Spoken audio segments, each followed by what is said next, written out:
belt high, buddy. 6'5"?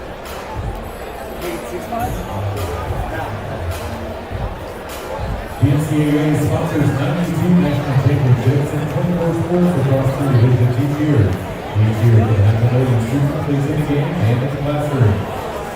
For more information, let's go to find championship near you. Visit ncaa.com. If you'd like to play college sports, visit ncaa.org/playoffsports to learn more about NCAA eligibility requirements.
Here comes your 1-minute time check for this Auburn broadcast.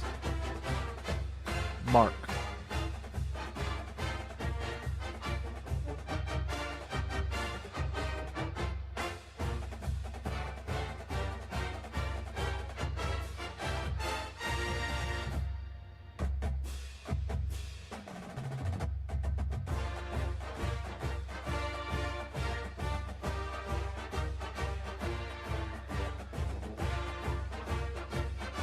"30 seconds till broadcast." Mark.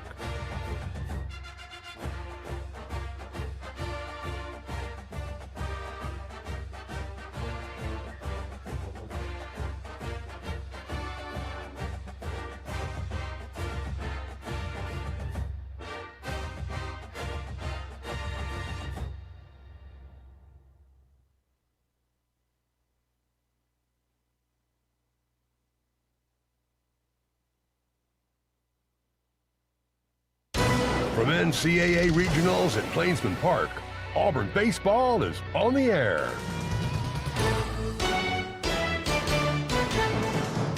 All 5 of Auburn's homers have been solo shots, the 3-2.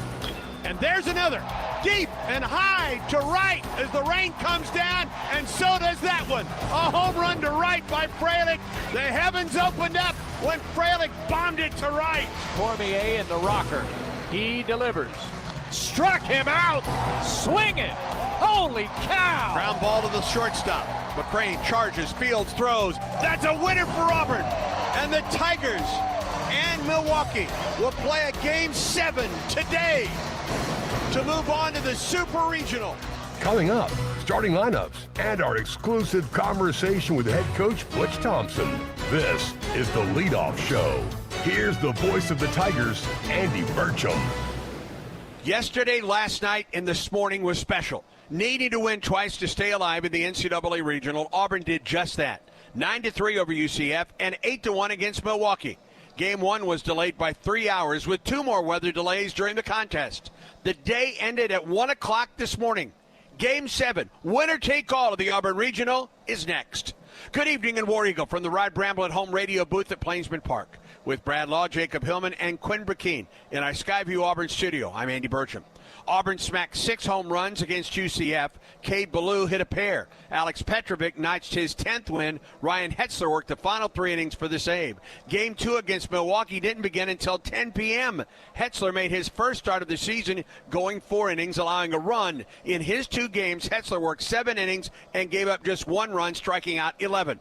L.J. Cormier worked the final 5 innings, shutting out the Panthers on 1 hit with 8 strikeouts. Milwaukee carried a 10-game winning streak into play last night. Cameron Kunke, the Horizon League reliever of the year, got his first start of the season and was touched up for 5 runs in an inning and 2/3. The Panthers were held to a run on 4 hits. Auburn goes with Jake Marciano tonight. The sophomore left-hander is 5-6 with an earned run average of 3.27. He took the loss against the Panthers on Friday. Milwaukee counters with Riley Peterson. The junior left-hander is 6-4 with a 7.32 ERA. Peterson earned the win Friday, going 5 innings, giving up 5 runs on 5 hits, including a pair of home runs in relief. Get ready for Game 7. The winner gets Ole Miss in the Super Regional. When we return, the Butch Thompson pregame report. From the NCAA Regional, this is the Auburn Sports Network. Children's of Alabama reminds you that every child's head injury should be treated like a serious injury until a doctor says it's not.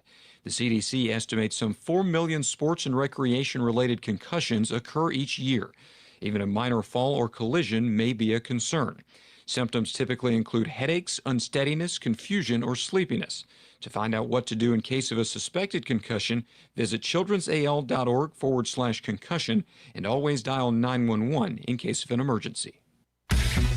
Are you ready for your winning moment? Find it at Wind Creek Casino, where the action never stops.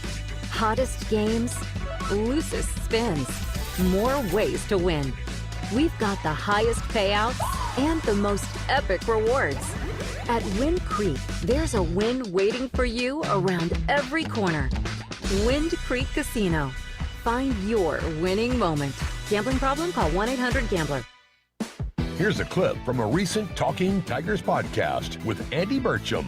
Auburn gymnastics coach Ryan Roberts.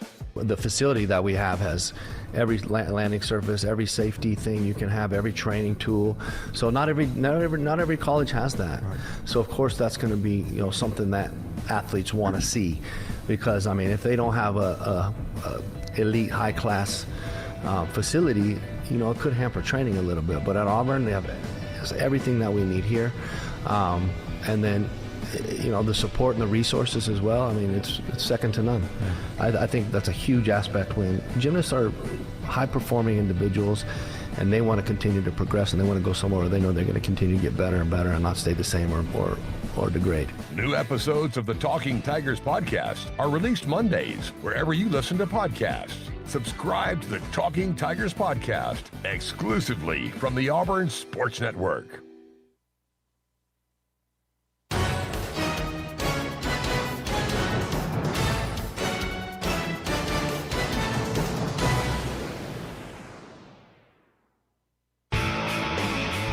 Game day coverage of Auburn baseball continues now with the Butch Thompson pregame report. After a remarkable day, night, and morning of baseball, and it was remarkable, you now get set for a winner-take-all game here tonight, Auburn and Milwaukee. Been a grind since this thing started. It's been, I'd advertised a little adversity. I didn't mean to be so prophetic earlier in the week, just knowing all the experience of playing in these postseasons, and what Hetzler did is one of the most amazing things I've ever seen, and you throw 3 guys in a doubleheader is incredible.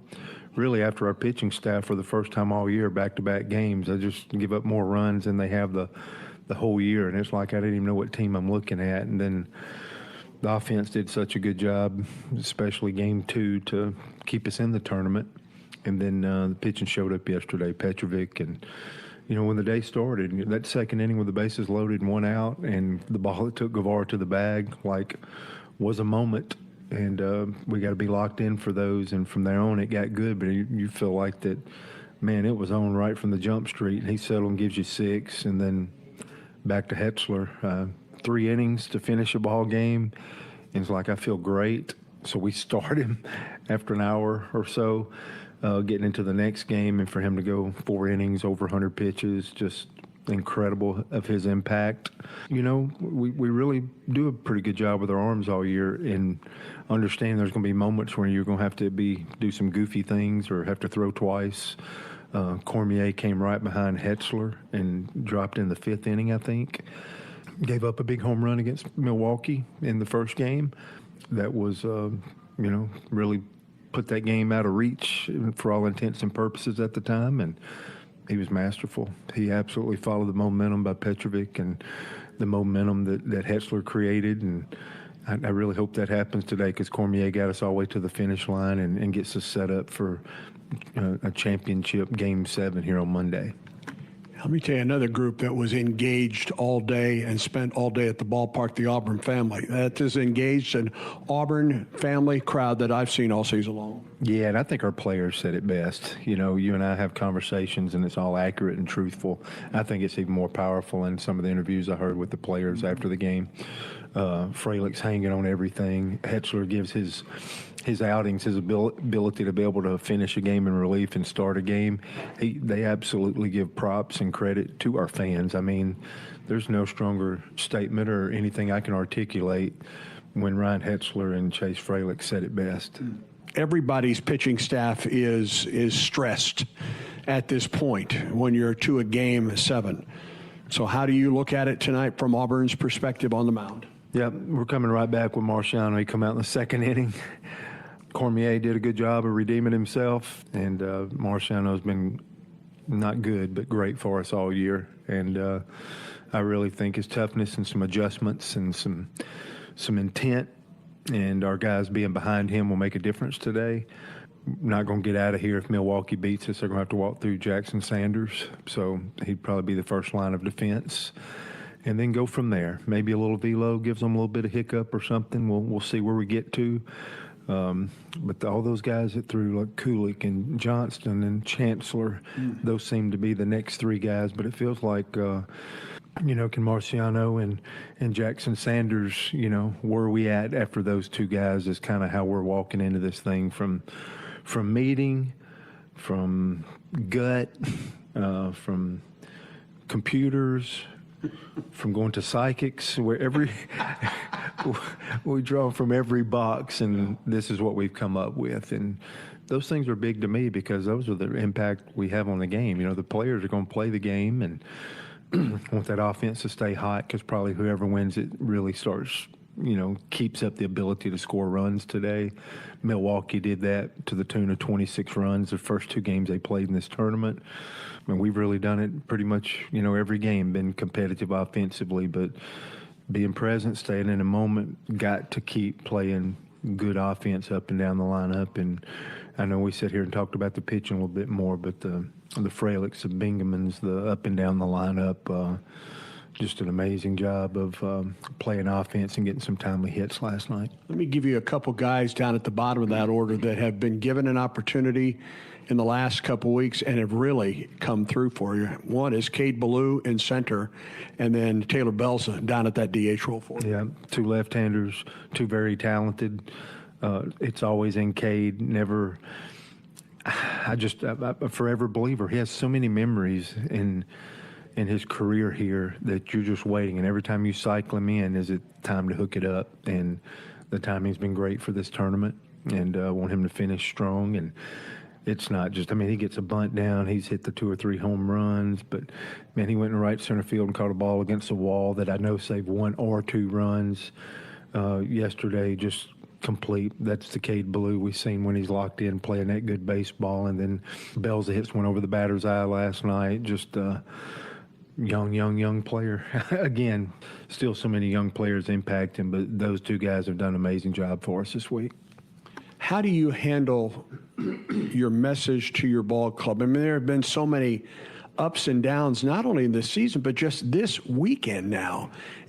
The only thing that's changed after the first game, it's turned into got to. Yeah. And you process this thing the whole time in life, and that's the right way to go. And when you hear everybody talking about things like that, I believe in it wholeheartedly. But, hey, there's a few times in life where you got to do something. And really, when I say got to, it's like you ain't got to hit a home run, although those make a difference. But what you got to do is absolutely stay locked in to understand this is grit time, and should be that way every way. But if we don't take care of a moment, like second inning, first game yesterday, when the bases are loaded and 1 out, and it looks like, man, how are we going to get out of this inning with a ground ball that took Guevara to third base bag? You have to be aware of the moments, and we talked about staying present. So we got to, or we go home and we have to be present for when these moments come up. You're like, everybody just sees the final score. There's always a couple of moments here where, like, are you really here? Are you drifting off somewhere? You can't win a title. You can't win a tournament till you win it. And we have to have the same effort we had the last 3 games. And this is really the last lesson for the team, forever how long they get to play this year, is, they got to show up. That's what the team that wins this time of year is going to do, is they're absolutely going to show up, make the plays, have some guys do some things, step up to the plate and see some things you've never seen before. Like Cade Ballou we just outlined. Ryan Hetzler has given me a thumbs up in the 3rd and 4th innings of, like, one more hitter. We were going hitter by hitter as he approached 100 innings in 2 different games, and after every hitter he just gave me a thumbs up. This is just amazing stuff that I'll never forget. But that's what happens this time of year. I think of the Blake Burkhalter in 22 out in Oregon State. I just think about some of these great memories that we have. Some of those happened yesterday, but we got here for 10 o'clock chapel yesterday morning and breakfast, and that was long. I laid my head down, in the middle of the night, literally, to get back out here. We got to bring the same juice. We got to bring the same energy. This is a team that's absolutely can keep us from wanting to do what we want to. But if we're present, if we absolutely stay together and fight, and we can have a bunch of interest in this thing today, I do think we can find a way. All the best to you today. War Eagle. War Eagle. Children's of Alabama reminds you that every child's head injury should be treated like a serious injury until a doctor says it's not. The CDC estimates some 4 million sports and recreation-related concussions occur each year. Even a minor fall or collision may be a concern. Symptoms typically include headaches, unsteadiness, confusion, or sleepiness. To find out what to do in case of a suspected concussion, visit childrensal.org/concussion and always dial 911 in case of an emergency. Hey, Tiger fans, it's college baseball season, and SeatGeek is the official ticket marketplace of Backwards K's and Barn Burners. SeatGeek makes it easy to find tickets so you can be a part of all the action this postseason. Whether you're buying or selling tickets to Auburn baseball games or to any other live event in Auburn, SeatGeek is the place to do it. SeatGeek is the official ticket marketplace of Auburn Tiger baseball. Let's go, Tigers. SeatGeek. Fathers are the faces of American grit. For them, the best gifts are the ones they'll put to good use. Denim that survives layers of dirt, a hat that brings shade during long hours in the sun, leather boots that hold up over hard-earned miles. At Boot Barn, we carry Western wear intended for a life of grit. This Father's Day, visit your local Boot Barn and find the gift worthy of their undertaking. Boot Barn, unwrap the West. Here's a tale of Becky. Didn't know what to do with new meds prescribed and no real cost clue. She squinted at prices, that can't be right. Then tapped GoodRx and saw the light. She could get a deal, book telehealth if she feels. Learn about those meds without any stress. That one little app does all the rest. Even my horse downloaded it. Dang, save time and money on prescriptions. Check GoodRx. GoodRx is not insurance. The starting lineups are presented by Yellowwood brand pressure-treated pine. If it doesn't have that yellow tag, you don't want it. Here is the lineup for Milwaukee. The Panthers are 27-32 overall. Grant Ross, the third baseman, leads off. Batting second, the right fielder, Charlie Marion. And hitting third, the center fielder, Dylan O'Connell. The cleanup hitter is the catcher, Dominic Kibler. Braden Horn plays left field and bats fifth. Batting sixth, the first baseman, John Hadley. Hitting seventh at second base, Connor Bozak. Batting eighth, the designated hitter, Joey Spence. And Christian Holmes plays short and rounds out the order. Again, for Milwaukee, it's Ross, Marion, O'Connell, Kibler, Horn, Hadley, Bozak, Spence, and Holmes. Now for your Auburn Tigers, same starting 9 and a little bit of a different lineup toward the back half of the lineup. Tigers 41-20 on the year. Mason McCrane in right field leads off. He's followed by Eric Guevara, the third baseman, hitting second, and catcher Chase Freilich batting third. The cleanup hitter is the second baseman, Chris Rembert. Up a spot in the order is Ethan Bingaman, the first baseman, batting fifth. Hitting 6th in center field, it's Cade Ballou. Bub Terrell plays left field. He'll bat 7th tonight. Hitting 8th is the shortstop, Brandon McCrane. And batting 9th, the DH, Taylor Belza. Again, for Butch Thompson's Tigers, McCrane, Guevara, Frelick, Rembert, Bingham, and Ballou, Terrell, McCrane, and Belza. Are you looking for pregame activities? Hopefully we have a need for pregame activities this coming weekend at Plainsman Park. Check out opelikaunforgettable.com and check the stay-and-play options there. Great hotels, unique restaurants, breweries, a distillery, tons of shopping options. And don't forget a visit to Opelika's historic downtown entertainment district. Next game, pregame in Opelika. Jake Marciano will throw tonight's first pitch. We'll set the defense behind him. We'll get ready for baseball after one final pregame timeout. This is the Auburn Sports Network. Just the good stuff.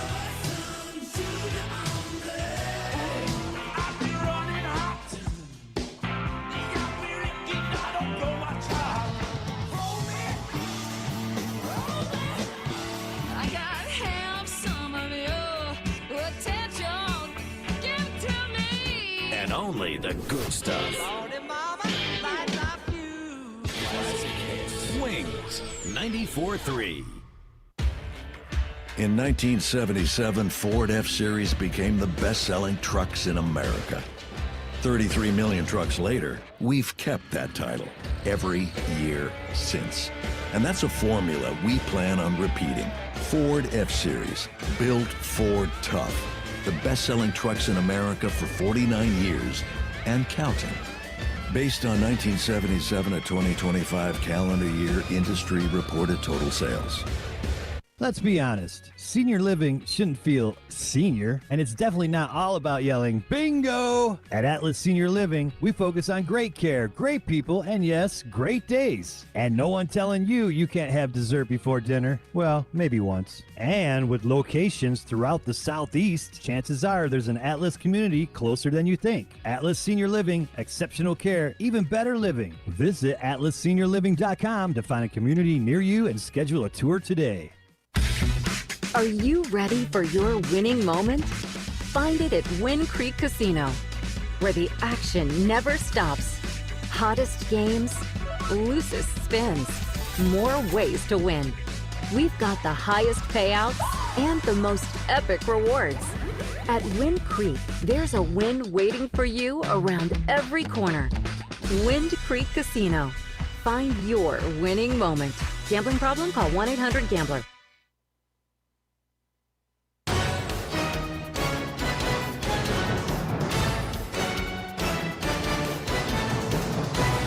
This crowd has waited, and now they are ready, and the Tigers are ready. Auburn on the field defensively behind Jake Marciano. Before we lay it out for you, let's pause 10 seconds for station identification on the Auburn Sports Network.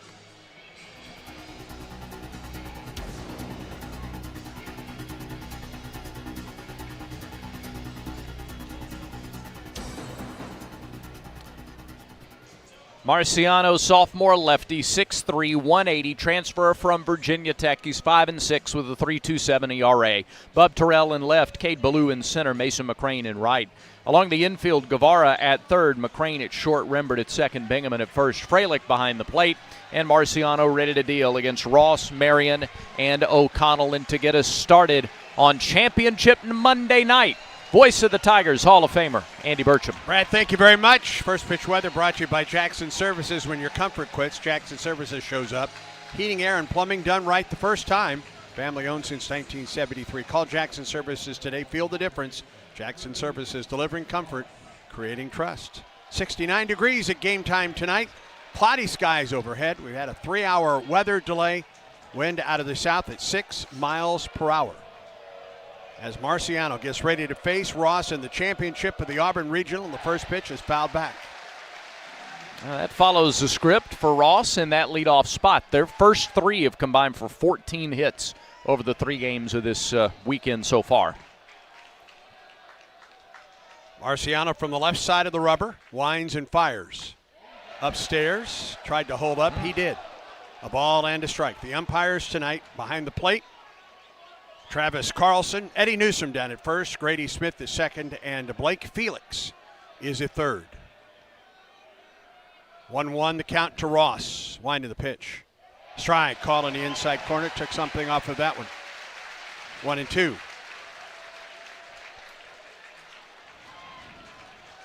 Ross 5 for 11 this weekend. Has hit a homer. Has scored 6 times.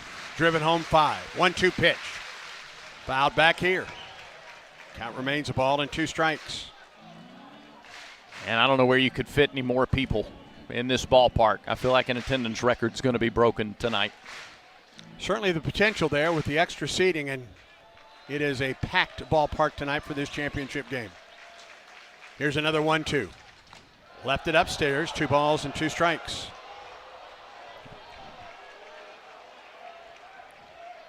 It's got to look on TV. That is higher than it looks if you're behind the plate. 2-2 to Ross. Here's the pitch. It misses low. The count goes full. Well, sometimes Marciano, when he's gotten in trouble, he's throwing too many strikes. So early on, going after corners. Charlie Marion waits on deck. Full count now to Ross. Winding the pitch. Strike 3 call. Ross knew it. He got a fastball down the middle at 90 miles an hour. When the crowd comes to its feet on the first strikeout of the ball game. Did it ever. First strikeout of the night. K-Counter presented by Kia of Auburn, where you're always number 1. And here's Charlie Marion. Right fielder, 4 for 11, no homers, 5 runs batted in. Auburn with the shift to the right side of the infield. Guevara plays even with the bag now up the pitch. It missed the outside corner. Friday, Marciano struck out Ross and then gave up 8 straight hits in that first inning. Wind in the 1-0. It misses low, 2 balls and no strikes. Marion hitting .313 this season, a team leading 13 homers and 59 runs batted in. 1 out. We're just the start of things here in the top of the first in this Auburn Regional Championship. The pitch, ground ball, base hit to left. Terrell gets over to cut it off, and Marion will hold up at first, and Bub has gone down out there on the warning track. Yeah, he slipped when he was throwing. He planted to get it in quickly to second and hold Marion to a single, and he just slipped down as he made the throw. Here's Dylan O'Connell. Bub gets up and he's okay. O'Connell 5 for 12 in the tournament. 2 runs scored, 4 runs batted in. His .343 batting average leads the Panthers. Marion at first has 8 stolen bases in 9 attempts. Stretch in the pitch. Ground ball to Guevara. He throws to second for 1 to first. That's a double play.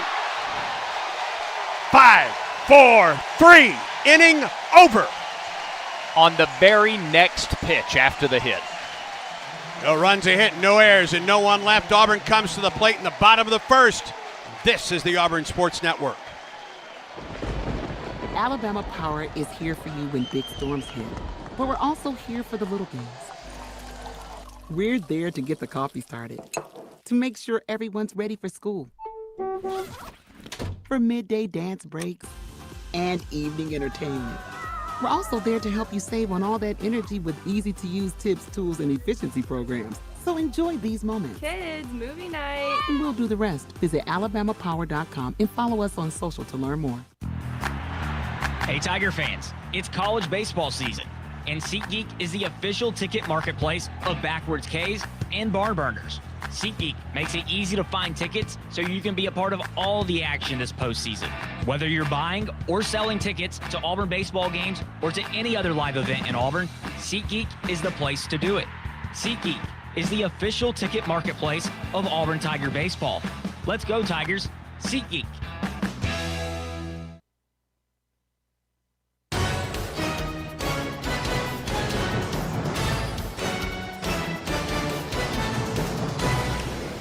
A base hit erased on a double play, and Milwaukee is turned away in the top of the first. Auburn comes to bat against Riley Peterson, the starter for the Panthers. He got the win in the game here Friday. He has been their Sunday starter.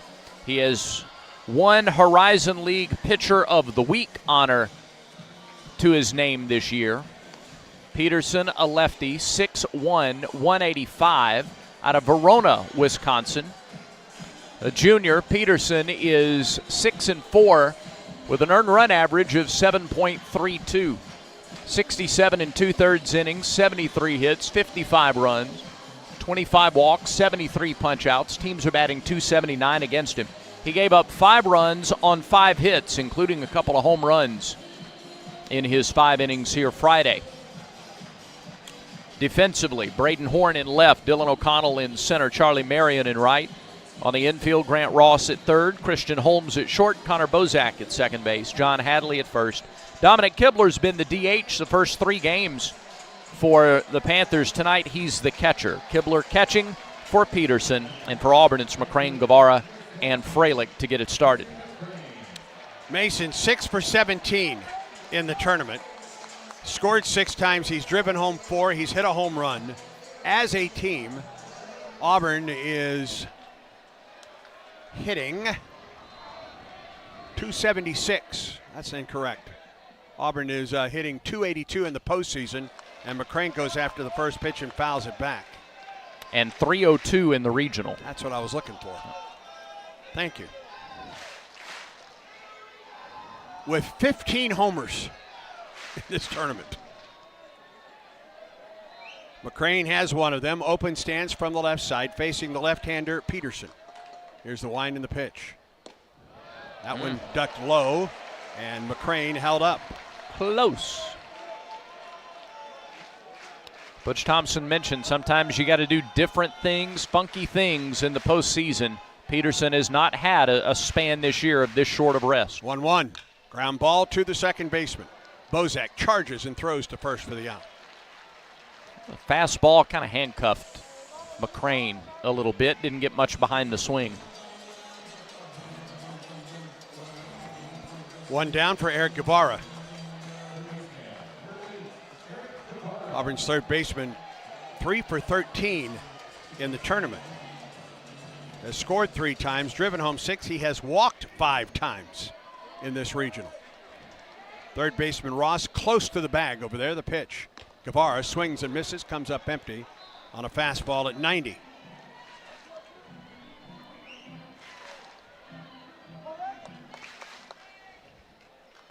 A standing room only crowd here tonight for the championship of this Auburn Regional. 0-1. Missed the outside corner. A ball and a strike to Guevara. Hitting .329 this season. 13 homers, 55 runs batted in. One of those home runs came against Peterson here Friday night. He was 1 for 3 against him. Now the 1-1. High, ball 2.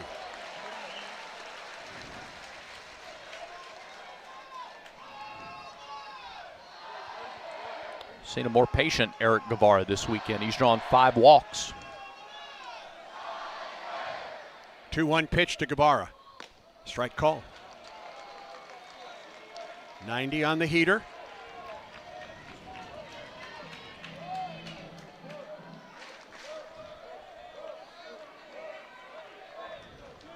Peterson, a team leading 73 strikeouts this year, 2-2.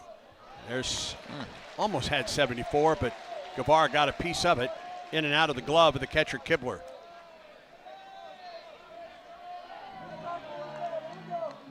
Peterson had a stretch of 3 starts, Butler, Youngstown State, and Oakland, where he only gave up 1 run in 18 innings. Has a win in relief in this tournament. That came Friday against Auburn. 2-2. Swing and a miss. Went after 1 high. 2 outs. That was the issue Friday against Wisconsin, or against Milwaukee's 2 pitchers. High fastballs. And here's Freilich. The Auburn catcher, 7 for 17 in the tournament. 6 runs scored, 13 runs batted in, and an Auburn record 5 home runs in this regional.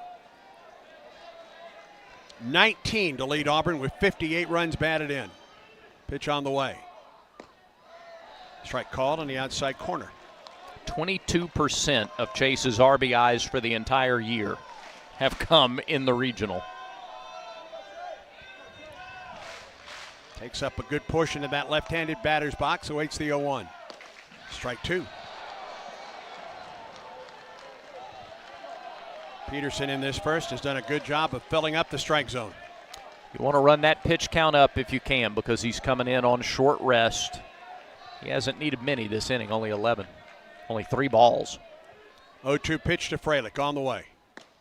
Just missed the corner. Peterson thought he had strike 3. He was headed to the dugout. Yes, he was.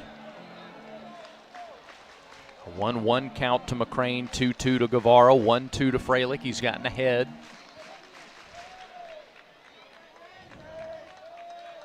Outfield play straight away. Deep in right is Marion. 1-2 pitch. Fralick, jam shot to the third baseman who charges, fields, no throw. Fralick is safe with an infield single.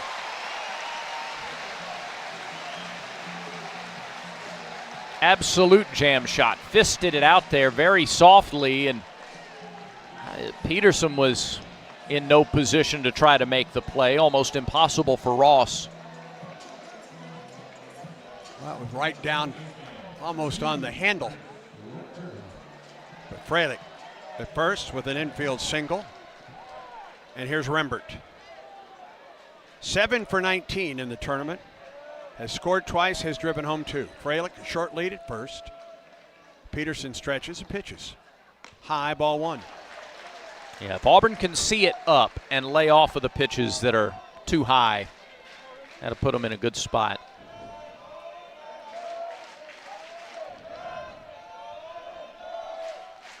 And ball and no strikes to count to Chris Rembert. Here comes the pitch. Swing on a base hit into right field. Big hole on the right side. And he put one out there. Back-to-back singles for Auburn. 8th hit of the weekend for Rembert. Fralick holds up at second. And here comes Ethan Bingaman with 2 outs and 2 on here in the first inning. Well, the early swing there. Rembert, quick bat. He was early on a 90-mile-an-hour fastball, but he got enough of it off the end of the bat to push it opposite field, and that side of the field was wide open. And here's Bingaman in his first NCAA tournament action, 7 for 17, 7 runs scored, 7 runs batted in, and 4 home runs. 2 on, 2 outs in the Auburn first. The pitch. Bingaman through the right side and into right field. Fralick's going to try to score. Fralick will score. 1-0 Auburn.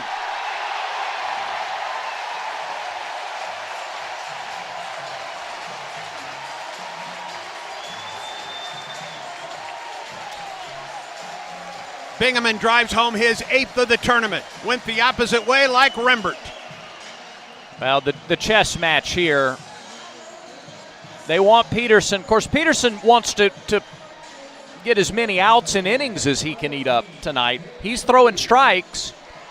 Auburn starts out, wants to be patient, but if he's throwing 4-1 strikes to balls, you're going to get something to hit early in an at-bat, and these last 2 guys have taken advantage of that. And now Ballou to the plate with 2 on and 2 outs. The pitch, swing and a miss. That was running away from the left-handed hitter.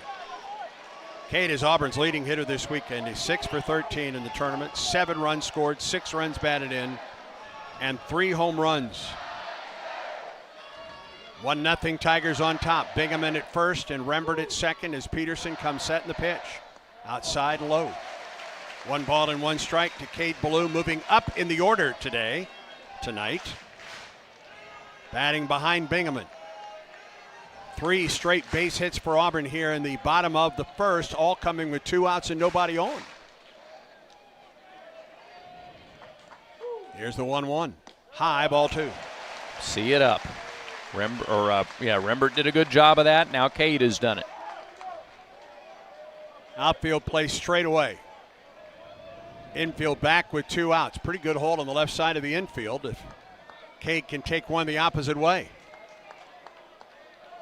Peterson comes set. 1-0 Tigers lead it. We're in the top of the bottom of the first.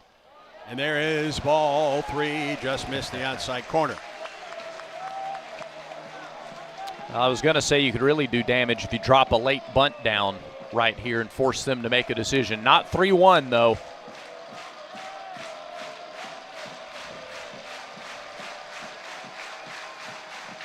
Peterson comes set. 3-1 pitch.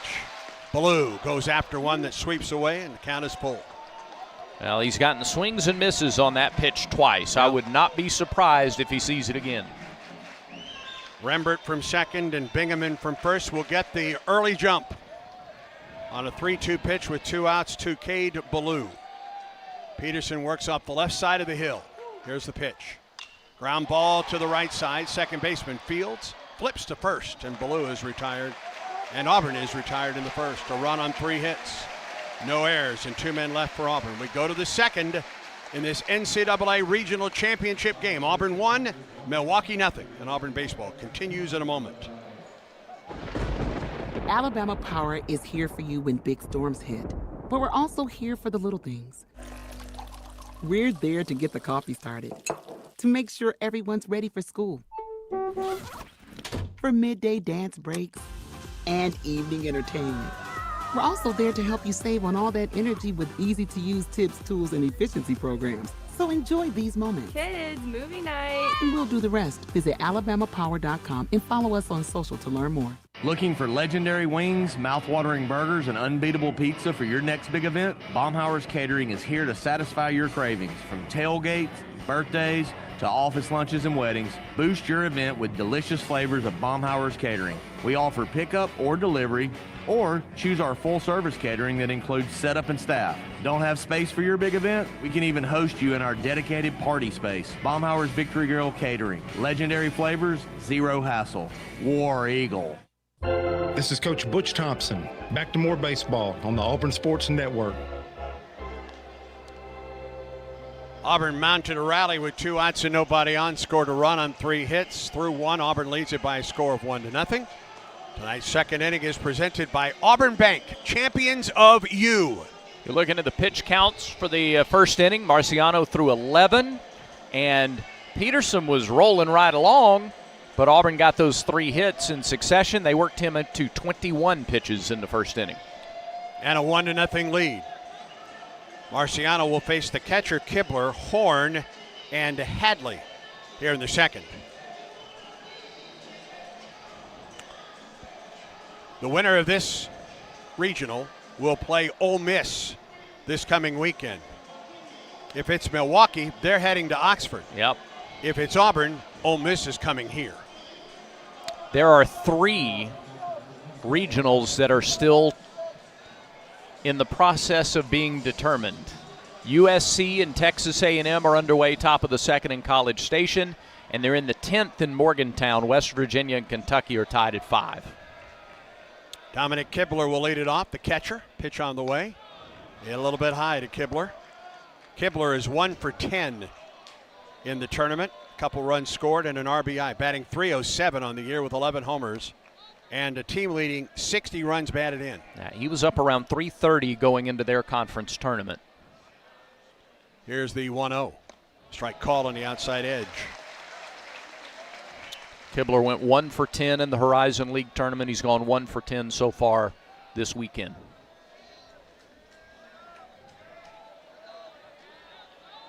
Marciano peers in, rocks and fires. Kibler takes strike 2. It appears the outside corner is there, at least to the left-handed hitters for the Auburn and the Milwaukee pitching staff tonight. That's especially good for Marciano. Kibler transferred to Milwaukee from Kent State. He awaits the 1-2, and he swings and lifts it out of play over the grandstand off the left side and out.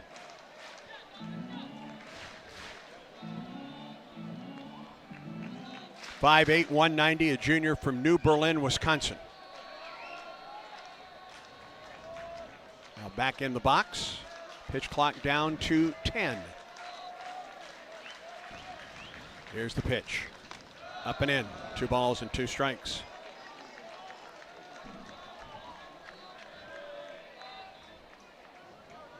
Very pleasant evening at the ballpark. It cooled things off when that rain came through here. about 2-3 hours ago.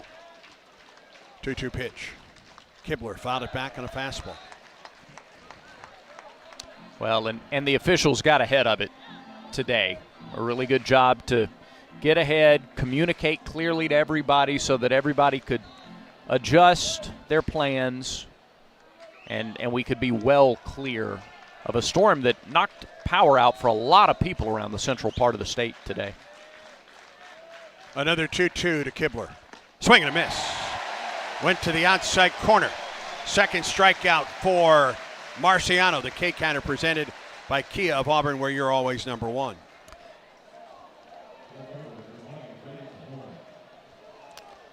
Here's Braden Horn. Some finals today. Andy, the Troy Trojans are going to host a super regional. Troy battered Florida in Gainesville 10-2 in the finale of the Gainesville regional. And Oklahoma upset Georgia Tech in Atlanta. In a walk-off. Yeah, walk-off home run. First pitch to Horn. Tried to hold up on a slider. He went around as they appeal to first. Horn with a key at bat here Friday. In the first, he came up with runners at first and second. And on the first pitch from Marciano, he hit his 5th home run of the year over the War Eagle wall. He ambushed a fastball, and that was the exclamation point. They were off and running. 0-1, high and away. A ball and a strike. They scored 4 runs in the first. By the time Auburn got its first base runner Friday, the Tigers trailed 10-0. Came back, made a game of it, but could not overcome the Milwaukee Panthers. 1-1. Horn. Fly ball to center. Ballou comes in. Rests underneath this one, makes the catch. 2 outs. Breaking ball down. Horn went down to get it, but didn't have much power behind the swing. 2 down in the inning. And here's the first baseman, John Hadley. 4 for 12 in the tournament. 2 runs scored, a run batted in for Hadley, batting .270 on the campaign. 7 homers and 23 runs batted in.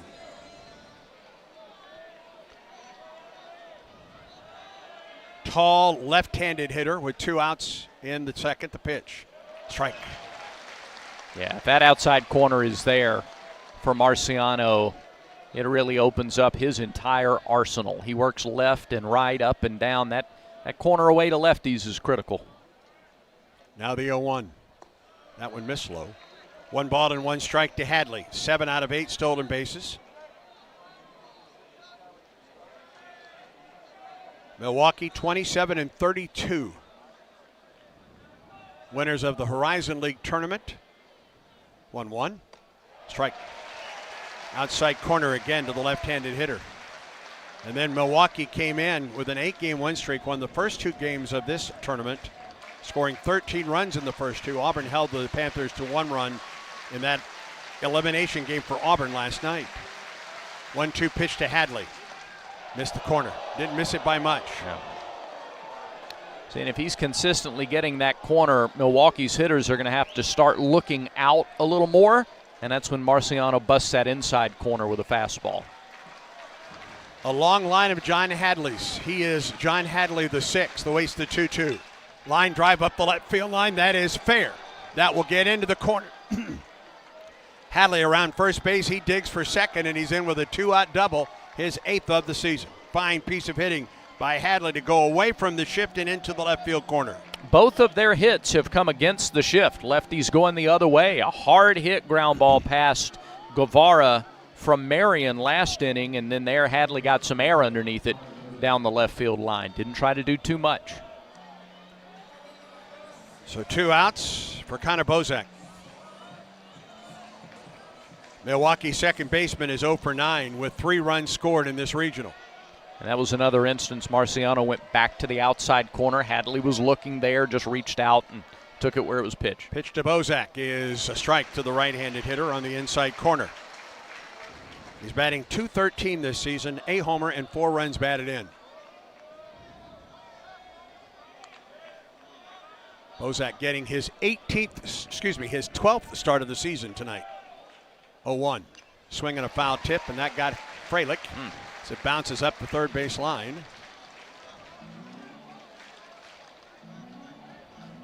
Anthony Sanderson comes out, the Auburn athletic trainer. I wonder if that got Chase on his throwing hand. He was looking at his right hand. Oh, boy.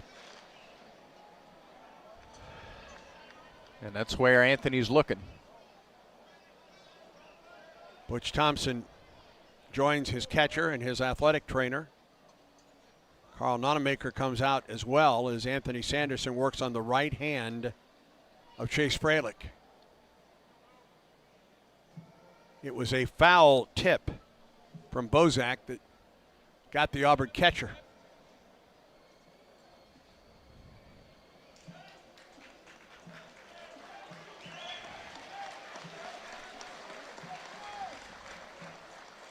Wipe off the hand, wipe off the face.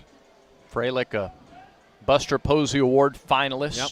That announcement came through today. In a year of great catchers in this country, he is amongst them. Somehow he was left off the All-SEC list. That's unconscionable. It really is. And I think he's taken it to heart since then. That's a good point. He's trying to shake off a foul tip off of his throwing hand. He puts that batting helmet back on backwards, and then the mask. We asked Chase after the game last night about the pitching performances, and he said, you know, those guys were pitching. They were pitching for Auburn. They weren't pitching for themselves. It was about more than themselves. And for him to say that tells me he's playing for something more than himself, too. 0-2 to Bozak. Stretch. Here's the pitch.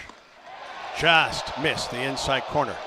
Everybody anticipated Travis Carlson throwing up the right hand. 1-2. Everybody, including Bozak. Yeah. Hadley at second base with a double. He's there with 2 down. 1-0 Auburn leads it. We're in the top of the second. Stretch in the pitch. Strike 3 call. Got him there. Third strikeout of the night for Jake Marciano. No runs, a hit, no errors, and a man left to the bottom of the second. Auburn 1. Milwaukee 0. And this is the Auburn Sports Network. At Affordable Comfort Cooling Systems and Plumbing, we believe our work is more than just AC and plumbing repairs. It's about serving people with integrity and care. As a Christian-owned company, we take Colossians 3:23 to heart. Whatever you do, work at it all with your heart as working for the Lord, not for men. That's why at ACCS and Plumbing, we do the job right the first time and always stand behind our work. As a proud Ream dealer, we're committed to offering top-quality products and faith-driven values. Give us a call today or visit accsauburn.com to learn more. That's accsauburn.com. Alabama license number 12084. Keeping your money in a traditional savings account is like using the Yellow Pages instead of Google. Outdated and slow. Skip the small, slow returns and put your money to work with the Max Elevate Money Market. You get all the same security of a savings account, plus the ability to earn even more on your money. Get started at mymax.com/elevate or call us at 260-2600. Certain restrictions apply. Federally insured by NCUA.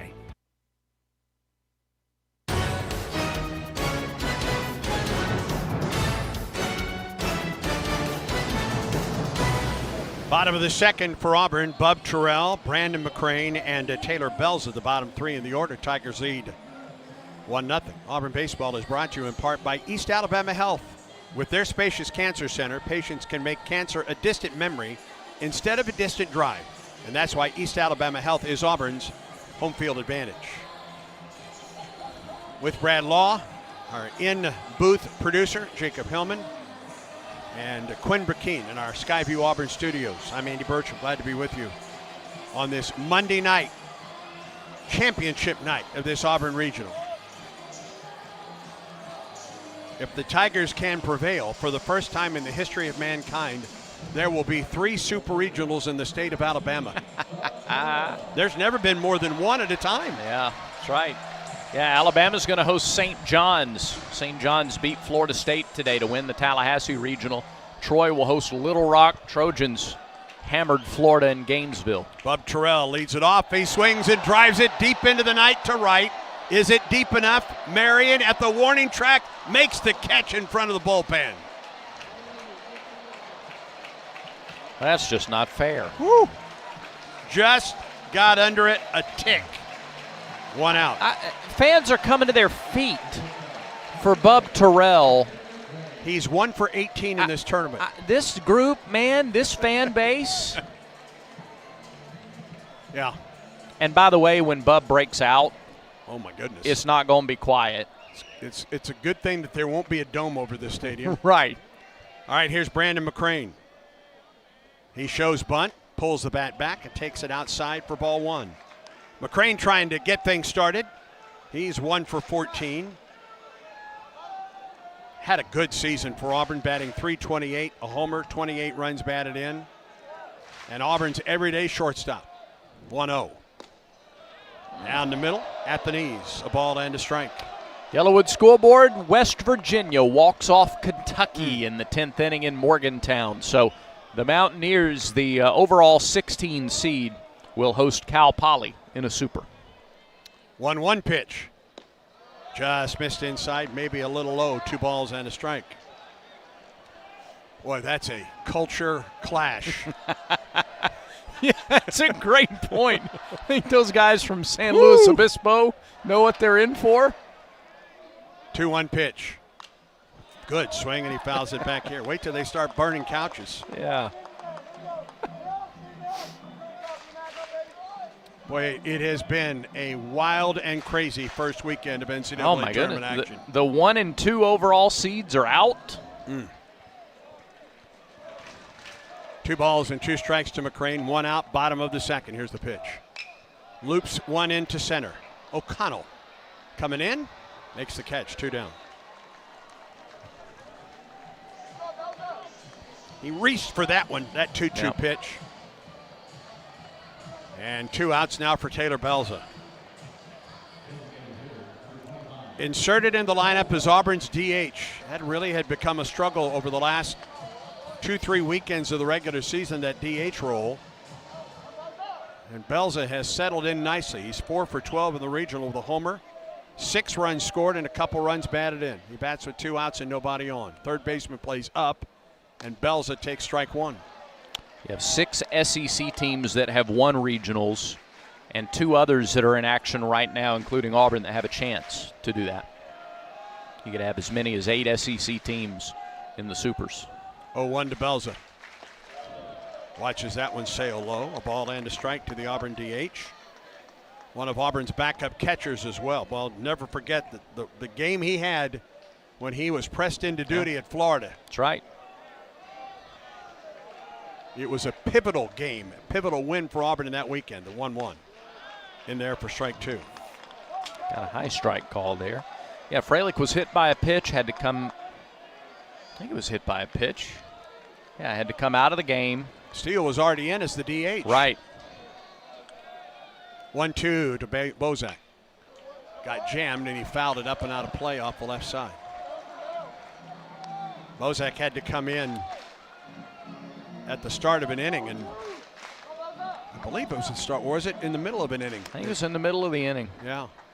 Caught the rest of that game. Auburn won it, and then won the series the next day. Auburn had 2 or 3 guys out. And Belza, one of the ones who had to jump in there. 1-2. Strike 3 call on the outside corner. 3 up, 3 down for Auburn in the second. We're through 2. Championship game of the Auburn Regional. Tigers lead the Panthers 1-0. Auburn baseball continues in a moment. If you are a fighter, Modelo is your reward. So listen close. You put up with a lot, but you always hold it down for your people. You are strong, you are fearless, you are the baddest on the block. You are an elbow grease factory, a force of nature. You are not to be reckoned with. You are a ride or die, a powerhouse of productivity. You are a fighter, and Modelo is your reward. You've earned every last drop of this rich golden lager, so raise it up high. Modelo, the mark of a fighter. Drink responsibly. Beer imported by Crown Imports, Chicago, Illinois. Yellowwood knows that a 5-star backyard is the place to make lasting memories. Like cookouts. Cornhole with friends. Ooh, a neighborhood potluck with your wife's pasta salad. The one with the feta. Oh, sorry. Or taking a nap on your deck in a hammock. Naps are memories. I love naps. For 5-star backyards and the most memorable experiences, Yellowwood brand pressure-treated pine. If it doesn't have that yellow tag, you don't want it. Back to more of the Tigers and Panthers from Plaisman Park. Tonight's third inning is presented by the Vance Law Firm. At the Vance Law Firm, they say dial 3 for me, 334-333-3333. Take a look out there at the back 40. Let's see, Stephen Pearl, Alex Golish, Butch Thompson, I believe the Malveaux. Yes. Anyone else? Larry Vickers. And Larry Vickers, all right. And who? Oh, John did too? John Cohen? Wow. All bought tickets for the Auburn students. Like 1,000 student tickets. It's a packed house in the back 40. That doesn't happen everywhere else. It happened today. Yeah.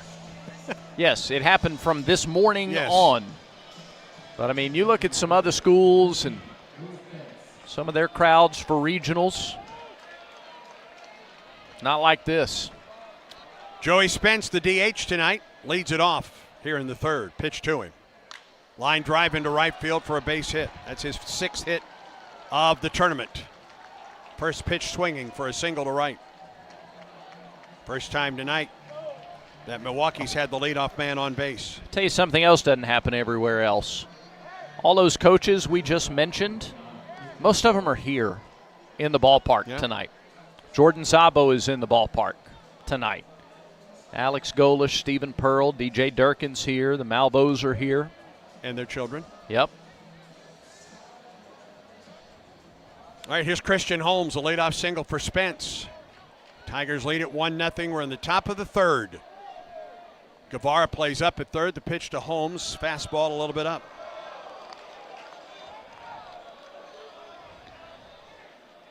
$32 pitches thus far for Jake Marciano.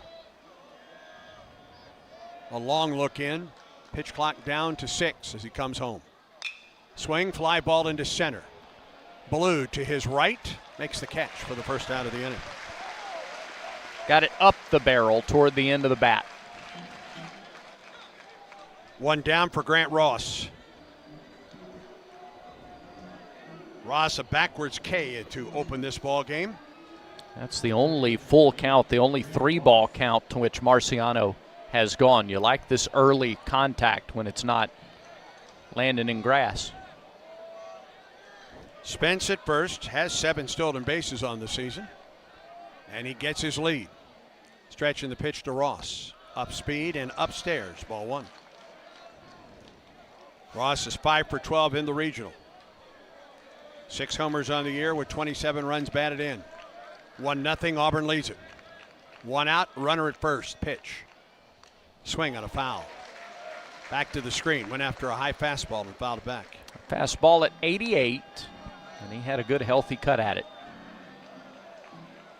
Saw that fastball 90-91 in the first inning.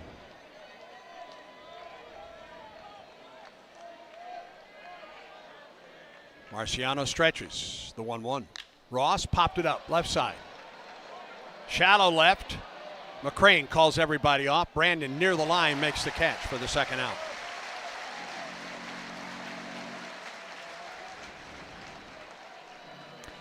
When you're looking fastball and have to slow that bat down, it leads to that kind of swing. You get underneath the off-speed pitch. He hit it a mile in the air.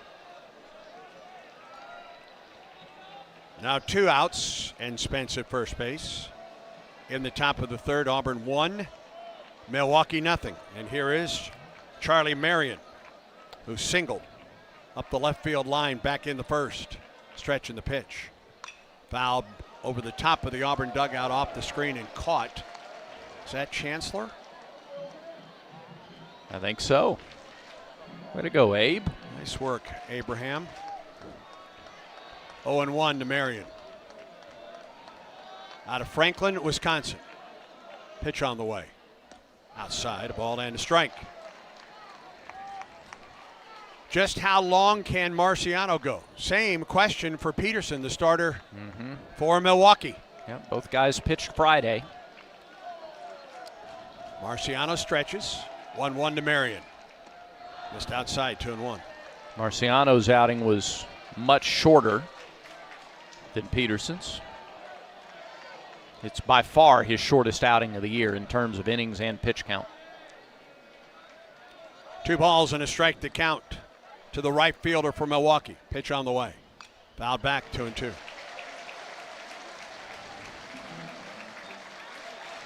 That fastball at 90.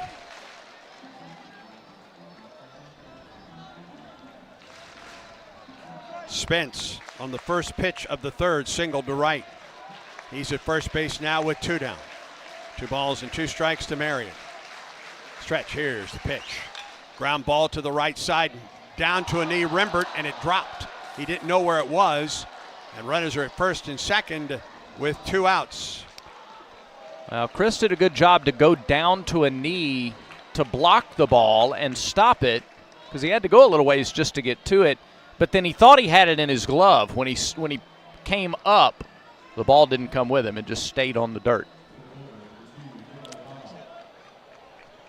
So runners are at first and second now with 2 outs, and here's Dylan O'Connell.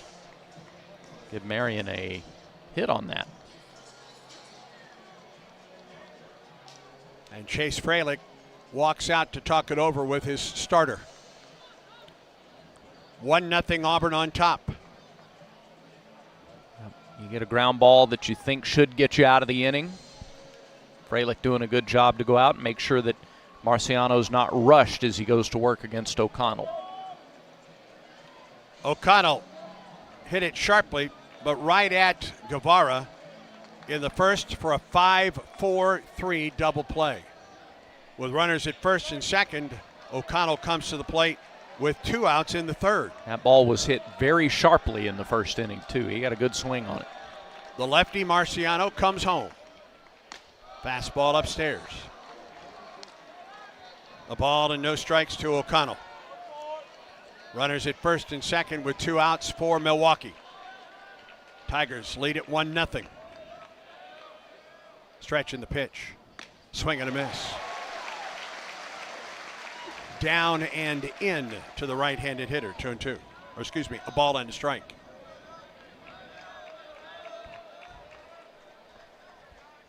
Infield back with 2 outs. 1-1. Drops low. 2 balls and a strike. O'Connell 5 for 13 in the tournament with 4 runs batted in.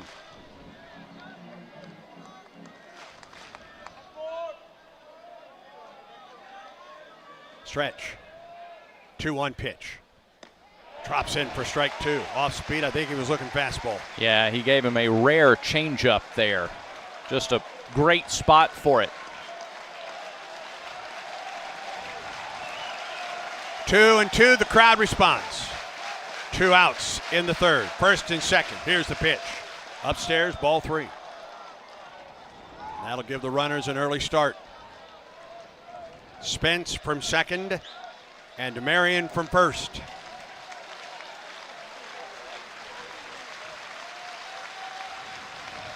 Stretch by Marciano. The 3-2 pitch. O'Connell out in front, strikes out, swinging and missing. Inning over. Woo! Took something off of that to get out of the inning. No runs, 2 hits, no errors, and 2 men left. We go to the bottom of the third. Auburn 1, Milwaukee nothing from the NCAA tournament. This is the Auburn Sports Network. Here's a clip from a recent Talking Tigers podcast with Andy Burcham. Former Auburn baseball player and American League MVP Josh Donaldson. With Butch, Carl, Gabe at the helm there, and me being a former Auburn Tiger, I remember when I was first being pitched, Plainsman Park, it was one of the top stadiums. I think it was actually number 1, maybe a year or 2 before I got there. So I'd always seen that park as something special. And obviously, the time goes on. You know, you hear and see about all these SEC schools that are building crazy facilities, and I wanted the guys at Auburn that were going to come there to not feel like they were going to be missing anything. New episodes of the Talking Tigers podcast are released Mondays wherever you listen to podcasts. Subscribe to the Talking Tigers podcast exclusively from the Auburn Sports Network.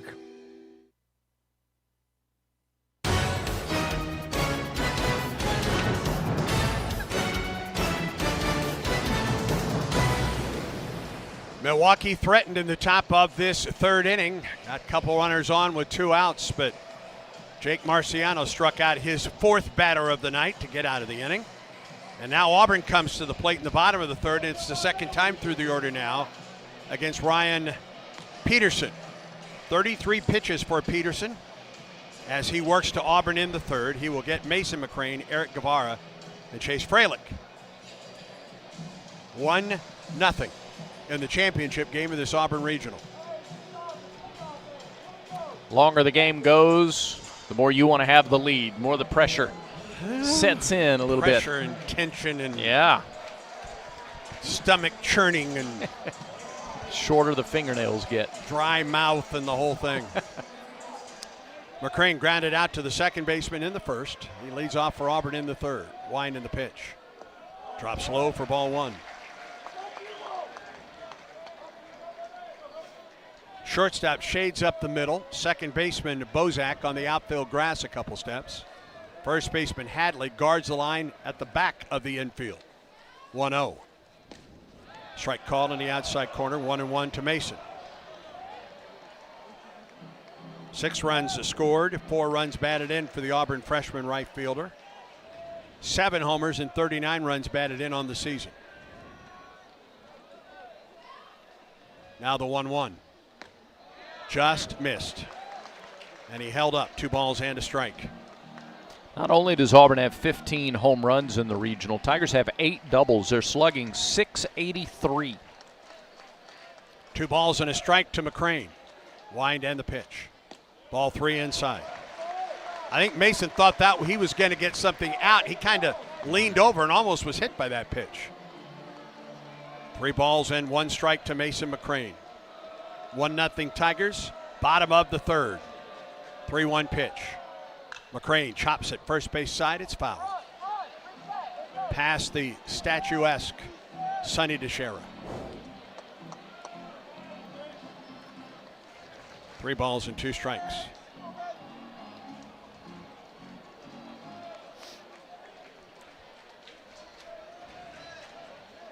McCrane, Guevara, and Freilich for Auburn. And time called. Had to get that baseball. I think it. When it went foul, it lodged in the tarp down there. It did, and Peterson, Travis Carlson, the home plate umpire, was telling Peterson, wait, and Peterson just was rolling right through his routine. 3-2 pitch to McCrane. Here it is. Ball 4, he walked it.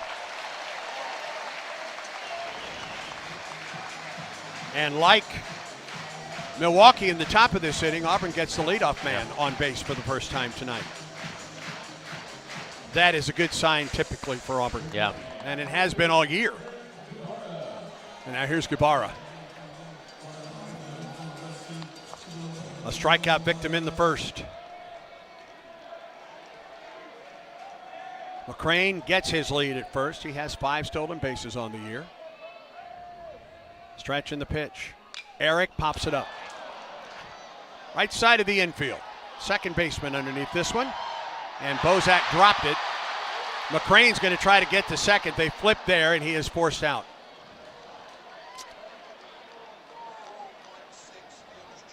It's a fielder's choice for Guevara. And McCrane is retired 4-1-6. When that initially dropped, I thought that he might be able to get to second, but the pitcher, Peterson, was close and underhanded it to the shortstop, Holmes. And he couldn't have been, he can't be off the bag at first and risk getting doubled up on a ball that's going to be caught 99 out of 100 times. So Guevara at first with 1 out. Here's Freilich. Pitch on the way. Outside to Chase. An infield single for Freilich in the first. And he scored the game's only run. All of that started with 2 outs and nobody on. Guevara is at first base with 1 out here in the third. Peterson stretches. And the pitch. Missed the corner. A little bit of a slide step that time from Peterson. Guevara has 3 stolen bases in 3 attempts.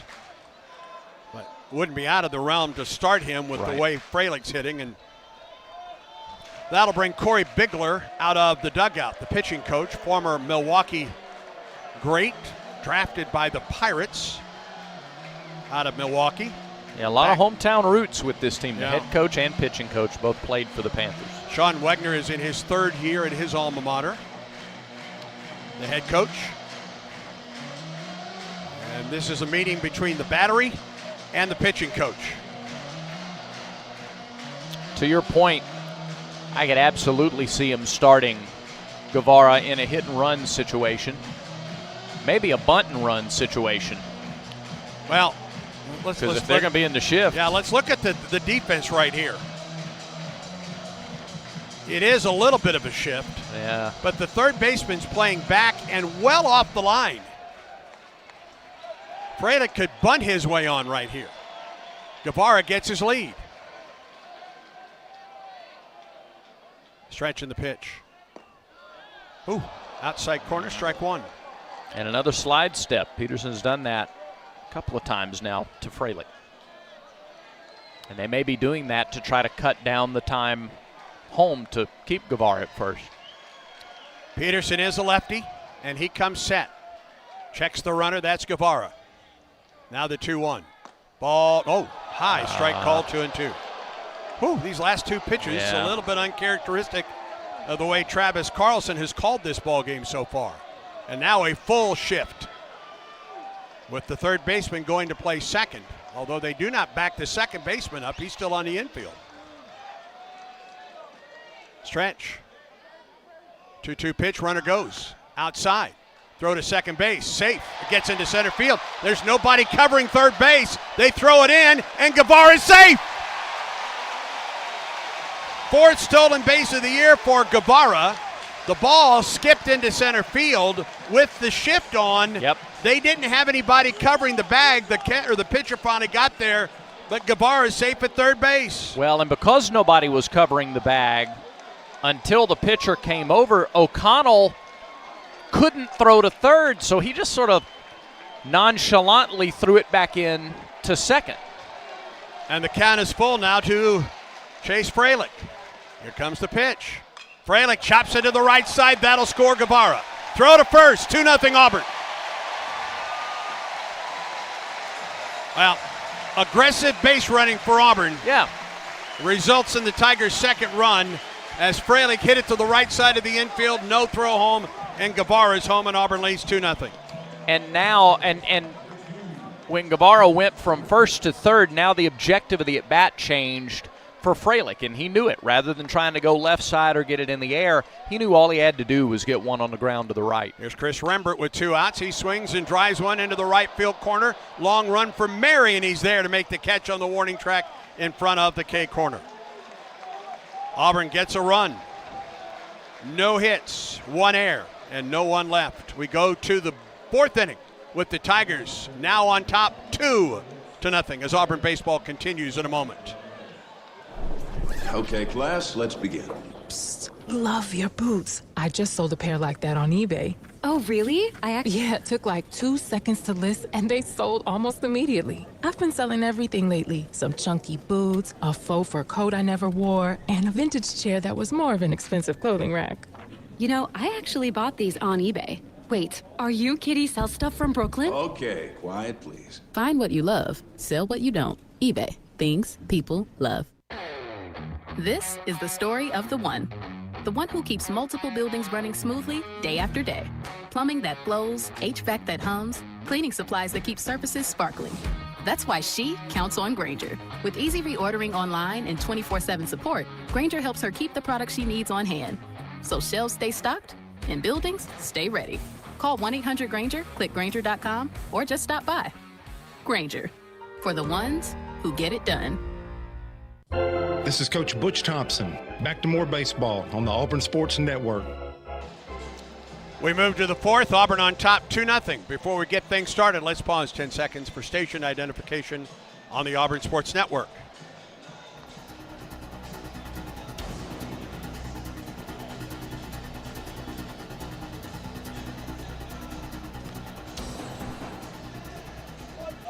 Four, 5, and 6 hitters in the 4th to face Auburn left-handed sophomore Jake Marciano to take you through the middle 3 innings. Here's Brad Law. Andy, thank you. 47 pitches, 4 strikeouts. For Marciano, no runs, 4 hits allowed. Tigers lead 2-0. It'll be the middle third of the order. Kibler, Horn, and Hadley. It was Kibler's throwing error to second on Guevara's stolen base attempt that allowed Eric to get to third, which allowed him to then score on Frelick's groundout. Second error of the year on Kibler. Kibler struck out in the second inning against Marciano. That led off the second. He'll lead off the fourth.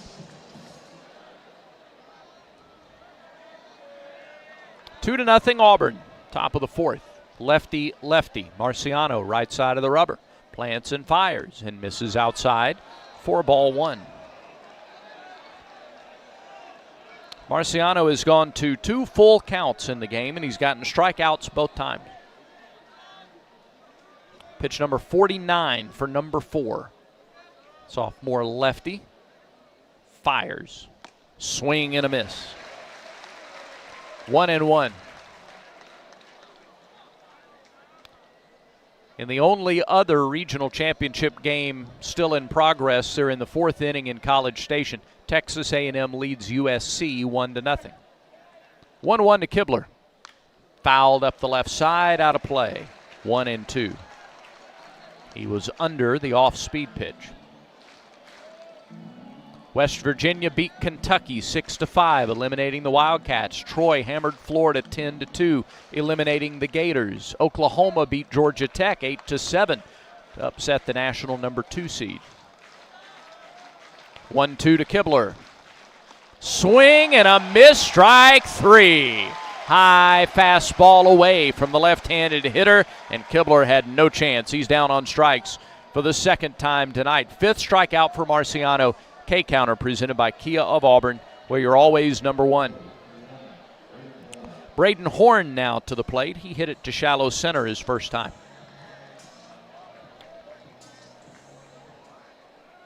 Four hits in the game for the Panthers. They've had at least 1 hit in each of the first 3 innings. Pitch to Horn. Pulled, foul past third base. Guevara dived after it, couldn't get it. It was fouled by a few feet. Eric gets up, wipes the dirt off his white pants. Gets back in position. Terrell plays deep in left against Horn.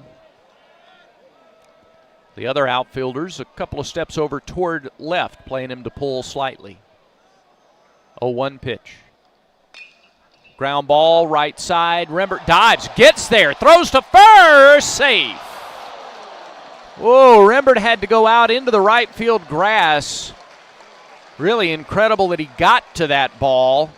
A diving stop, tried to get up and throw from his knees, but Horn beat it out. It's a base hit for Horn, his 4th of the weekend, first of the game.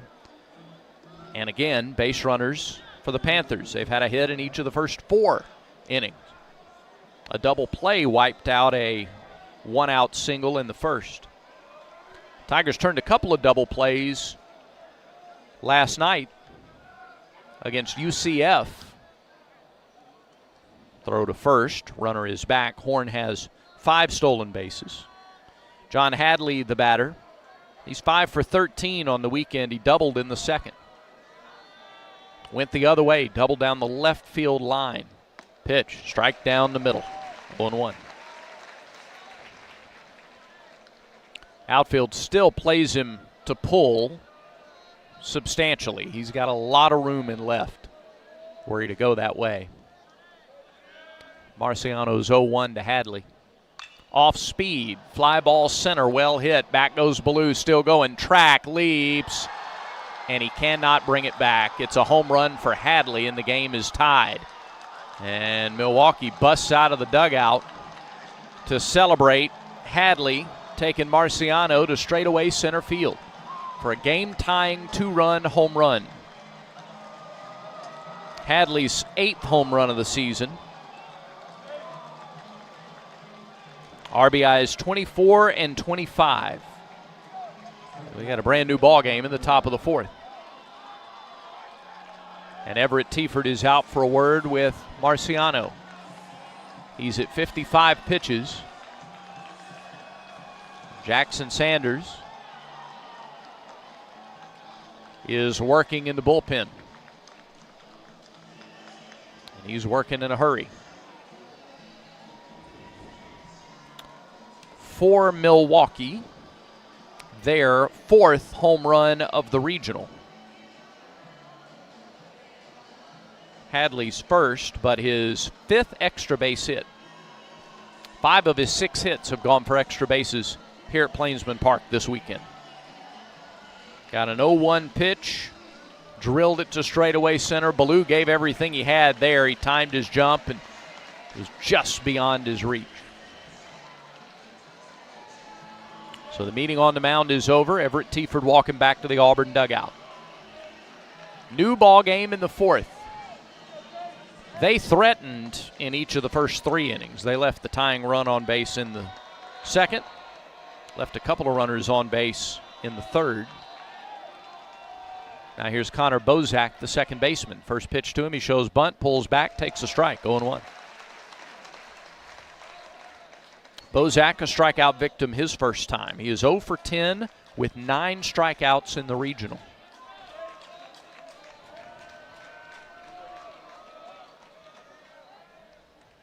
Marciano works from the left side of the rubber against the righty and deals and gets a swing and a miss. 0-2. 87 at the knees, outer half.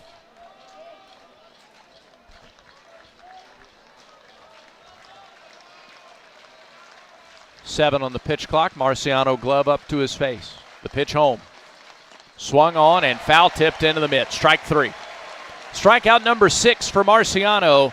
A 3-pitch strikeout of Bozak, and that's a solid answer after giving up the home run. That's a good point.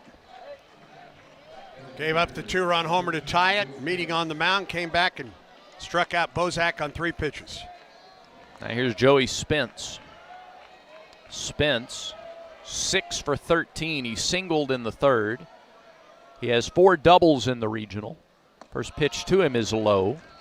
1 ball, no strikes. Auburn is in the shift. Rembert, 30 feet on the outfield grass and right. Lefties, they have a couple of hits from lefties against the shift tonight. 2-2 our score, top 4 pitch. Low again, 2 balls, no strikes.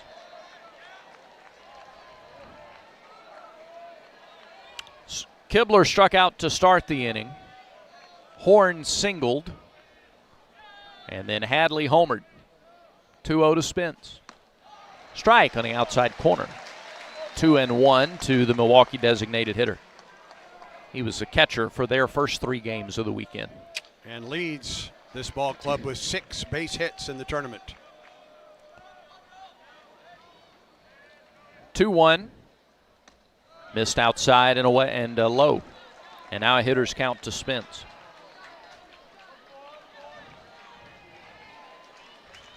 Sanders will be ready soon when needed. Marciano trying to get Spence. 3-1 pitch. Popped him up.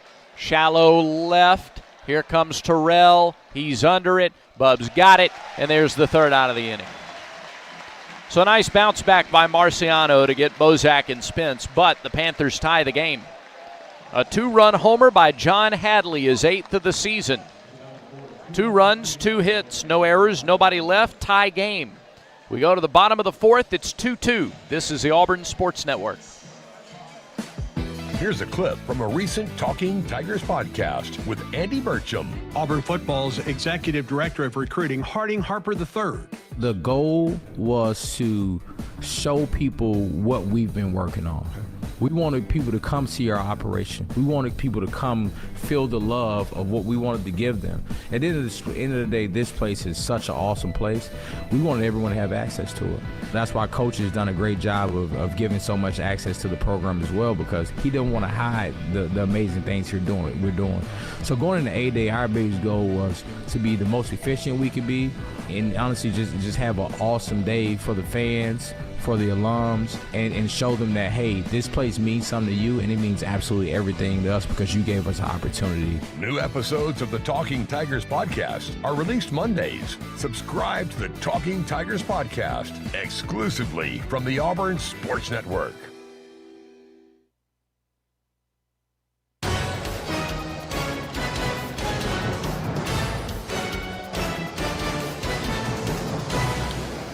Milwaukee tied the game in the top of the fourth, the two-run homer. It's 2-2, and Auburn will have Bingaman, Ballou, and Bub due up in the fourth inning against Riley Peterson. The inaugural On to Victory sports card and memorabilia show is coming to Neville Arena August 22nd and 23rd. You can meet Auburn legends Tim Hudson and Chris Davis, plus other legends including Andrew Jones, Dominique Wilkins, and more. It's a two-day event, 200 vendor tables, VIP autograph experiences, free student-athlete signings, memorabilia, trading cards, collectibles, and more. This is a can't-miss event right here in Auburn. Tickets and sponsorship opportunities are available at ontovictory.com/card show. Pitch to Bingaman, misses outside, ball one. Bingaman with an RBI single in the first became the fourth Auburn player with 50 RBIs or more this season. First time that's happened at Auburn since 2018. 1-0, missed the inside corner, 2 balls, no strikes. Yep, the 3 with 50 in 2018, Stephen Williams, Will Holland, and Edouard Julian. 2-0 to Bingaman. Popped up a high fastball, back out of play, 2-1. It was an Auburn team in 18 that went to North Carolina State, won the regional, and came within an eyelash of winning the Super Regional at Florida. A lot of people remember watching, well, really all 3 games of that Florida Super Regional. 2-1. Swing, driven down the left field line, hooking, foul into the corner. Another really good swing by Bingaman, but he was just a tad early. That last game of the Gainesville Super Regional in 2018 may be, like before I started doing the games, the most invested I was in a college baseball game in every single pitch. 2-2. Fly it up the right side, foul. Still 2-2. Went to extra innings. Florida won it on a home run that bounced off the glove of Stephen Williams and over the wall. Stephen would have his say the next year. Yes, he would. On this date. Yes. In 2019, as a matter of fact. 2-2. Line drive, right field, base hit. Bingaman fought it off. Into right field, big turn. He's going to try for 2. Bingaman slides. Oh, he's out. The swipe tag from the shortstop Holmes. Bingaman wants it reviewed. He tried for the hustle double. And Auburn is going to challenge it. Really good throw from right field for Marion and a terrific tag down there. Auburn is challenging the call of out. The play's under further review. I thought in real time it looked like kind of a blind tag, and it was. And I don't know if he got him. Shortstop wasn't even looking. I'm not sure he tagged him. No, I don't think he did. I don't think he got him on the first swipe. No, I Brad. think Ethan got the left foot in there. We'll get another angle here. I don't think he tags him the first time around. I don't think so either. Bingaman immediately, vehemently asked for the challenge. It was a great play by Marion and a really good blind swipe tag, attempted tag by Bozak, but I don't think he got Bingaman. Centralized review in Pittsburgh will relay this to the umpires on the field.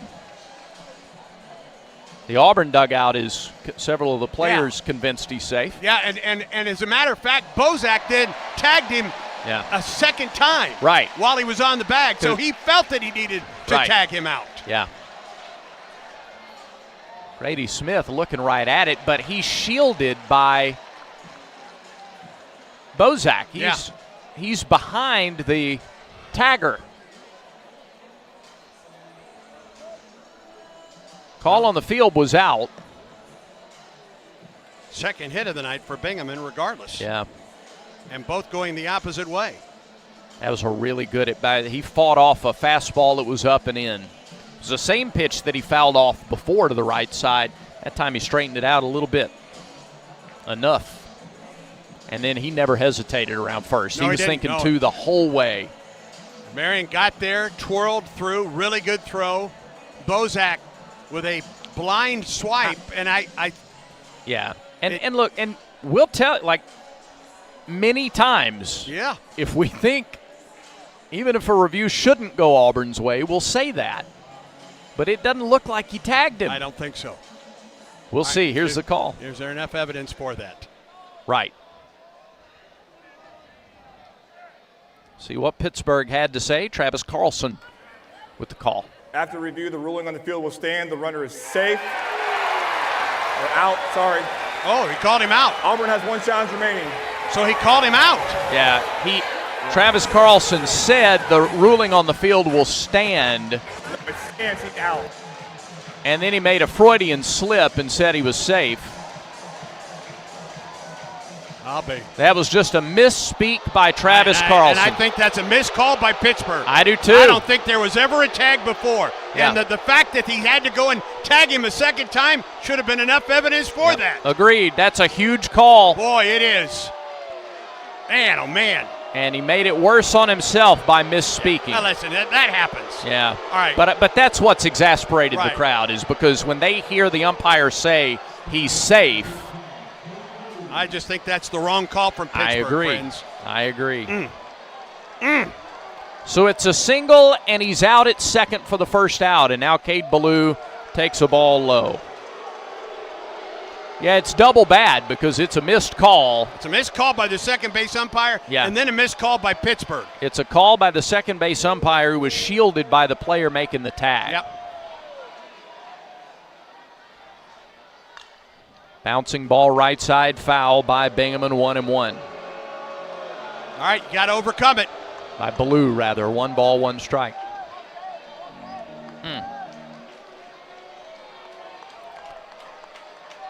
Yep, should have been a man in scoring position and nobody out. Instead, there's nobody on and 1 out. 1-1 to Ballou. Ooh, outside, 2-1. Close.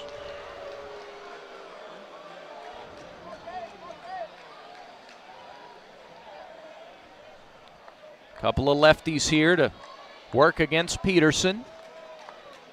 In the bottom of the 4th, Terrell on deck, 2-1 to Ballou. Ground ball, foul pass first, and handcuffed him. 2 balls, 2 strikes. And this crew's going to hear it for a little while from this crowd, and they earned it.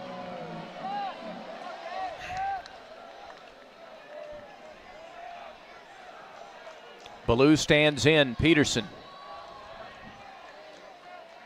Looks home, plants, fires, grounded, right side, fielded by the catcher. He throws and gets Ballou by a half step.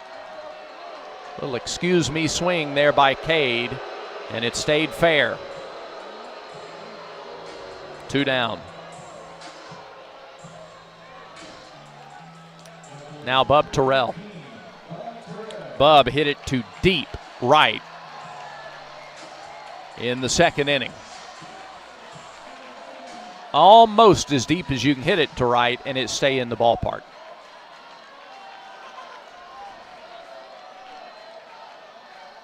First pitch to him here. Grounded foul right side. The last time I can remember Terrell this year going through a bit of a slide like he's on right now was when Auburn went into Gainesville. And then he homered to tie the game in the 8th inning. He homered in Columbia to bust open a scoreless game. He takes a pitch outside, 1-1. That was early in conference play.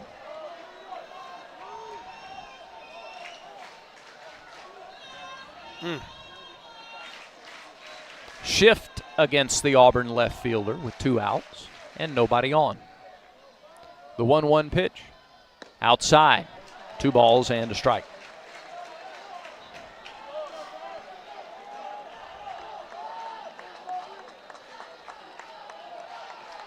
Crowd behind the sophomore left fielder. Peterson delivers. And there's a strike. It's 2-2. Peterson has gone 2-2 to all three hitters in the inning. He's at 62 pitches in his second outing of the weekend. He rocks and fires and misses down and away, and the count is full. His third full count of the game. The other two resulted in groundouts to second. 2-2 the score, bottom of the fourth, 2 out. And the payoff pitch to Terrell. Bouncing ball to first. Gloved there by Hadley, takes it to the bag, and the inning is over. No runs, a hit, no errors, and nobody left. We're through 4, it's 2-2. And Auburn baseball continues in a moment. You've created a comfortable home office. Now let Carrier provide the cash bonus. For a limited time, you can claim up to $1,550 in cool cash rebates on a qualified Carrier home comfort system. There's never been a better time to upgrade to year-round premium comfort and energy savings. Carrier, turn to the experts.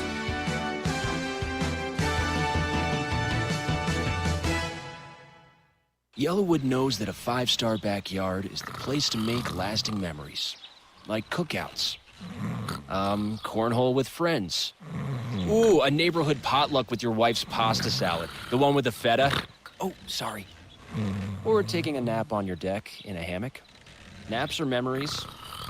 I love naps. For 5-star backyards and the most memorable experiences, Yellowwood brand pressure-treated pine. If it doesn't have that yellow tag, you don't want it. Back to more Auburn baseball in regional action at Plainsman Park. Time for an Alabama Power call to the bullpen for the Auburn Tigers, and Auburn goes to its bullpen ace, Jackson Sanders, as he makes his second appearance on the weekend. Left-handed sophomore, 6'3", 210 from Opelika, Alabama Valley High School. Sanders on the year 4-1, a 2.70 earned run average, making his 16th appearance and his 9th in relief with 4 saves. 63 in a third innings, 23 runs, 19 earned on 49 hits. Has struck out 85, walked 22, has given up 5 homers, and opponents are hitting .212 against Jackson Sanders. In the NCAA Regional, Sanders made 1 appearance. It was a 2 1/3 innings. He gave up a run on 2 hits, struck out 3, gave up a homer, and opponents hitting .222 against Jackson Sanders in the regional. The starter, Jake Marciano, was good tonight for the Tigers. He went 4 innings, gave up 2 runs on 6 hits, did not walk a batter, struck out 6, threw 63 pitches, 41 for strikes.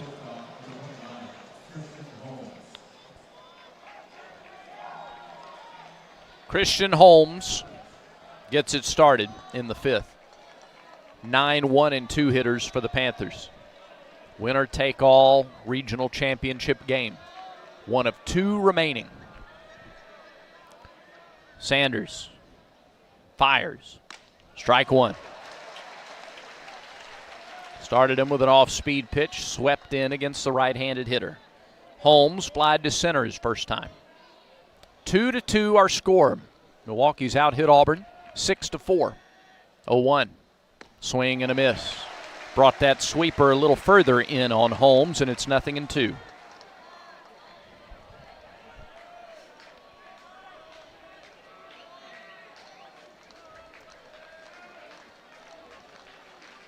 The 0-2. Little number back to the pitcher. Sanders fields on a hop and goes to first for the out. Like he was playing Pepper with Sanders. Right back to him on a bounce. And Holmes is retired for the first out of the 5th. 1 down, top of the order, Grant Ross to the plate. Listen to all things SEC, including live games. plus SEC This Morning. Tune to SiriusXM SEC Radio, channel 374. Also streaming on the SiriusXM app. Ross waits, first pitch, just outside, ball 1. Ross is 0 for 2. He has struck out, popped out to short.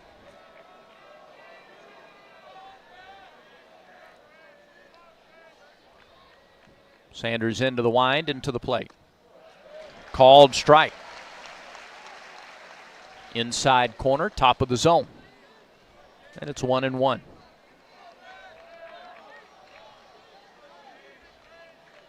Jackson ready again. Fralick sets up inside. Here's the 1-1. Missed the outside corner. 2 balls and a strike. Ross now 5 for 13. He scored 6 times from that leadoff spot. 2-1 pitch.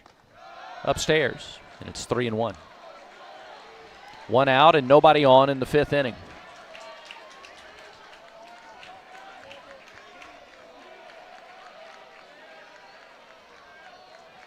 Auburn scored first last night and never looked back. Here's the 3-1 to Ross. Missed outside, ball 4. A couple of times in that sequence, Fralick was set up on the inside corner, and Sanders missed away. It's a 1-out walk to the leadoff man, a speedy Grant Ross. Tougher to run against a lefty, but they might consider it with a go-ahead runner at first base in the 5th inning.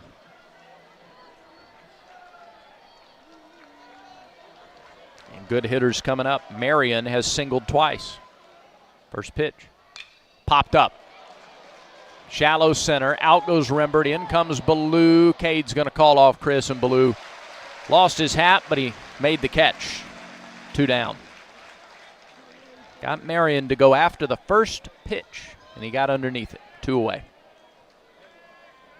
And that'll bring Dylan O'Connell to the plate. It's been a steady diet of off-speed stuff from Sanders since coming in, hasn't it? Yeah, they've it's like they're expecting Milwaukee to be waiting on the fastball. They're crossing them up. O'Connell steps in.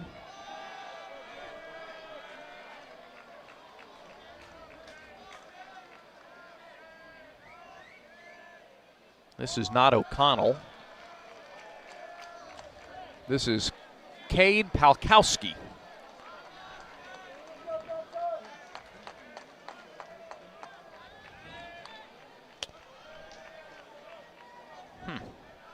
Well, O'Connell had been 0 for 2. Throw to first. Runner is back. Palkowski has started 19 games. He's played in 37. He's hitting .235 on the year. A couple of homers, 15 RBIs. He's walked 7 times. Struck out 25 times in 85 at bats. 1-0 pitch. Swung and fouled away. A ball and a strike. O'Connell had hit into that double play in the first and then struck out swinging to end the 3rd. No idea. No, I mean, he was 5 for 14. And has been the everyday center fielder this entire tournament. And he's a lefty, so they didn't go lefty-righty. Pitch. Just missed the inside corner. It's 2-1.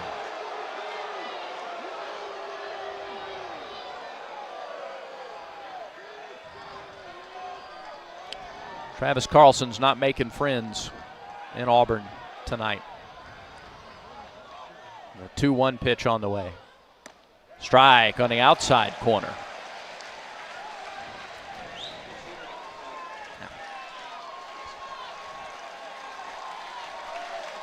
2-2. 2 outs. Sanders trying to strand Ross at first. Crowd to its feet. Here's the 2-2 pitch. Chopped, right side, foul. Past the first base coach's box. And we'll do it again.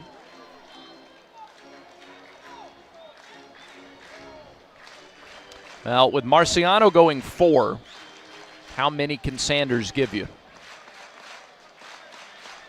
And who's next? Sanders readies again from the stretch. Looks to first, looks home, comes home.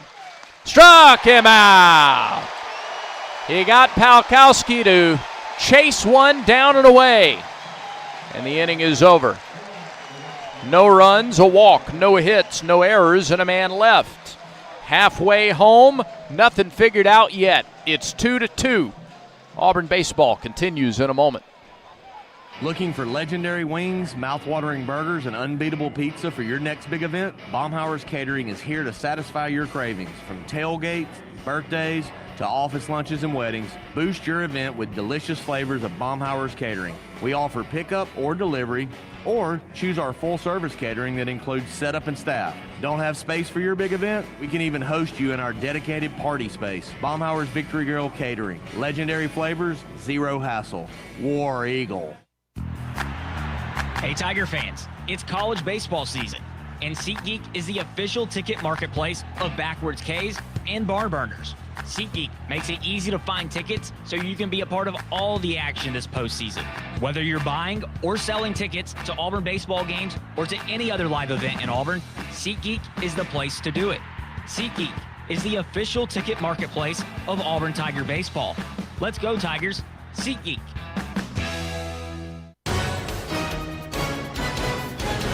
Back to more of the Tigers and Panthers from Plainsman Park.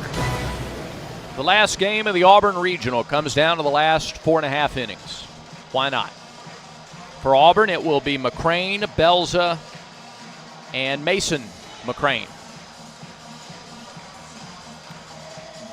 Earlier, last inning, they had Cullen Reel, a junior right-hander, loosening. Peterson is at 64 pitches. Well, this would be a good time for one of those patented fifth inning outbursts from the Auburn offense. Fifth inning is presented by Southern Union. You can move seamlessly to Auburn to complete a bachelor's degree in selected programs by taking courses at Southern Union and Auburn concurrently, all at Southern Union's tuition rates. Let Southern Union put you on your path to the Plains. Brandon McCrane flied to center his first time. Third baseman Ross comes in on the edge of the grass. Guards against a bunt. First pitch. Low, ball one.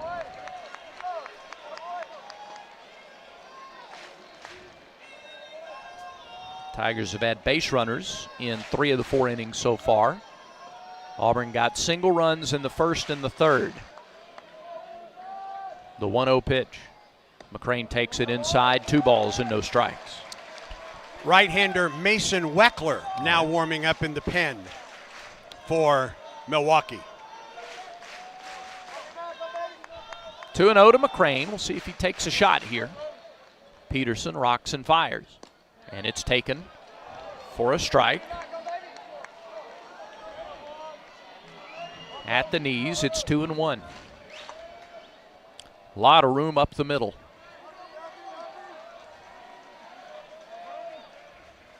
Pitch home. Taken high. It squared to bunt. Pulled back. It was way high.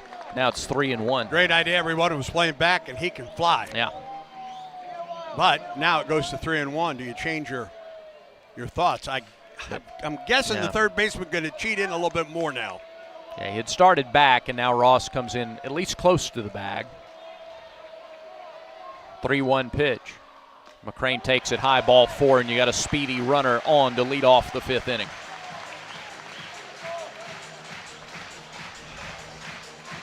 Third straight inning, the leadoff man is reached. Auburn is yet to score the leadoff hitter. Against the catcher Kibler, opponents are 40 of 49 stealing, including the stolen base earlier in the game. Yep. And against Peterson, 19 of 23, despite the fact that he's a lefty. Yeah. And the head coach is out, and Peterson may be done. He is. Peterson is done. Yep. They're going to go to a righty. And if it's 34, that is Mason Weckler. So Peterson takes him through 4 innings. And a leadoff walk in the 5th, the last batter that he faces. Milwaukee makes a Pepper Tree pitching change. For a new level of taste, Tiger fans know it's got to be Pepper Tree. Best wine selection, finest cuts of meat, Visit Pepper Tree in Auburn or Montgomery online, steaksandwine.com, steaks, the letter N, wine.com. In the 5th inning of a tie game at Plainsman Park, Milwaukee makes a Pepper Tree pitching change. In 1977, Ford F-Series became the best-selling trucks in America. 33 million trucks later, we've kept that title every year since. And that's a formula we plan on repeating. Ford F-Series, built Ford tough. The best-selling trucks in America for 49 years and counting. Based on 1977 to 2025 calendar year industry reported total sales. Pepper Tree pitching change for Milwaukee, number 34, Mason Weckler, right-hander, 6 foot 205, a junior from Belvedere, Illinois, Belvedere North High School, and a transfer from Wisconsin Stevens Point. 0-6 this season for Weckler, 7.81 earned run average. This will be his 20th appearance, 19 of those in relief, and he has a save. 40 in the 3rd innings, 45 runs, 35 earned on 60 hits. 33 strikeouts, 16 walks, 4 homers. Opponents are hitting .333 against Weckler. He has pitched in the regional. 1 outing. Did not figure in the decision. Went 2 2/3 innings, gave up a run on 3 hits with a strikeout. And he is on to replace Peterson, who did a really good job. He has pitched well this weekend for Milwaukee. Got the win against Auburn on Friday night. The start tonight goes 4 innings. Gives up 2 runs, 1 earned on 4 hits, 2 walks, 2 strikeouts. He is responsible for Brandon McCrane down at first base for Auburn. Weckler on for Milwaukee. A 2-2 game. Bottom of the 5th, nobody out. Runner at first for Auburn, and Taylor Belza coming to the plate. A right-hander to face the left-handed hitting Belza. Really similar outings for the 2 starters who pitched here Friday night. Same amount of rest coming back. Both went 4 innings. Peterson 4 hits and 2 walks. Marciano didn't walk anybody, gave up 6 hits. And now the bullpen is steering this one. Here's Belza. Throw over to first. Belza didn't show bunt. And McCrane slides back in safely. 17 stolen bases for Brandon. He's been caught 4 times. Belza 0 for 1 with a strikeout. Third baseman in on the grass. Belza takes a strike. 0-1. Taylor 4 for 13 on the weekend. He's been hit 3 times. He's walked twice. He scored 6 runs from the 9 hole. 0-1. Grounded foul behind the plate. 0-2. Off-speed pitch at 80 from Weckler.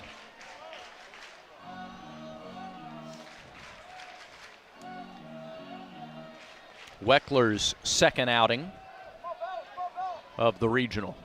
0-2. Missed outside with a curveball. A ball and 2 strikes.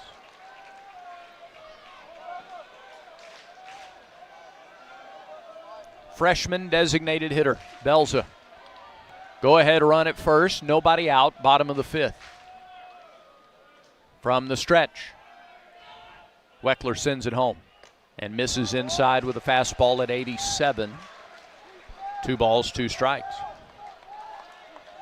Top of the order, Mason McCrane on deck. Milwaukee tied it in the top of the 4th. It's 2-2. We're now in the bottom of the 5th. 2-2 to Belza. Swing and a miss at the curveball, 1 away. Belza down on strikes for the 2nd time tonight. Now back to the top of the order.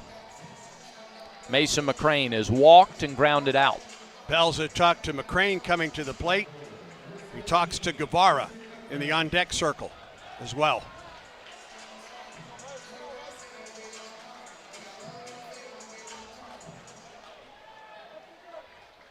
McCrane has driven in 4 runs in the regional, 39 on the year.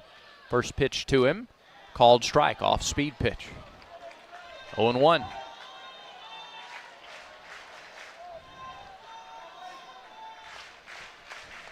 They brought in the right-hander. He struck out the lefty Belza, now facing the lefty McCrane. Brandon McCrain at first. 0-1 pitch. Off speed, swung and missed, 0-2.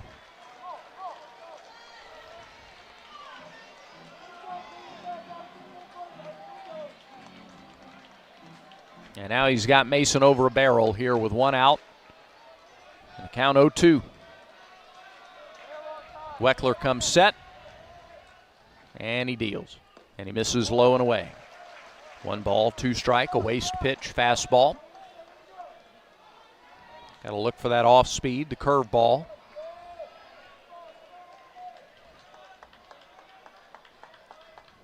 The 1-2 to Mason.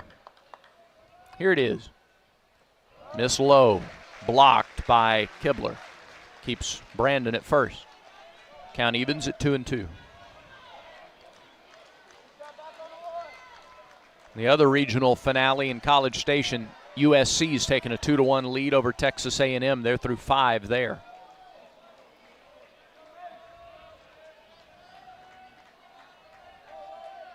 Weckler stretches and pitches. Swung on and missed. He has struck out Belza and McCrain. And now 2 are down, and Brandon McCrain still at first. It'll take something from Eric Guevara. If Auburn wants to keep this inning going, move McCrain along from first.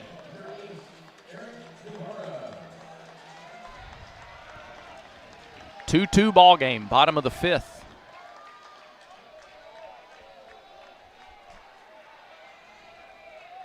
Weckler against Guevara. First pitch, high bouncing ball to short. Glove there. They go to second for the force, and the inning is over. So a leadoff walk to McCrain, and nothing after that. No runs, no hits, no errors, and 1 left for the Tigers. We're through 5, 2-2 the score. This is the Auburn Sports Network. Download the Auburn Athletics app, powered by War Eagle Mobile. Buy tickets, be a part of game day giveaways, shop the latest Auburn gear, and manage your War Eagle Plus subscription. And listen to every broadcast from the Auburn Sports Network, even when multiple games are happening simultaneously on the official mobile app of Auburn Athletics. Download it now. There's team pride, and then there's extra Tiger pride. When I'm carrying the Auburn University Regents Visa debit card or prepaid Regents Now card, that's exactly what I get. Whether I'm grabbing some extra Auburn gear or picking up an extra dozen wings for the game, this card always brings it. Sometimes I get an extra War Eagle from the cashier too. Visit Regions.com/Go Tigers to get yours. Extra changes everything. And at Regions, Extra is our ordinary. Official bank of the SEC, member FDIC.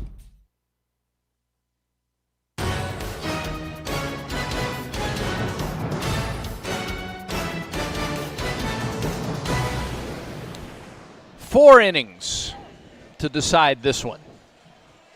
Auburn 2, Milwaukee 2. We go to the 6th. Jackson Sanders out there for his second inning of work. He'll get the middle third of the order for the Panthers. Kibler, Horn, and Hadley. They are a combined 3 for 6. Single, double, homer. 2-run homer by Hadley tied the game in the 4th inning.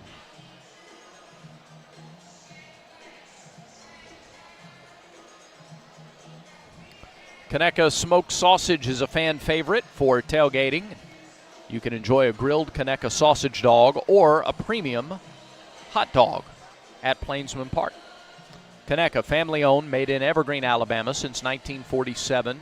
Why don't you make Conecuh sausage a part of your game day? Or Sunday, or Saturday, or any other day ends in Y. Dominic Kibler, the catcher. 0 for 2, couple of strikeouts. First pitch, inside corner, strike 1.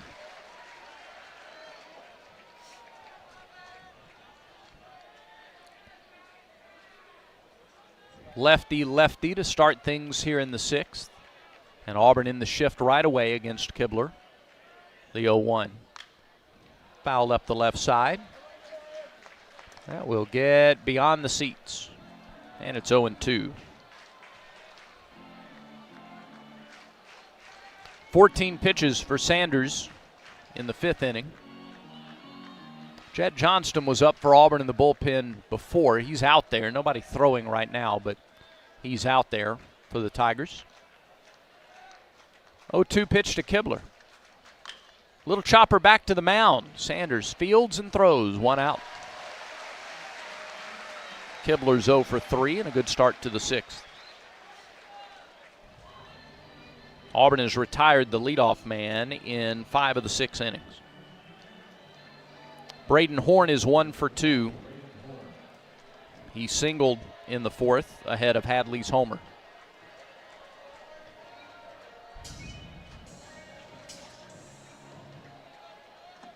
Horn 4 hits, 6 RBIs on the weekend.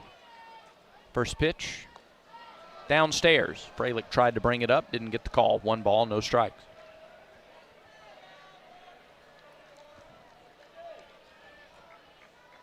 Nobody on, 1 out, top of the 6th, 2-2 ball game. Sanders plants and fires. Swung on and missed. Off-speed pitch, Horn swung through. It's 1-1.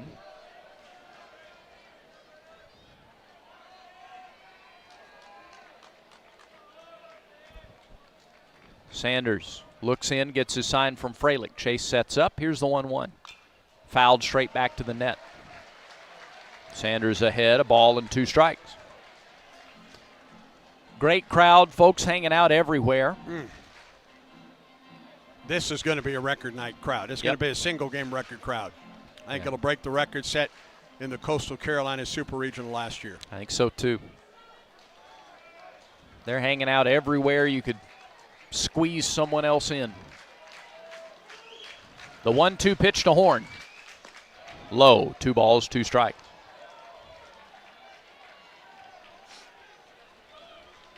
Game originally slated to start at 5. Weather blew through earlier. Decision was made, I guess, around 3 o'clock to push it to 8. Pitch. Outside, 3 balls, 2 strikes. He was ahead 1-2. Horn has filled up the count. And the later start didn't deter the crowd whatsoever. Plainsman Park after dark. And the payoff pitch to Horn is on its way. Pulled foul into the Yeti yard, or just beyond the Yeti yard. Caught by a fan out there. Nicely done. That was coming at him in a hurry. Count full.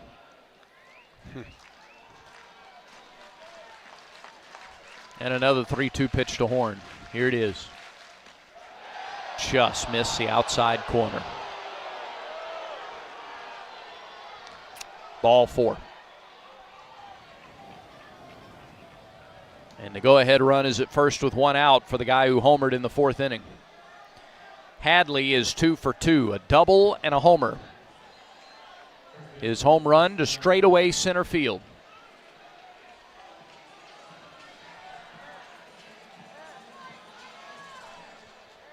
Horn, decent speed at first. First pitch to Hadley. Off speed, strike 1. Hadley turned but didn't offer. 0-1.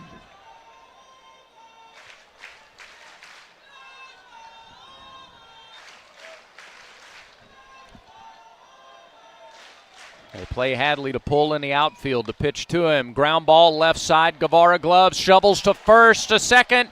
For the force on to first. Not in time. My goodness. Guevara scooted to his left. Gloved the ball. Shoveled it forward to Rembert to cover second.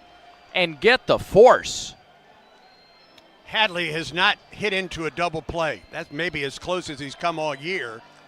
But the ball was not hit hard, just a really good job by Guevara to cut in front, get the force at second. 2 away. Hadley at first and Bozak at the plate. He's 0 for 2 with 2 strikeouts.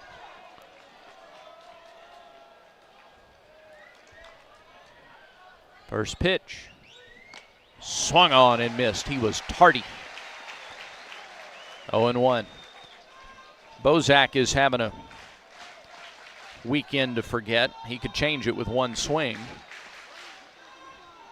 But now time called, and He's going to go meet with his coach. Now, Sean Wegner, the head coach, also the third base coach, to talk it over with Bozak, who is 0 for 11 this weekend, including strikeouts looking in the second and swinging in the fourth. 0 for 11 with 10 strikeouts on the weekend. Hadley at first, Goodwill, 7 out of 8 in stolen bases. Yeah, a little better runner than Horn, who was forced at second. So if Bozak does find a gap, and with 2 outs, he's going to be moving on contact. We're in the top of the 6th in a 2-2 game for the regional championship. After the meeting with his head coach, Bozak steps back in, the 0-1 pitch to him. Downstairs, 1-1.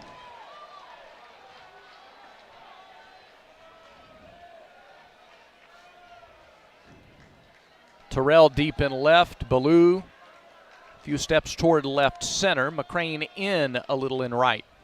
The 1-1. Strike, outside corner, a ball and 2 strikes to Bozak. Spence would be next, but there are 2 outs in the inning, and now the crowd back to its feet.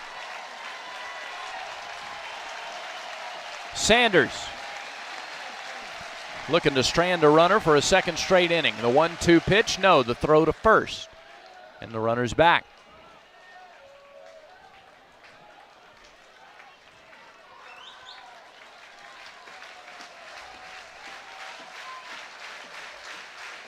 Sanders from the stretch off the left side of the rubber. Ball in glove, set at the belt. He deals. Swung on and missed, strike 3. Sanders gets Bozak. Second strikeout for Sanders. Out number 3 in the inning, more importantly. No runs, a walk, no hits, no errors, and 1 left for Milwaukee in the 6th. We go to the bottom of the 6th, 2-2 the score, and Auburn baseball continues in a moment.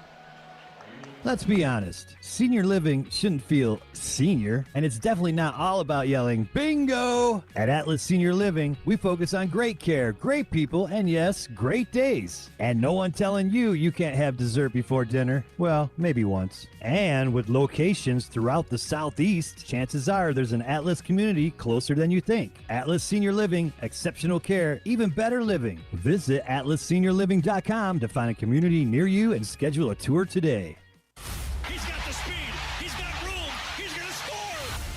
No one gets you closer to the game than Sirius XM College Sports Radio. For the win! Got it! Let's go! Tune in for news, talk, and analysis from the offseason through regular season and into the postseason. We've got your team covered anywhere you go. Deep to center field! Oh, it's gone! Get a free trial at SiriusXM.com/College Sports Radio 2025.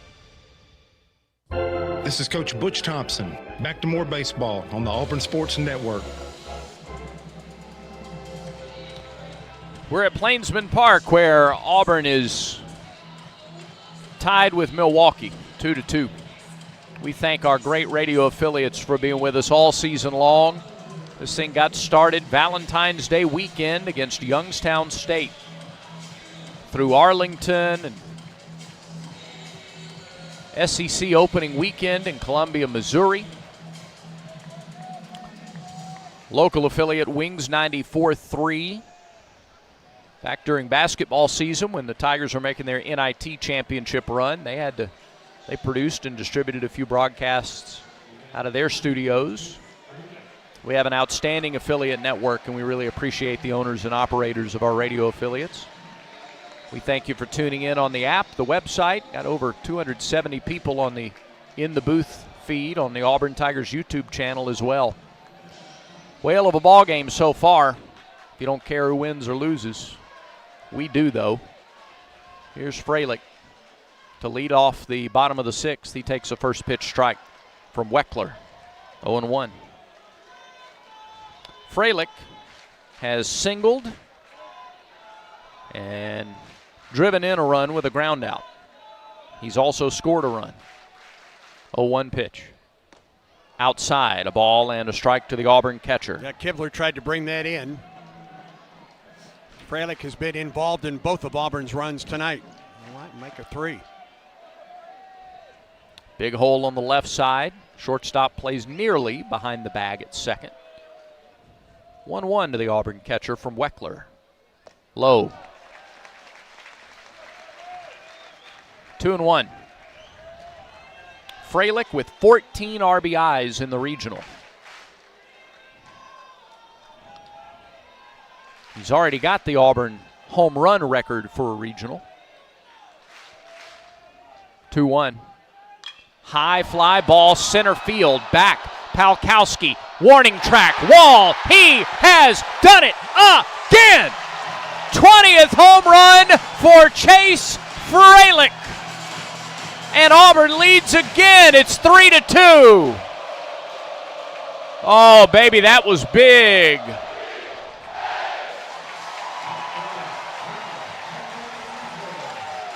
Wow. His 6th home run of the regional.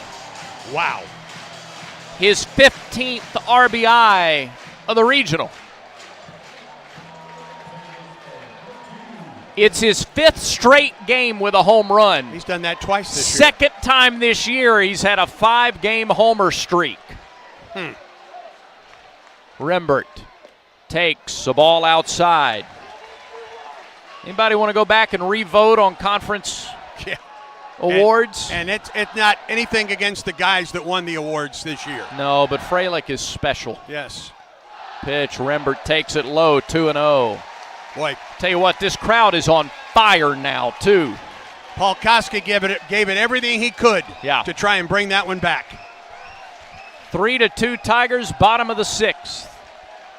The 2-0 pitch to Rembert. Low, it's 3-0. Bingaman in the on-deck circle. Boy, this place just came alive with that home run. Listen to him roar in the ear of Weckler. 3-0. No, it hit him. Nowhere close. And before Rembert gets halfway to first. All right, now never mind. The head coach just came out to retrieve the baseball. And the pitching coach is going to go out and visit with Weckler. It was going to be a walk if it hadn't hit Rembert. Cullen Real was warming up earlier tonight.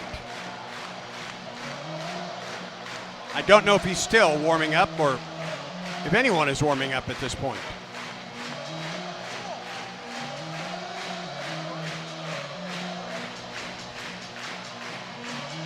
Somebody turned the volume knob all the way up here.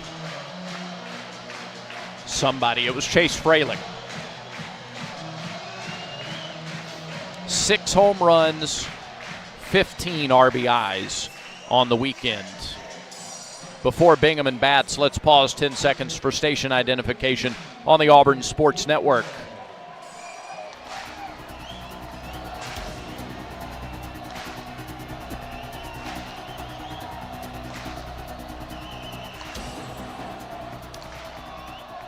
Here's Bingaman. First pitch, outside and low, ball 1. That's ball 5. Well, technically not. He hit Rembert. This crowd doesn't care. Nope. 1-0 pitch. There's a strike. 1-1. Bingaman has singled twice. Last time he was thrown out at second base as he tried to stretch a single into a double. Previous RBI record in a regional was Cole Foster with 12 and 22. Swing and a tapper foul off to the left. It's 1-2 to Bingaman. Cole did that almost in one game. Yeah, he really. Against Southeastern Louisiana. That's true. He had 8 or 9, I think, in that game alone. Well, he had 2 home runs in the first inning. Yeah. One of them was a grand slam, and his home runs came from both sides of the plate. That's right. In that inning. He had 9 in that game. Yeah. 1-2 pitch to Bingaman. No, bounced up there and gets away. Bounces away from the catcher who had no shot. Down to second goes Rembert. I think that bounced up and hit him in the mask and bounced away. It sure did. 2-2 to Bingaman, and now Rembert in scoring position. All right, Bingaman has gone to right field twice. Both were against the starter Peterson. As deep as Marion is in right, there is no shot to throw out Rembert if Bingaman shoots one through the right side. Here's the 2-2. Bingaman takes it low. 3 balls, 2 strikes. And now a payoff pitch due Auburn's electric freshman. And there is activity out there in the pen. Saw the ball going back and forth. Deafening roar. Payoff pitch. Low, ball 4.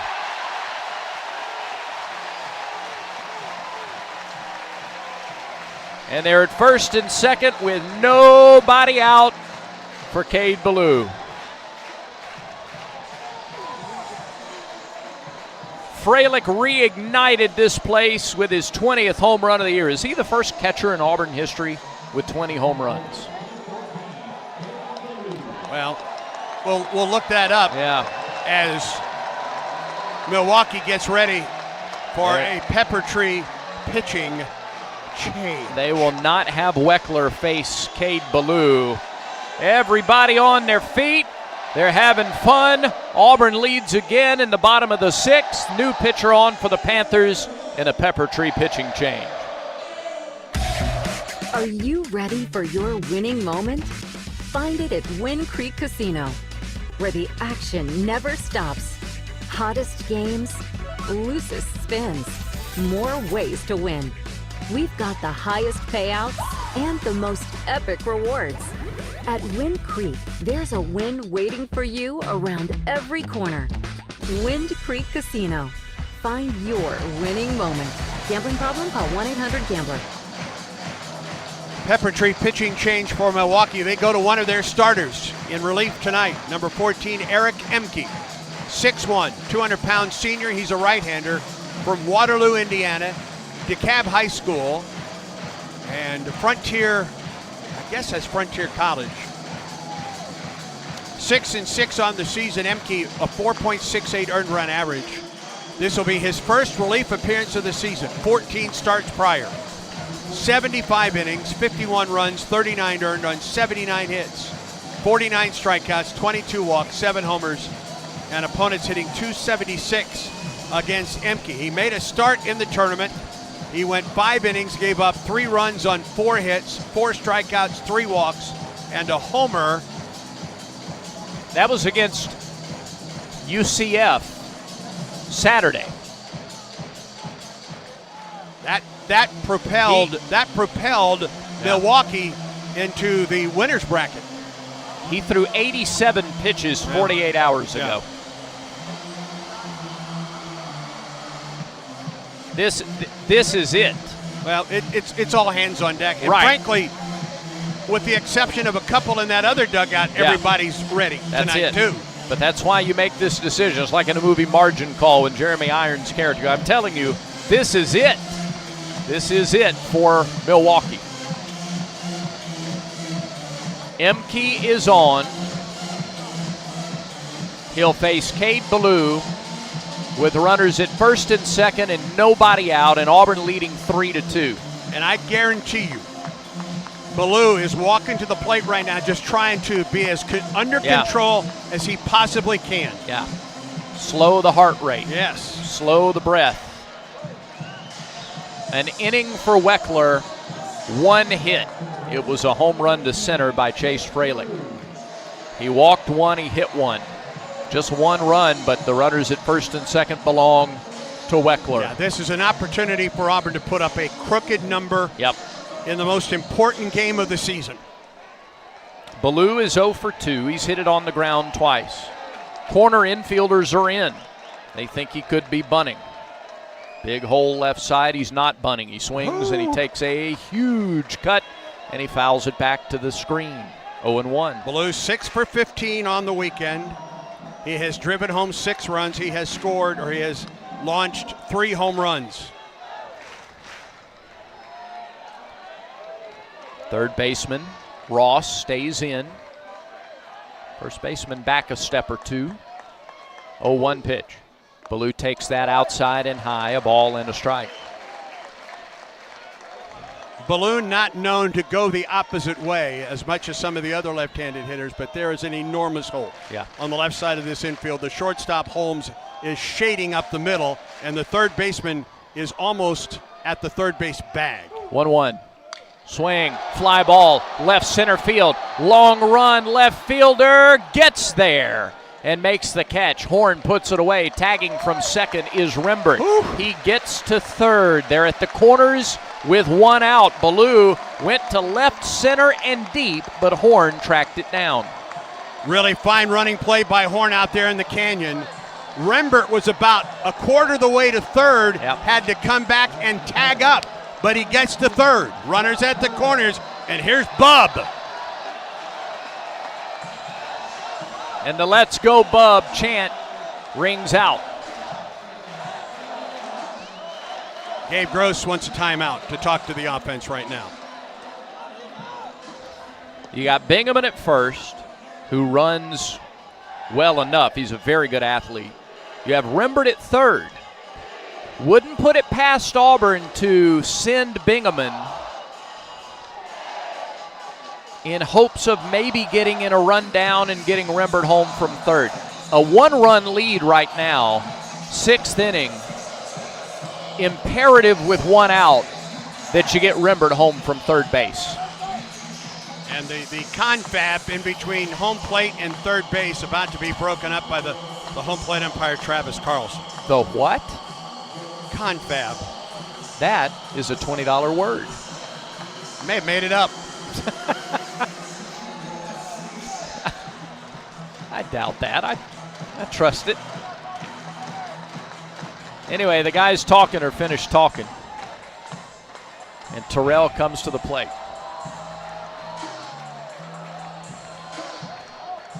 Boy, as if this place hadn't exploded already. If he gets a hit here. Runners at the corners, one out. Pitch. Terrell, bouncing ball over the first baseman. That's down the right field line. Rembert scores. Bingaman heads for third. Terrell heads for second. RBI double for Bob. And listen to him roar.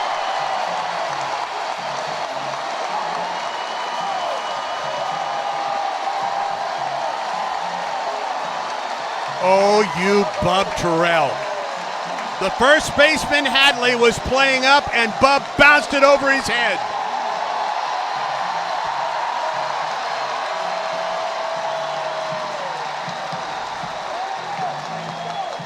It's 4-2 Auburn.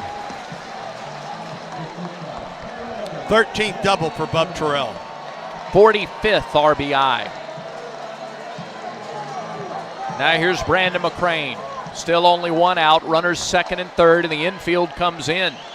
He could bounce one over everybody's head. Pitch.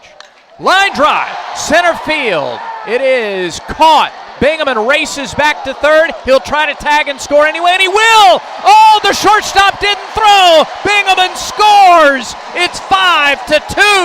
I don't think the shortstop knew that he was coming home. The shortstop turned to third first.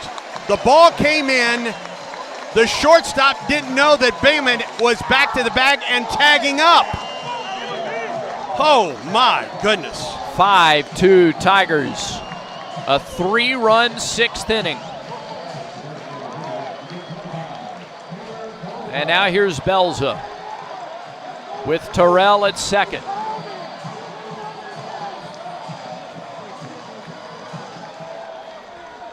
Whew. Boy. Belza 0 for 2, seventh man to bat in the inning. It started with Frelick's sixth home run of the series. Belza takes a strike, gets 0-1.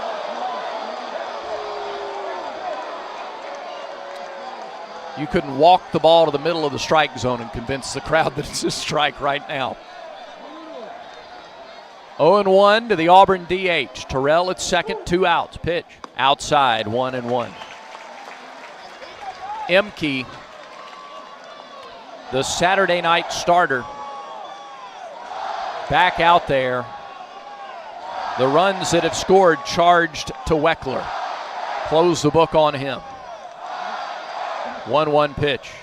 Belza grounds it off the pitcher's glove into center field. Terrell's going to score. It's 6-2.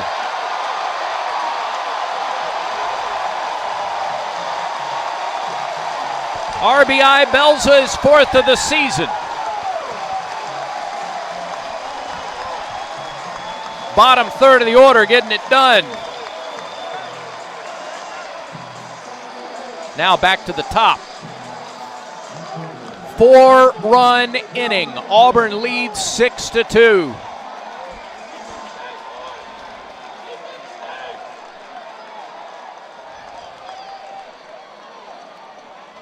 First pitch to McCrane. Fly ball, left center field, headed toward the canyon. It is off the wall. Here comes Belza. He will score. It rolls around in left center. Sliding triple for Mason McCrane. Second triple of the year for the freshman. Auburn's on top 7-2.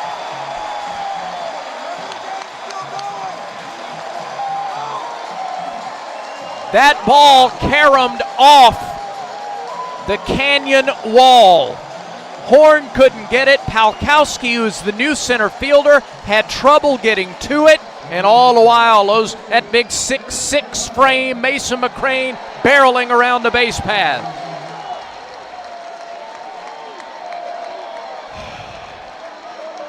Here's Guevara, the 9th man to bat in the inning. Pitch. High, ball 1.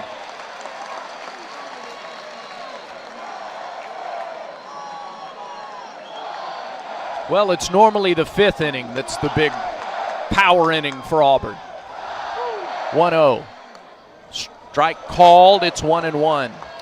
I was home late one of these nights watching the coverage with our own Greg Olson over there, and he talked about typically how the ball just falls straight down off the War Eagle wall, other than the canyon. Yeah. And that's where you get the crazy bounces. 1-1, Guevara takes it inside, 2-1, ninth man to bat. And that's what happened there.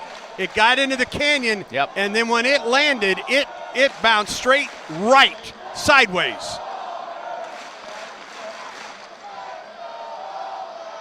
Wind and pitch. Low, 3-1. Look who's on deck. Yeah. The guy who started the inning with a homer. The instigator. 3-1 to Guevara. Inside, ball 4. And here comes Chase. Homer, hit, batter, walk. Fly out, double, sac fly. Single, triple, walk. And now Freilich back up there again. This is your regional MVP. Unanimous. Yeah. And that may be all for Emke. Yeah, the head coach is out. That's a gutty effort. You understand why they bring him in. Sure. But it didn't work. Auburn locked in at the plate, and Freilich will face somebody else. Auburn has opened up a 7-2 lead. Auburn has opened up a can. And as Freddie Mercury's voice plays through the Golden Eagle on the video board, a new pitcher is on his way in for Milwaukee. It's a Pepper Tree pitching change. In 1977, Ford F-Series became the best-selling trucks in America. 33 million trucks later, we've kept that title every year since. And that's a formula we plan on repeating. Ford F-Series, built Ford tough. The best-selling trucks in America for 49 years and counting. Based on 1977 to 2025 calendar year industry reported total sales. Pepper Tree pitching change for Milwaukee, number 55, Lucas Watson, right-hander, 6'2", 180. Fifth-year senior from Sacramento, California, Bella Vista High School, and I think transferred from Regis College in Colorado. second time that he has pitched against Auburn this weekend. Watson, 0-1 at 10.50 ERA, making his 22nd relief appearance. 18 innings, 24 runs, 21 earned on 27 hits. 21 strikeouts, 18 walks, 4 homers, and .338 the average for Lucas Watson. This is his second appearance of the regional, an inning, no runs on a hit with 2 strikeouts previously. Yeah, he pitched last night, and Yeah. we mentioned, because they took him out after that 1 inning, that they might want to bring him back tonight. And maybe surprised that they didn't go to him earlier. Maybe. He did not face Fralick last night. He faced Rembert, Terrell, Bingaman, and Ballou. Rembert singled against him to lead off the 7th inning.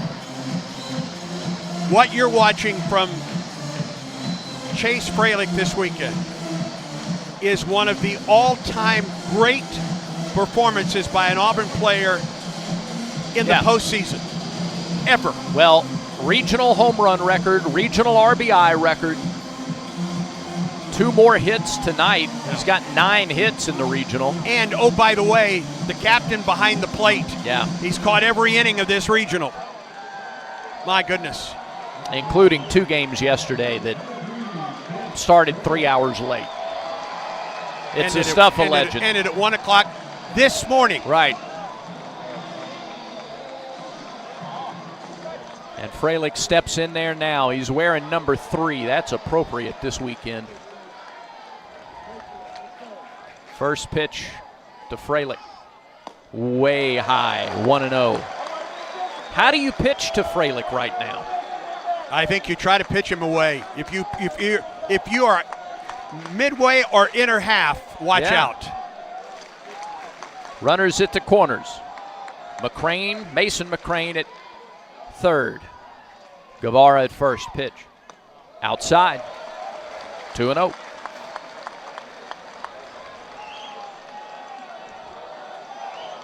A win tonight. Auburn hosts Ole Miss in a super regional this coming weekend. 2-0 to Fralick. High chopper. Second baseman. Gloves, takes it to the bag, and there's a force, and the inning is over. But listen to him. Auburn breaks a tie loudly. 5 runs. 4 hits. No errors and a couple left. We go to the 7th inning in the regional championship. It's Auburn 7, Milwaukee 2. This is the Auburn Sports Network. Massive international soccer is coming to Auburn for the first time. 2 proud nations, 1 global game. Argentina versus Iceland. Tuesday, June 9th at Jordan-Hare Stadium. Incredible elite competition and world-class talent coming to Auburn. Road to 26. Argentina versus Iceland. June 9th. Get tickets at aubtix.com or roadto26.com. What a matchup we've got, folks. Just nonstop action. The energy is electric and the fans are all in. An intense game like this calls for a Coca-Cola. Ah, crisp and refreshing. That's a game changer. Yeah, that taste scores every time. And just like that, they're back at it. Passionate fans and an ice-cold Coca-Cola. Now that's a winning combo. No matter the team, no matter the sport, everyone knows fan work is thirsty work. Enjoy a Coca-Cola.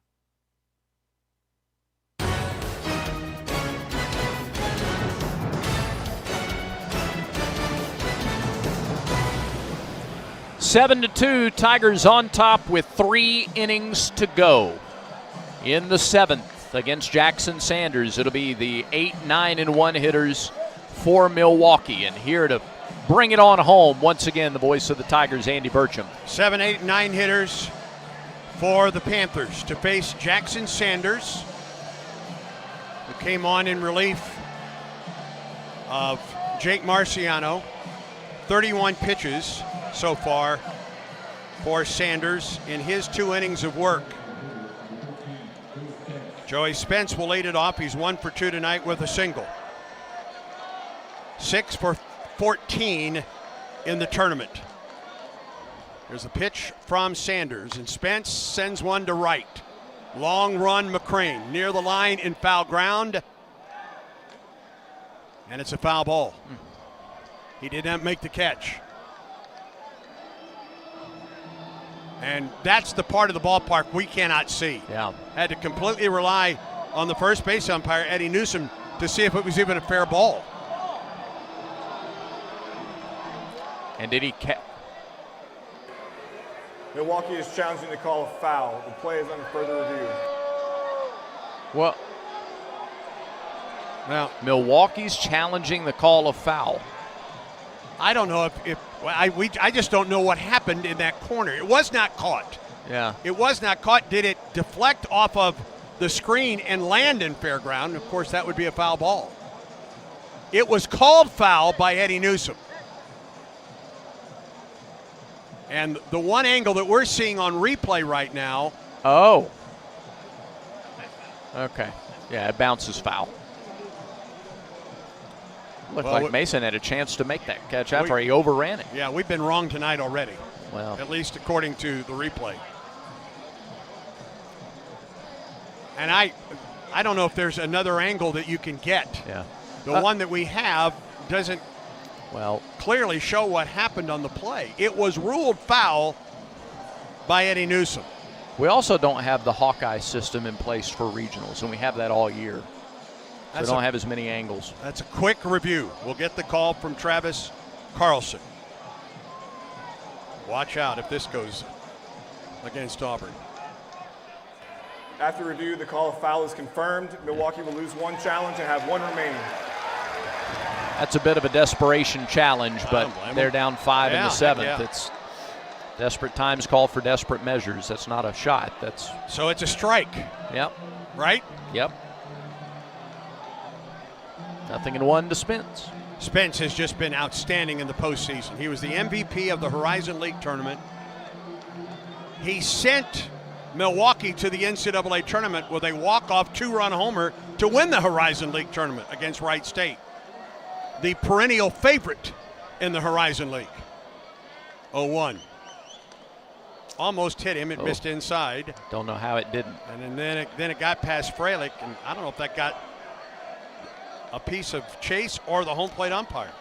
Andy, the other regional game in progress, USC gets a 3-run homer in the 7th to take a 5-1 lead at Texas A&M. They're in the 8th. 1-1 to Spence. It misses outside. An appeal. He did not go. 2 balls and a strike. 7-2. Auburn leads it. We're only in the 7th. Shipped on the right side of the infield. Here comes the pitch. Check swing foul. 2 balls and 2 strikes to Spence. A whole lot of off speed from Jackson Sanders. More so tonight than any game I can remember. Yeah. But remember, he's pitching for the second time this weekend, and that's unusual. 2-2 to Spence. Strike 3. He went around. He couldn't hold up on the slider, diving down. That's back-to-back strikeouts for Sanders. And that's a big out to get Spence. And here's Christian Holmes, the shortstop. Just to get that leadoff hitter again. That's 6 times in 7 innings that Auburn's retired the leadoff man. Holmes is 0 for 2. He's flied to center, and he's tapped back to Sanders. As a matter of fact, he was the first one to face Sanders, who winds and fires. Strike down the middle.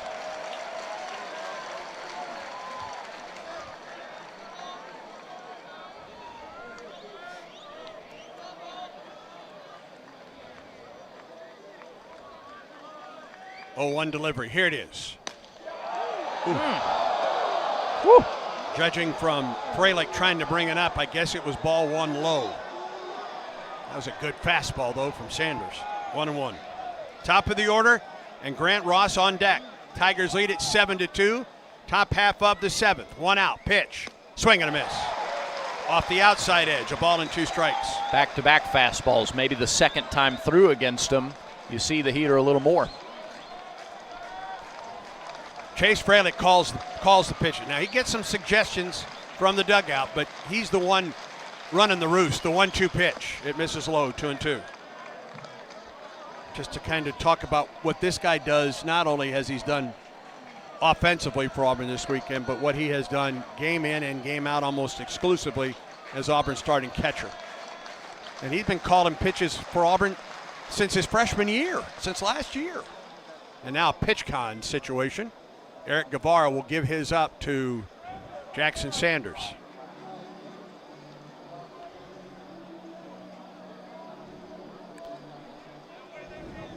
And Everett Tiefer will bring out a new pitch con for Eric Guevara, who tosses the other one to the Auburn pitching coach.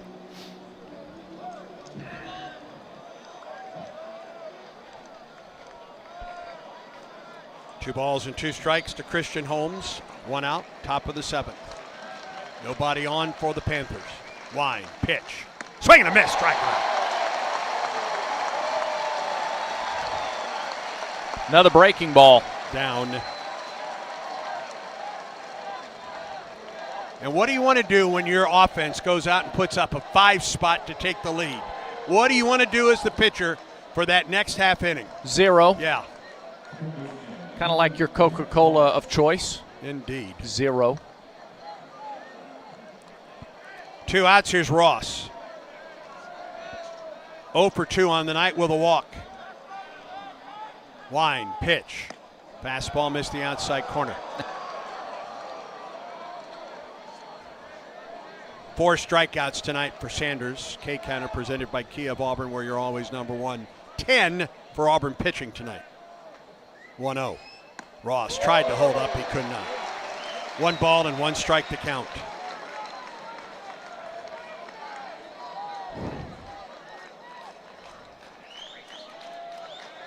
Sanders works off the left side of the rubber. He winds, he fires. Swung, lifted out of play, right side onto Donahue. 1 ball and 2 strikes. Here comes the Auburn family. 8,000 strong. 8,000 plus. 1-2.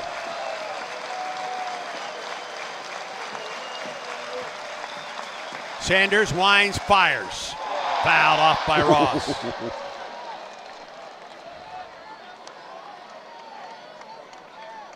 Sanders is at 45 pitches in this second outing of the NCAA Regional.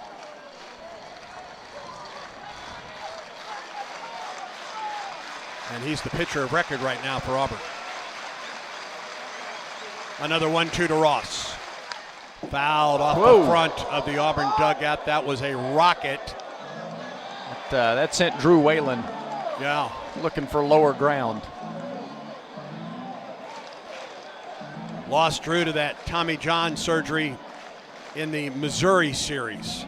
Oh, can you imagine this team with Whalen available too? But what it has done without him is remarkable. But yes, that was a big loss when the Tigers lost Whalen. 1-2. Strike 3 call. He struck out the side. 7th inning stretch. They celebrate at Plainsman Park.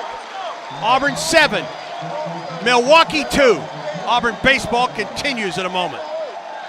There's team pride, and then there's extra Tiger pride. When I'm carrying the Auburn University Regents Visa debit card or prepaid Regents Now card, that's exactly what I get. Whether I'm grabbing some extra Auburn gear or picking up an extra dozen wings for the game, this card always brings it.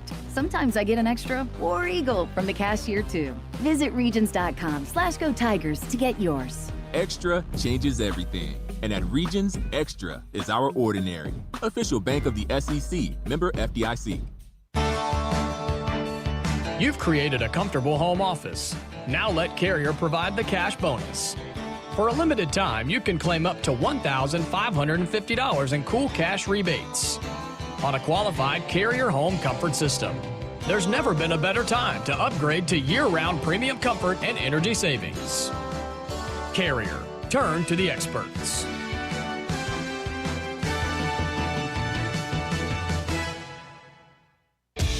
This game recap is presented by Regions Bank.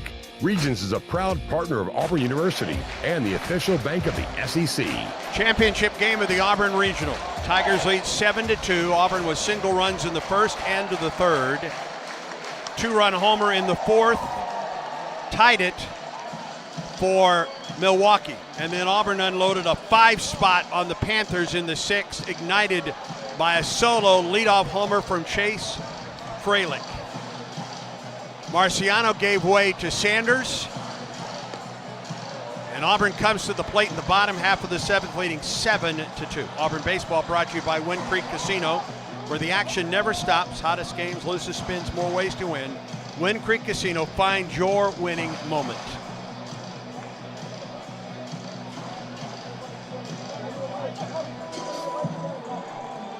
This Auburn ball club trying to come out of the losers bracket to win the regional tonight. And they still have a ways to go. First pitch is a ball inside to Chris Rembert. Hit by a pitch in the 6th. He scored one of Auburn's 5 runs. 1 for 2 on the night. Rembert, Bingaman, and Ballou facing Lucas Watson. Off the stretch, the pitch. Ball too low.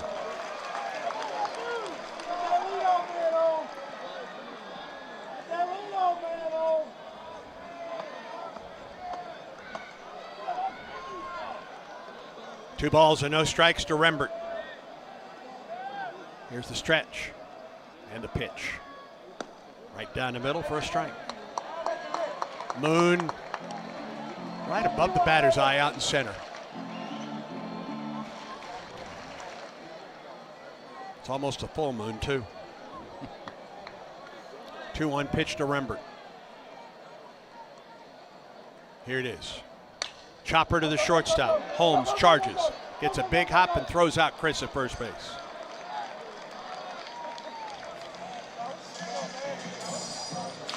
One down for Ethan Bingaman. Bingaman with an RBI single in the first. Singled in the fourth, tried to stretch it into a double, was called out. He walked in Auburn's 5-run 6th and scored. He scored 8 times. He's driven home 8 runs in the regional. First pitch to him. Swing and a miss at a pitch that was down. 0-1 the count. Watson, the 4th pitcher of the night for Milwaukee. Riley Peterson was really good in his start. Weckler, Emke, and now Watson to follow. 0-1 pitch to Bingaman. Here it is. Drops low. 1 ball and 1 strike to the Auburn first baseman. Auburn is looking for its 10th regional championship. It would be the 5th under Butch Thompson.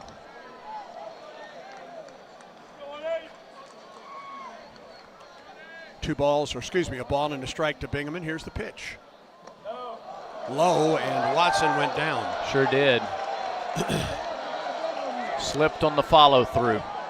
Right down on his belly. 2 balls and a strike to Bingaman. By the way, that single for Rembert in the first extends his hitting streak now for Auburn. Failed to mention that when it happened. 2-1. Jam shot up the right side, foul ground. First baseman Hadley makes the catch. 2 outs. Yeah, you know, Chris, he hasn't shown the power that we saw from him last year, but he's just so steady. You can count on him for at least a hit every time out. 17-game hitting streak. Yeah. That he would love to extend to the Super Regional this weekend against Ole Miss. It's a month of games. At the most important time of the year. Right.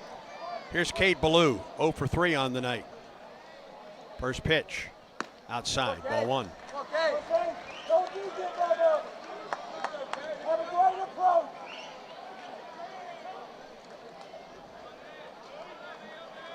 Two out, nobody on for Auburn here in the 7th inning. Here's the stretch by Watson to the 1-0. Ballou chops it foul up the first base line. So that hitting streak for Rembert's literally a month of games. It started with the Sunday game at Texas A&M. So May 2nd was the last time he played a game in which he didn't have a hit. Outfield straightaway and deep. 1-1 pitch. This is low. 2 balls and a strike. The word confab is a word. I believe, yeah. I really needed to find out myself, frankly. Got a friend that confirmed it for me. Thank you, Mac. Pitch. Ball 3 low. 2 outs, nobody on for Auburn in the 7th. Bob Terrell waiting on deck. Tigers lead 7-2 in the championship game of the Auburn Regional.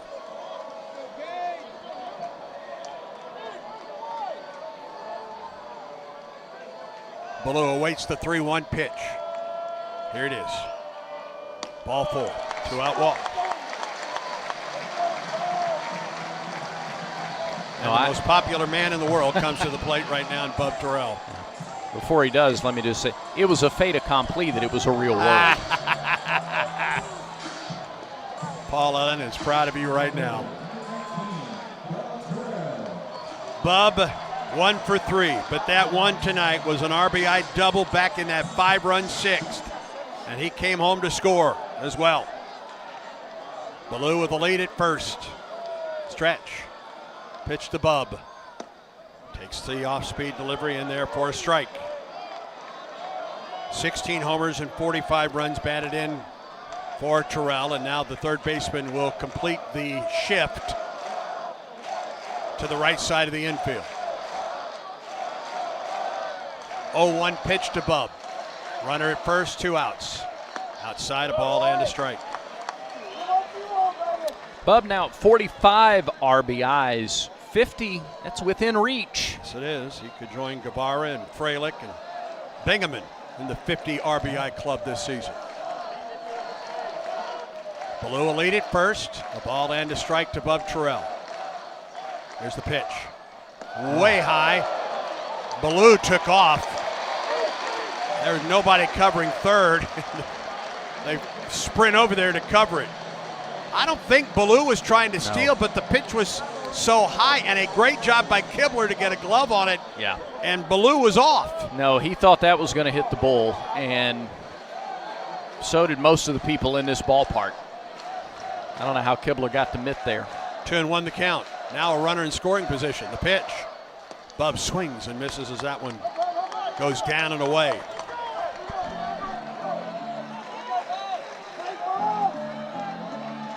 Two balls and 2 strikes to Bub. 2 outs. We're in the 7th. Tigers lead 7-2. Ballou, big lead down there. Here comes the pitch. Strike 3 call in the inside corner. Good pitch. And the inning's over. No runs, no hits, no errors. A man left for Auburn. We go to the 8th. Auburn 7. Milwaukee 2. And this is the Auburn Sports Network. Looking for a street legal golf car? Diamond Golf Cars has the largest selection in the state, and the Auburn store is right off Opelika Road, closer than you think. With locations in Auburn, Birmingham, and Huntsville, they've been raising the bar since 2012 in golf car sales and service. Need a tune-up? Diamond Golf Cars is full service for all your golf car needs, and they offer pickup and delivery, carrying brands such as EasyGo, Club Car, Yamaha, and much more. Visit DiamondGolfCars.com today and drive different. Drive Diamond. The Goose Performing Arts Center at Auburn University is Alabama's premier destination for the arts, bringing you the very best of Broadway, dance, music, and more. Learn more about upcoming performances and see the calendar of events online at gougecenter.auburn.edu. That's GOGUE center.auburn.edu. Or call the box office 334-844-TIXS.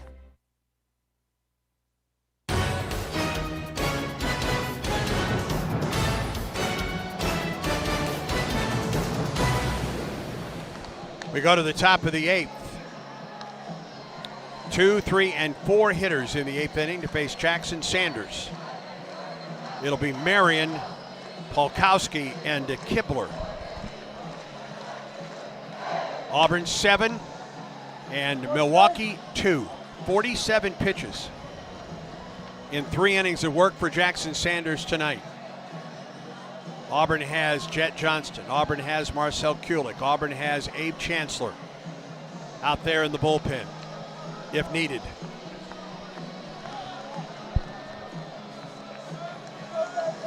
And a couple right-handers are warming up for the Tigers.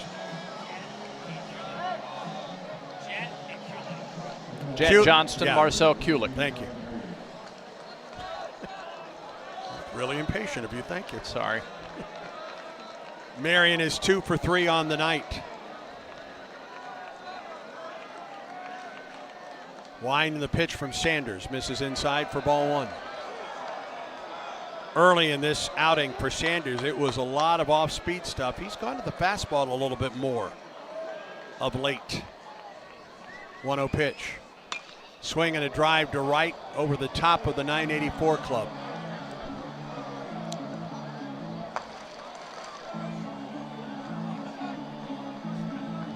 Just looked up Chase Fralick's home runs. Yeah. He hit his 6th of the year, April 4th against Arkansas. His 7th was against Oklahoma on April 24th. 1-1. Swing and a drive into deep right field. Back is McCrane, and that's going to leave the ballpark. It's a home run for Marion, his 14th of the season.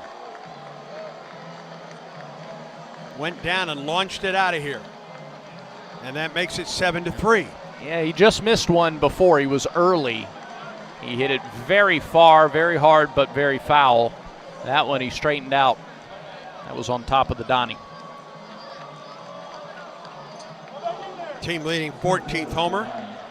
And he now ties Kibler for 60 runs batted in. And it's a 4-run ball game.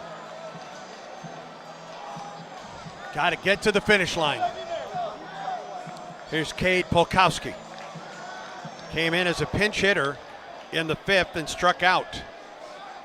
Came in for the starting center fielder, Dylan O'Connell. The pitch. Ground ball through the left side. Base hit. And with 6 outs to get, 50 pitches for Sanders. You love the fight. You love that he wanted the ball 48 hours later. And what he's done to this point has been excellent. But they are getting second time against him. Second look at him. Fralick and Guevara meet Sanders on the mound. We're in the top of the 8th, the run home for Milwaukee, and a runner at first. And Auburn's lead is 7-3, and now Everett Tiefert is out. Sanders is at 51 pitches. And Everett Tiefert looking right at the big right or the big left-hander from Opelika.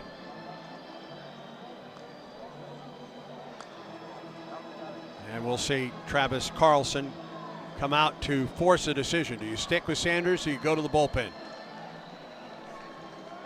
Auburn will stick with Sanders for now. He's had good success against Kibler, and he's a lefty.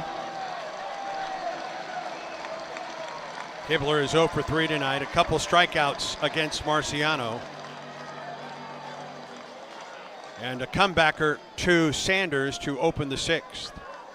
A leadoff homer for Marion here in the 8th. And a single to left by Pekalski, who's at first. And he is 8 of 9 in stolen bases, by the way. Kibler, a left-handed hitter. It's a 4-run Auburn lead. Nobody out in the top of the 8th.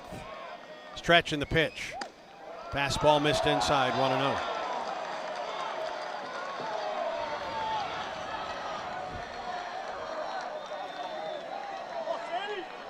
Shift to the right side. Guevara, the only one on the left side of the infield. Stretch in the pitch. Strike call on the outside edge.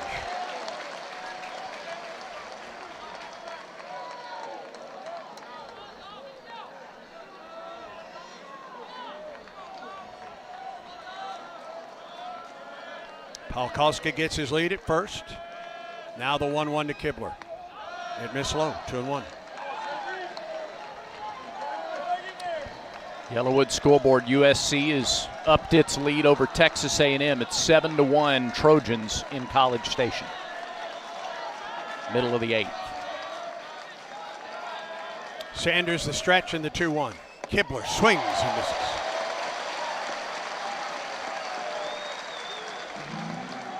Two and two.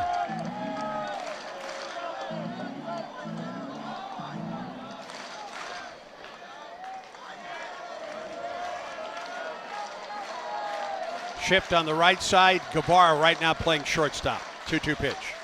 Ground ball could be 2. McCrane to Guevara to first. Out at first base. He dug it out to Bingaman. Holy cow.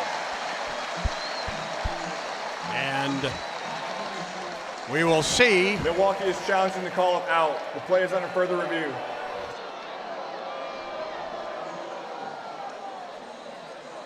A 5-6-3 double play as it stands right now. Hit it right into Guevara in the shift to hit to McCrane. And on to first. It's a potential enormous challenge right now.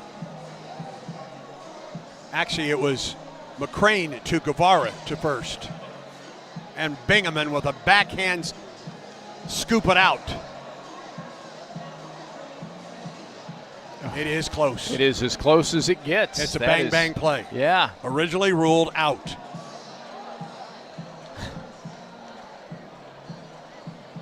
So it's either 1 out and a runner at first or nobody on and 2 out.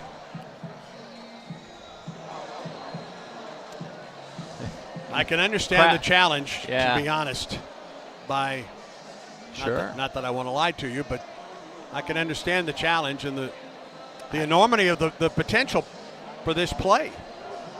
We're in the top of the 8th. A double play ball as is called. 2 outs, a run home, and a 7-3 Auburn lead in the championship game of the NCAA Regional at Plainsman Park. The angle behind first base looks like he's safe. The angle from center field looks like he's out. I don't know how you come to anything conclusive. And the call was out. Right. The call goes through the command center in Pittsburgh. The crowd doesn't know what to think either. They're not. Normally you get a big swell of a reaction one way or the other. Yep. It's that close. McCrane to Guevara, who doesn't get many opportunities to make that turn down at second base. And then Bingaman with a fabulous backhand short hop play as the crowd starts the wave here at Plainsman Park. That may be a first. Yeah, I don't remember that. We wait the ruling on the official review. They got it going.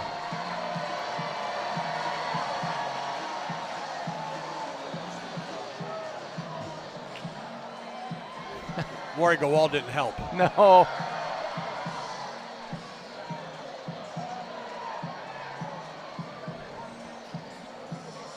They're going to try one more time.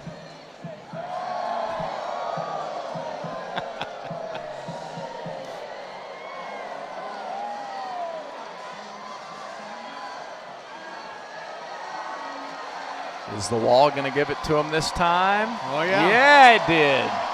Now the back 40. Yep. There we go. They did it. Oh, my. All the while, the review continues on what is an enormous play right now. In the top of the 8th, the run home, a double play ball as it was ruled. 6-5-4 or 6-5-3. Now the call will come from Travis Carlson. It's an awful long review for anything conclusive. Yes, it is.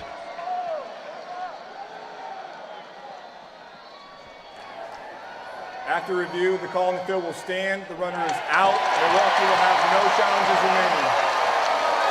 And that's our defensive play of the game presented by Cook's Pest Control. Best defense for your home is Cook's Pest Control, the South's most trusted name in pest control since 1928 and the official pest control provider of the Auburn Tigers.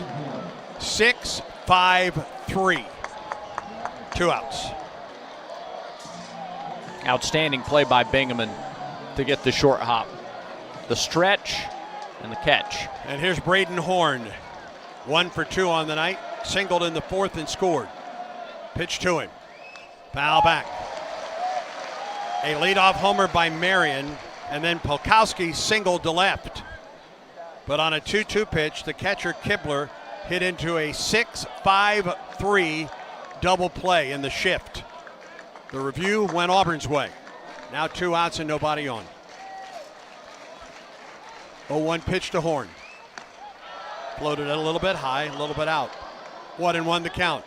That is the 5th double play turned by the Auburn infield in the regional.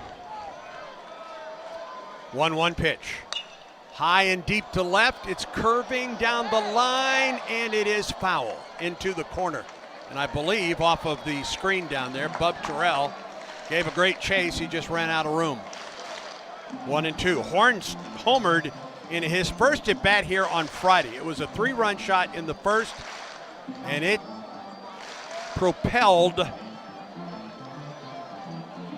Milwaukee to that 13-8 win against Auburn. Sent Auburn to the elimination round, where the Tigers have won 3. They're trying to win their 4th tonight and win the regional.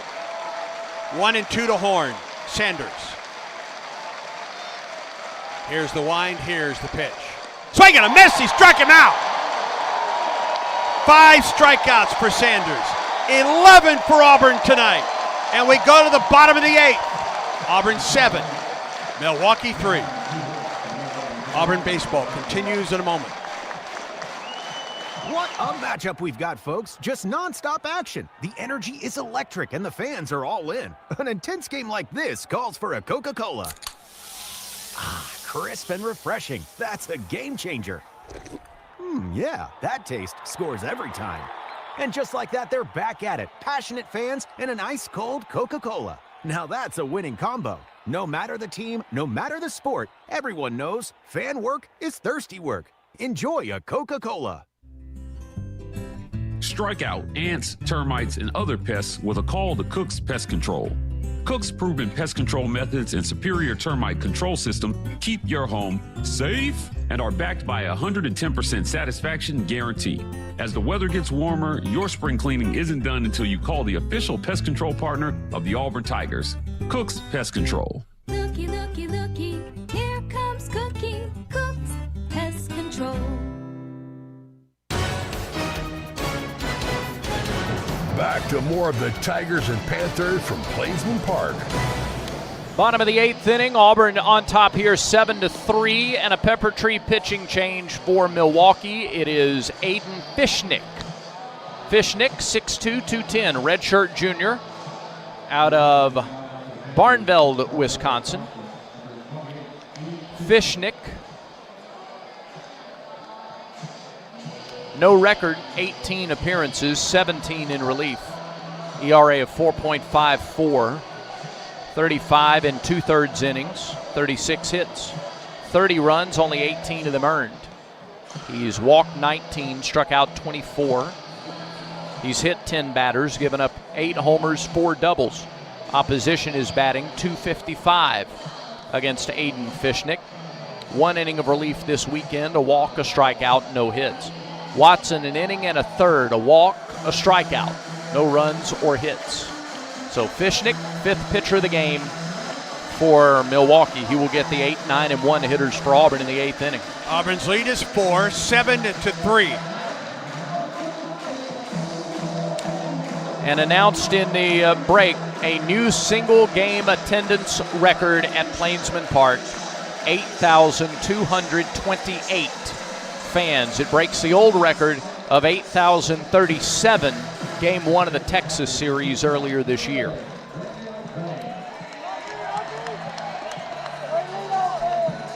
Brandon McCram will lead it off for Auburn.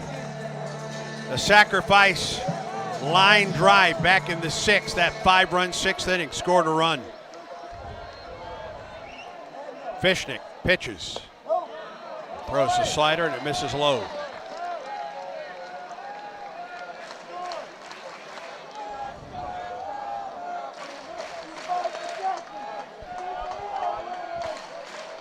Third baseman plays even with the bag. The pitch to McCrane misses outside. 2 balls and no strikes. Belza and his brother Mason to follow in this 8th inning.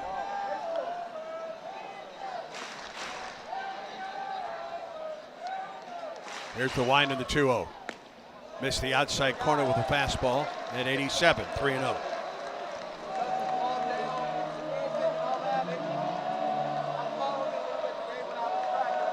Auburn shortstop in the batter's box. Redshirt freshman awaits the 3-0 pitch from Fishnick.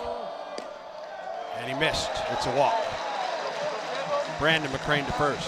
Whether you're planting a tree or tackling a backyard or front yard project, don't risk a penalty. Contact Alabama 811 before you dig to get your underground utilities marked for free.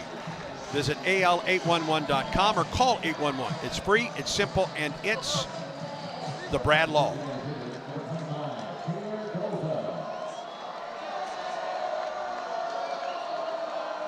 Brandon McCrane, a 4-pitch walk. He's at first. Here's Belza. Pitch, low. Belza struck out in the 2nd and the 5th, but in his biggest at-bat of the night, he singled home a run in the 6th inning and scored in that 5-run 6th inning. It's the difference in the game right now. The pitch. There's a strike on the inside corner.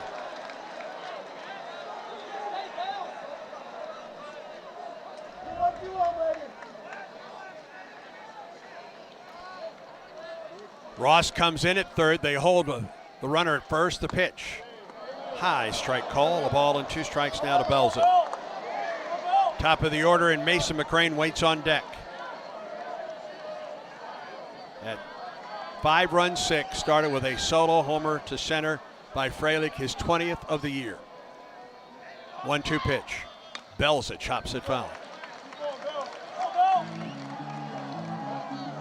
Chase Freilich becomes the first Auburn catcher. Boy, think about all those great catchers, all those great Auburn backstops in the history of this program. He is the first with a 20 home run season. Now the 1-2 runner goes. Pitch is a swing and a miss. Throw to second base. Safe. A strikeout of Belza. A stolen base for Brandon McCrane. His 18th of the season.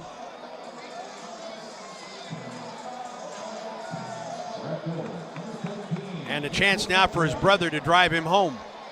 Mason McCrane. A run-scoring triple in the 6th. And Corey Bigler, the pitching coach, is out for Milwaukee.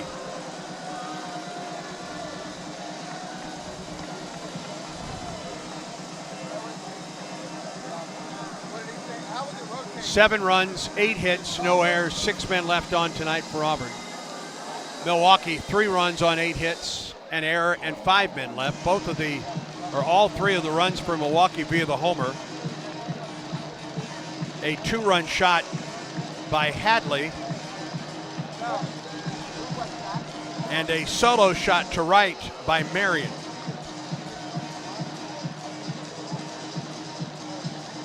Auburn a couple doubles, a triple, and the homer by Freilich. They've got a couple of guys, Tristan Arnold, who pitched last night, and Cullen Reel in their bullpen. Reel was up earlier. Yeah.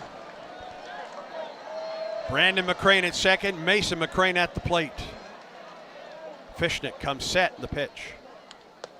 Missed the outside corner, a little bit low as well, a ball and no strikes. Mason grounded to second in the first. Walked and was forced in the third, struck out in the 5th, and a run-scoring triple in the 6th inning, the 1-0, high and away. 2 balls and no strikes. A record crowd, 8,228 on hand tonight.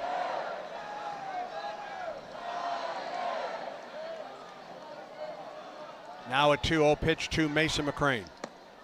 Catches the outside corner, 2-1. 1 out here in the bottom of the 8th as we pause 10 seconds for station identification on the Auburn Sports Network.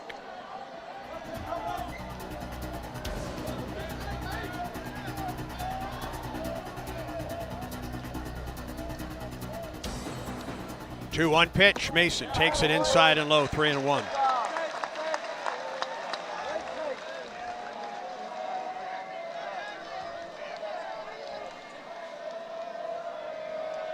Guevara waits on deck. 3 balls and a strike to Mason McCrane. Stretch and pitch. Bounced up there. And Mason's aboard with a walk. Just like his brother. And here comes Guevara.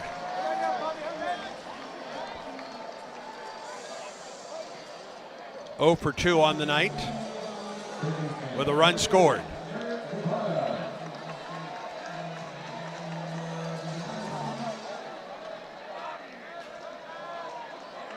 Brandon McCrane at second and Mason McCrane at first.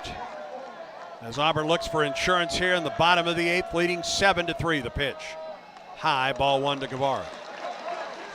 I love the patience of this ball club this late in this ball game.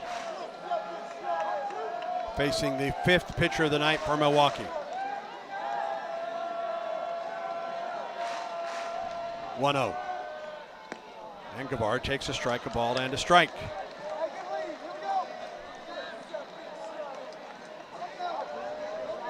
I think they take the attitude of their coaches. Job's not finished yet. You got to get that 27th out. 1 ball and 1 strike, the pitch. Guevara takes a fastball high, turn 1. After the post-game interviews, went over to Coach Thompson and Coach Tiefer, just said, hey, congratulations, it's a long day. He goes, we're not finished yet. Still got work to do. 2 balls and a strike to Guevara. Runners at first and second. Ball 3, low and away. Frelick waits on deck.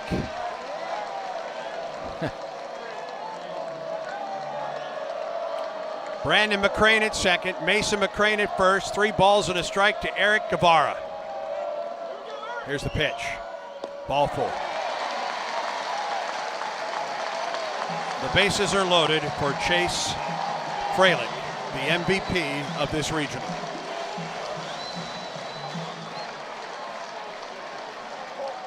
And he'll face somebody else. Again. Sean Wegner is out. There will be a 6th pitcher of the night for Milwaukee on this Pepper Tree pitching change. Are you ready for your winning moment? Find it at Wind Creek Casino, where the action never stops. Hottest games, loosest spins, more ways to win. We've got the highest payouts and the most epic rewards. At Wind Creek, there's a win waiting for you around every corner. Wind Creek Casino. Find your winning moment. Gambling problem? Call 1-800-GAMBLER. Second straight night, Auburn sees Tristan Arnold, 6'1", 170-pound redshirt sophomore from Mukwonago, Wisconsin, or Mukwonago. That'll work. Arnold last night, 2 innings, 1 hit allowed, 1 strikeout. The 1 hit was a double. For the year,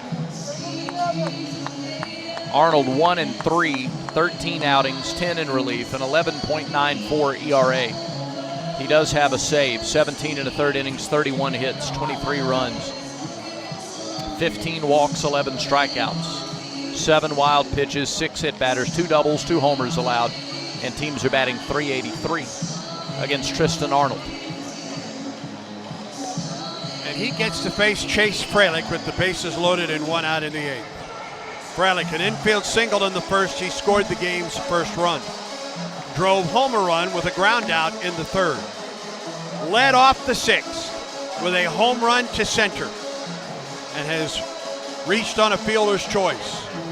He comes to the plate with the bases loaded and 1 out of the 8th. Brandon McCrane at 3rd, Mason McCrane at 2nd, and Eric Guevara at 1st.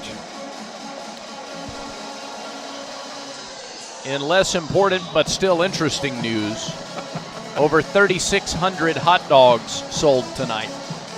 Over 4,800 domestic beers sold tonight. Folks are having a good time. Yeah.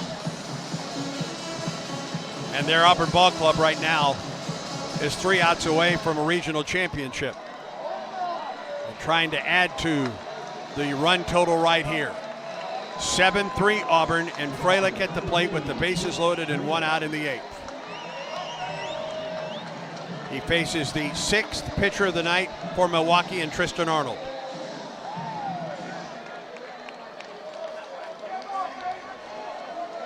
Pitch. Strike.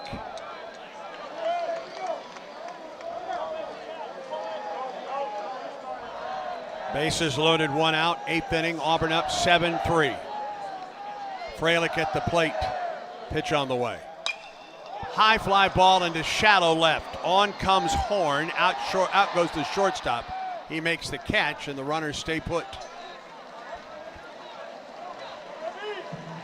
Chase went down for that one. Yep.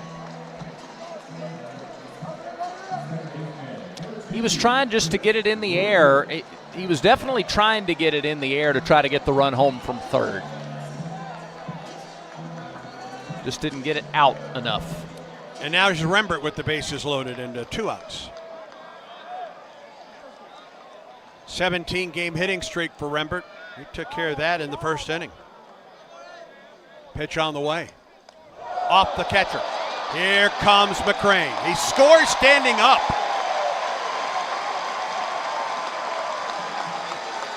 A wild pitch.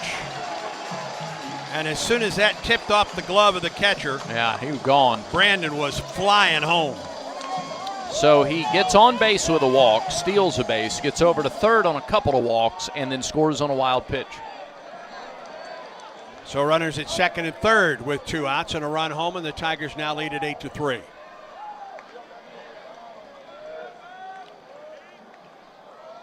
Two down in the 8th. Tigers back up by 5. Here's the pitch. Low and away. 2 balls and no strikes to count to the Auburn second baseman, one of the captains on this ball club. Mason McCrane at third. And Guevara at second. Pitch, line drive, right at the shortstop, and the inning comes to a close. Auburn gets a run in the 8th. We go to the 9th. 3 outs to a region championship for Auburn. Stay tuned, friends. This is the Auburn Sports Network. Where were you when this happened? Ross swings enough drive to deep left field. That one's gone. That one's gone. Auburn wins. Auburn wins. Auburn wins. Auburn wins. Auburn wins. I don't believe it, Ross. A 3-run homer. The Tigers win. Don't miss the next heart-pounding moment. This is your home for Auburn baseball, the Auburn Sports Network. Strike out ants, termites, and other pests with a call to Cook's Pest Control. Cook's proven pest control methods and superior termite control system keep your home safe and are backed by a 110% satisfaction guarantee. As the weather gets warmer, your spring cleaning isn't done until you call the official pest control partner of the Auburn Tigers, Cook's Pest Control. Looky, looky, looky, here comes Cookie, Cook's Pest Control.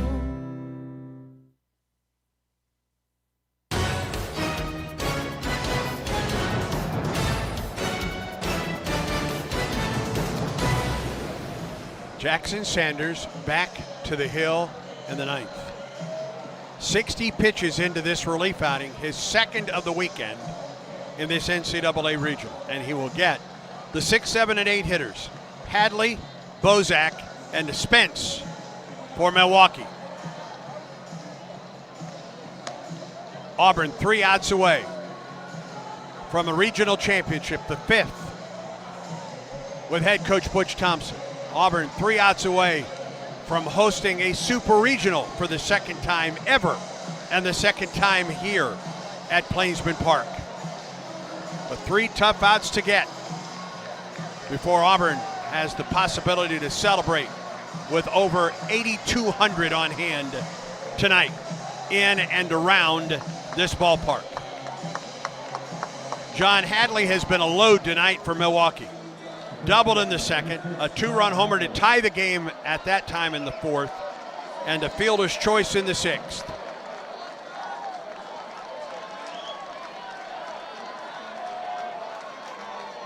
Sanders, the wind of the pitch, and Hadley takes a strike on the inside corner. Sanders gave up a home run to lead it off by Marion in the 8th. Then a single. He got a great double play and a strikeout to get out of the inning with no further damage. Now the 0-1 to Hadley. Strike 2 on the outside corner.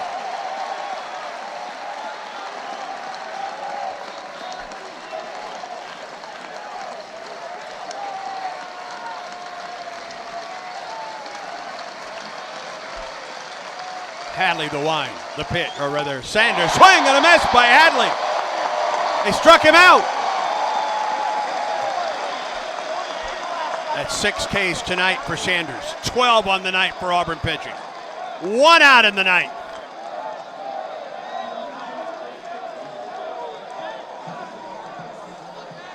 And we'll get a pinch hitter. Tate Schmidt will pinch hit for Connor Bozak.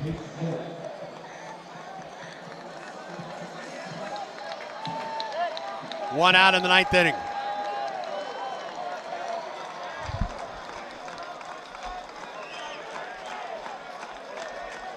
Wind and the pitch to Schmidt. Swing and a miss.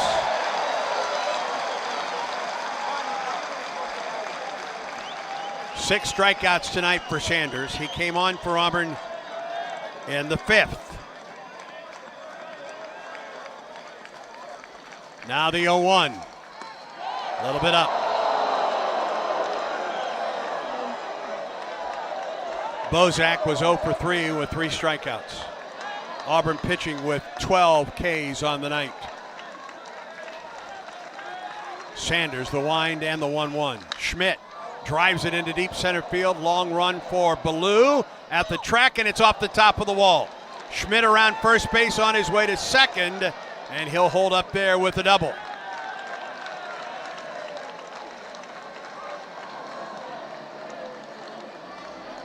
A pinch double to right center field by Schmidt.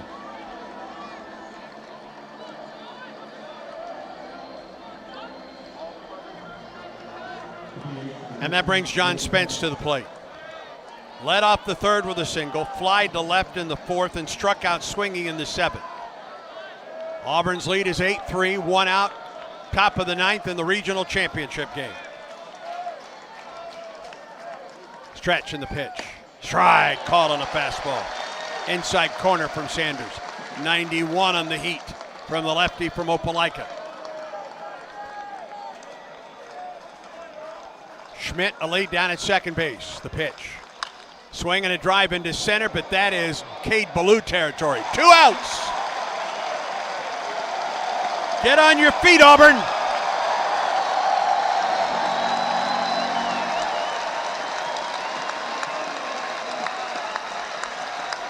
Christian Holmes to the plate. The Tigers are an out away from a region championship. After losing on Friday, coming back on Saturday, 2 wins Sunday and this morning, and another here tonight.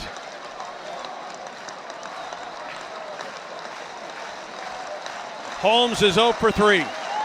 A runner at second base, 2 outs for the Panthers. The pitch. Strike call.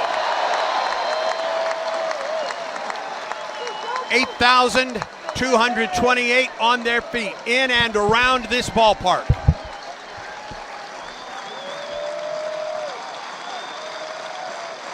Stretch in the 0-1. Fouled back to the screen.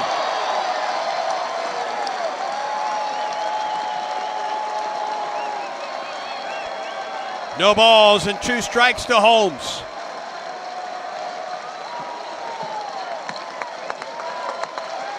Sanders comes set at the belt. The 0-2 pitch. Swing and a miss. He struck him out. Auburn wins the regional.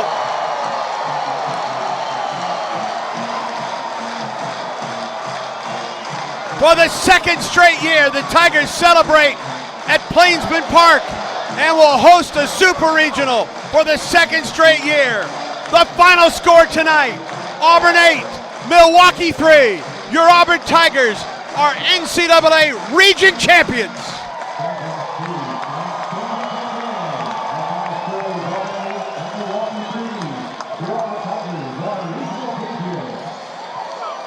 A record crowd of 8,228 on hand tonight to watch this Auburn ball complete the comeback. Lost to Milwaukee on Friday. Eliminated NC State on Saturday. Eliminated UCF last night. Gained a final game in this championship with a win against Milwaukee this morning, and close it out with an 8-3 win tonight. Stay tuned, much more to come. Auburn baseball continues in a moment. Alabama Power is here for you when big storms hit, but we're also here for the little things. We're there to get the coffee started, to make sure everyone's ready for school, for midday dance breaks, and evening entertainment. We're also there to help you save on all that energy with easy-to-use tips, tools, and efficiency programs. So enjoy these moments. Kids, movie night. And we'll do the rest. Visit alabamapower.com and follow us on social to learn more. What a matchup we've got, folks. Just nonstop action. The energy is electric and the fans are all in. An intense game like this calls for a Coca-Cola. Ah, crisp and refreshing. That's a game changer. Yeah, that taste scores every time. And just like that, they're back at it. Passionate fans and an ice-cold Coca-Cola. Now that's a winning combo. No matter the team, no matter the sport, everyone knows fan work is thirsty work. Enjoy a Coca-Cola. This is Coach Butch Thompson. Back to more baseball on the Auburn Sports Network. Auburn wins the NCAA Region Championship and will celebrate now and get ready for a Super Regional.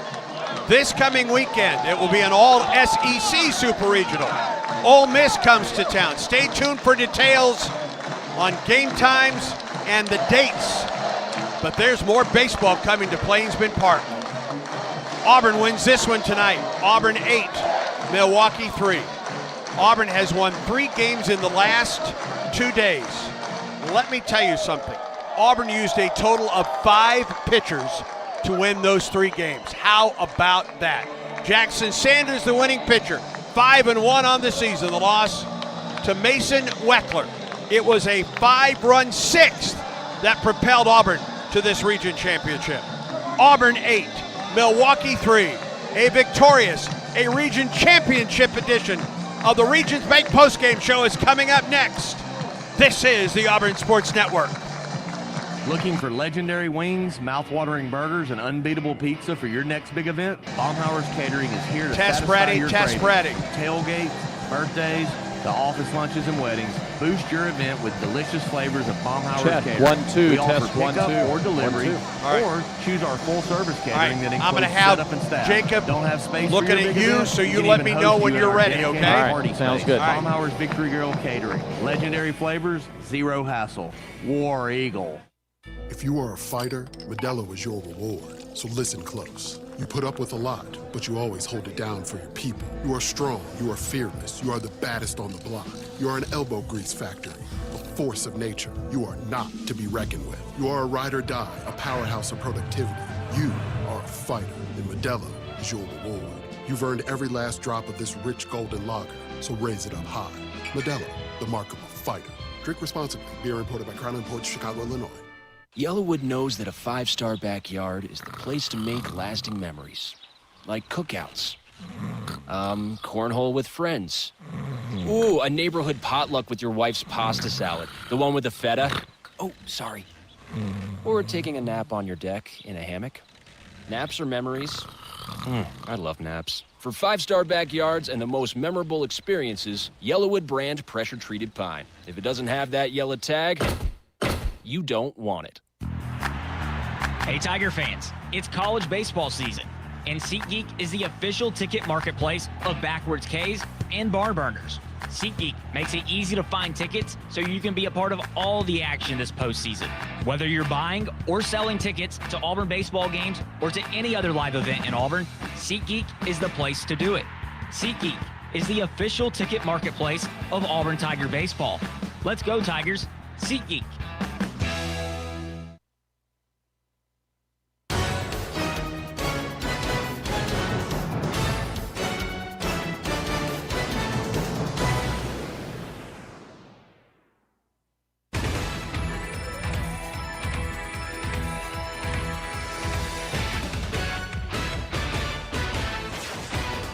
Exclusive game day coverage of Auburn baseball continues now with the Regions Bank postgame show. Get your Auburn University Regions Visa debit card or prepaid Regions Now card. Order at regions.com/Go Tigers. The Regions Bank postgame show begins now. Auburn's baseball team just won the NCAA Regional here at Plainsman Park. And this Auburn ball club has gone into the stands behind and around home plate. They are on the concourse. They are celebrating with the over 8,228 on hand in a record crowd here tonight. Auburn 8 and Milwaukee 3. This is going to be a lengthy and a fun Regions Bank postgame show. We're going to send it downstairs for the first time to our own Brad Law. Go ahead, Braddy. Here for a while. First up is Gabe Gross. Coach, a regional championship, and this team had to come from behind to do it, and just talk about how proud you must be of what your guys have done this weekend. Yeah, you know, it's a bitter pill when you come in here and you lose the first game, and you know that 93% of the people who advance out of regionals win the first game, and you didn't. And at the same time, there was no doubt in my mind, and I don't really think anybody's mind, that we were built to come back from this. We knew we had the pitching. We knew Jake was going to be able to come back if we got to today, which he did. And then, you know, the offense had to win us a couple games, and then what the pitching staff did with a doubleheader yesterday and again today, it's pretty remarkable. It's a pretty complete team effort. That's what makes me smile. Chase Freilich put himself in the history books. He's got the Auburn home run regional record and the RBI record in regional play. Talk about his weekend, Gabe. Yeah, Bub looked at me after he hit that home run. He said, "Coach, is he better than you?" I said, "I ain't never done nothing like that." I mean, it was phenomenal. 5 games whenever we needed a big moment. Really, you know, tenseness there in the first game of the doubleheader yesterday, and when did he hit the bomb out there off the closer? That was the first game of this one. The second game, the doubleheader. Like, everybody's wondering what's going to happen. A couple of good innings, we didn't score, and all of a sudden he just lights it up. But it was that way the whole weekend. I mean, it was 6 home runs in 5 games, and it just like when we needed a moment, he was always there, including today when they came back 2-2. And everybody felt like with Jackson in the game, if we could see the finish line with a lead, we were going to win the ball game, and he gave us that little daylight. Reignited the crowd in that moment. 8,200 plus here. Just talk about playing in front of this group and winning the championship in front of this group. Yeah, that was an amazing atmosphere. The Auburn people that showed up, I know there were some people that wanted to come that couldn't, but 8,200 people here, and the kind of the claps when something went right, including that home run a couple early when we just scored those single runs. The amount of noise and the level obviously had an effect on their pitcher's leg. They couldn't throw strikes, allowed us to extend a little bit. Thank you to everybody who was here and those that were pulling for us away. We'll let you get back to your family and team. Thanks for the visit, War Eagle. Thank you, Brad. War Eagle. All right, that's Gabe Gross. Guys, let's see. The team is getting together. I don't know if they're going to take pictures or maybe thank the fans. I'm not sure. We're going to see who else we can find. I'll tell you what, Andy, if you want to take it back, we'll come back to you here in just a second. Yeah, they are celebrating right there in front of the dugout, I believe, with head coach Butch Thompson. It's a mob of those Auburn players in their orange jerseys and Aubie down there as Auburn celebrates another championship here at Plainsman Park. It is the 5th under head coach Butch Thompson, and for the 2nd straight year now, Auburn will host a Super Regional, and it will be an all-SEC Super Regional as Ole Miss comes to town this weekend. We are waiting for details. I don't know if we'll have them by the time we go off the air tonight. The details on the Super Regional. We know it's Auburn and Ole Miss. We don't know when the tournament will begin. It could either begin on Friday or Saturday, and we don't know the game time, obviously. But War Eagle being sung by the Auburn group right now to wrap up a championship after losing to Milwaukee 13-8 on Friday, coming back then on Saturday to eliminate NC State. then taking care of UCF yesterday, and then last night winning against this Milwaukee ball club, a game that wrapped up at 1 o'clock this morning. My goodness. And then back at it, a 3-hour delay for the start of this one, and then an Auburn 8-3 win tonight against Milwaukee, behind the outstanding pitching of Jake Marciano for the first 4 innings, and then the last 5 from Jackson Sanders, as the Tigers win this one and now advance to the Super Regional this weekend, and Ole Miss comes to town. Oddly enough, it's an Ole Miss ball club that Auburn did not face this season. We'll send it back down to Brad Law. All right, Chase Freilich, unbelievable game, unbelievable effort. Where are you emotionally right now as you celebrate this with your team? On top of the world, man. This team showed a lot of grit this week. It was a rough showing for us to start, but the resiliency we showed to get back all the way up to where we needed to get was unbelievable. Take me through the at-bat now, 6th inning, tie game. They take a little bit of the momentum back, and then your home run reignites this entire place. I'm just trying to do what I can to get everybody back on track. It was slipping a little bit, trying to get everybody back involved, and I put a good swing on the ball. Literally just now, you were named the MVP of this regional. What does that mean to you, Chase? I mean, it's a great honor, but we got more work to do. All right, 5 pitchers over the last 3 games in 2 days to get this done. Your work behind the plate maybe should get more attention than it does. Just talk about calling these games over the last 2 days and the work that these pitchers did, especially today, to bring this team across the finish line. I mean, they worked their butts off. I mean, we have guys coming back throwing their career high in pitches. Everybody wanted the ball. Dre wanted the ball. Everybody wanted the ball tonight, and Sanders gave us a full, complete game out of him tonight. Marciano and Sanders, both those lefties, caused problems, double-digit strikeouts of Milwaukee tonight. They had their stuff working. Yeah, they were doing a great job. We had a great game plan going in, and they executed it very well. Another night and a record crowd, 8,228, and I know you could hear them. Yeah, it was unbelievable. They did an incredible job, and we can't thank them enough to get ready to come back out here on Friday. Right. Thanks very much, Chase. War Eagle. Thank you, War Eagle. All right, that's Chase Freilich, MVP of the Auburn Regional. And we will go now. He's going to go join. Yeah. Auburn made a special trip out to shake hands with the Milwaukee Ball Club. But remember what Auburn did after the win against NC State, which turned out to be Elliott Avent's last game as the head coach. And he shook hands with every one of those Auburn players after that game. They wanted to get out and shake hands with this Milwaukee Ball Club again here tonight. We'll send it back downstairs. Brad Law. Yeah, Andy, we're going to talk to Jackson Sanders here coming up in just a bit as the team comes back around from thanking the fans. He's on his way over. I didn't catch the announcement of everybody on the all-tournament team, but I was waiting to hear Chase's name in particular. Well, that's the least surprising thing that happened tonight. That's correct. All right, Brad, trying to get out to get to Jackson Sanders and get his thoughts. Hopefully we'll get to talk it over with Auburn head coach Butch Thompson as well. Yeah, sure. All right, he's going to take a picture. They're going to take a picture first. I'll tell you what. Let's go ahead and get to our break. All right. We've got more interviews coming up on the Regions Bank postgame show after Auburn's 8-3 win tonight against Milwaukee and an NCAA regional championship. Stay tuned. Auburn baseball continues in a moment.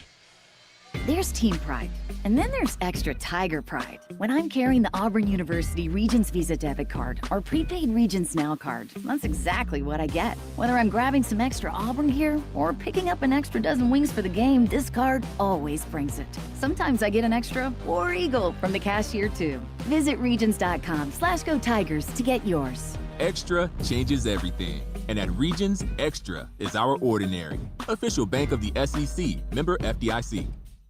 What a matchup we've got, folks. Just nonstop action. The energy is electric and the fans are all in. An intense game like this calls for a Coca-Cola. Ah, crisp and refreshing. That's a game changer. Yeah, that taste scores every time. And just like that, they're back at it. Passionate fans and an ice-cold Coca-Cola. Now that's a winning combo. No matter the team, no matter the sport, everyone knows fan work is thirsty work. Enjoy a Coca-Cola. Strike out ants, termites, and other pests with a call to Cook's Pest Control. Cook's proven pest control methods and superior termite control system keep your home safe and are backed by a 110% satisfaction guarantee. As the weather gets warmer, your spring cleaning isn't done until you call the official pest control partner of the Auburn Tigers, Cook's Pest Control. Looky, looky, looky, here comes Cookie, Cook's Pest Control. In 1977, Ford F-Series became the best-selling trucks in America. 33 million trucks later, we've kept that title every year since. And that's a formula we plan on repeating. Ford F-Series, built Ford tough. The best-selling trucks in America for 49 years and counting. Based on 1977 to 2025 calendar year industry reported total sales. Follow us on Twitter at AU Sports Network for weekly interviews, post-game audio, and other exclusive content. Now back to more Auburn baseball. Auburn celebrating an NCAA regional championship after an 8-3 win tonight against Milwaukee. We'll send it back downstairs to Brad Law. 4 wins in 3 days. Butch Thompson, your team are regional champions. Hard way, that's our 5th one since we've been here, and I think we swept all the other 4. And this group to be so young and resilient and get punched in the mouth the way this awesome Milwaukee team did, and for us to absolutely do one step at a time, score a bunch of runs, win a doubleheader here for almost a day it felt like, and then to be able to hook it up. I think about starting yesterday with Petro and how the pitchers just absolutely did what we kind of laid out, and the way Hetzler bridged that thing, incredible. And then Marciano coming back from getting just absolutely obliterated in the start to absolutely turning the ball over, at least in a tie game, to Jackson. And once again, Mr. Jackson Sanders gets us to the finish line. But again, y'all, everybody that's listening has probably been listening for a majority of the year, and the spirit of this club is absolutely amazing. And this would be the most endearing one of these regionals because of how we had to do it, with the delays, with the play, with the grind of everything that it took. This feels like Oregon State in 2022 in that super regional for me personally. Even going back to Friday night, and you and the staff, and you were intentional about how you use the arms Friday night, and that pays off. There's a benefit to that you saw very clearly over these last 2 days. Well, it's just been 25 years in this league and 33 overall. Just the tournaments, but again, you got to give every bit of the credit to the players and these coaches. The coaches stayed with them. The coaches kept laying some stuff out for them. Some lineup stuff. Cade Ballou, what he did. Chase Fralick, when you start talking about your best players, they got to step up to the plate. And boy, he did. He caught every pitch of that doubleheader. He caught every pitch of this tournament. And, man, you can't say enough, and that's why he's the MVP of this tournament and so deserving. He got to put the Auburn sticker on the bracket here. Just amazing job. But the players have to absolutely do it. I mean, I can't throw a pitch or compete like that. I can't do what Hetzler did and throw 3 innings, turn around an hour later, start and give you 4 innings to make this thing work. Cormier did just like Marciano and come back and went lights out and finished the ball game.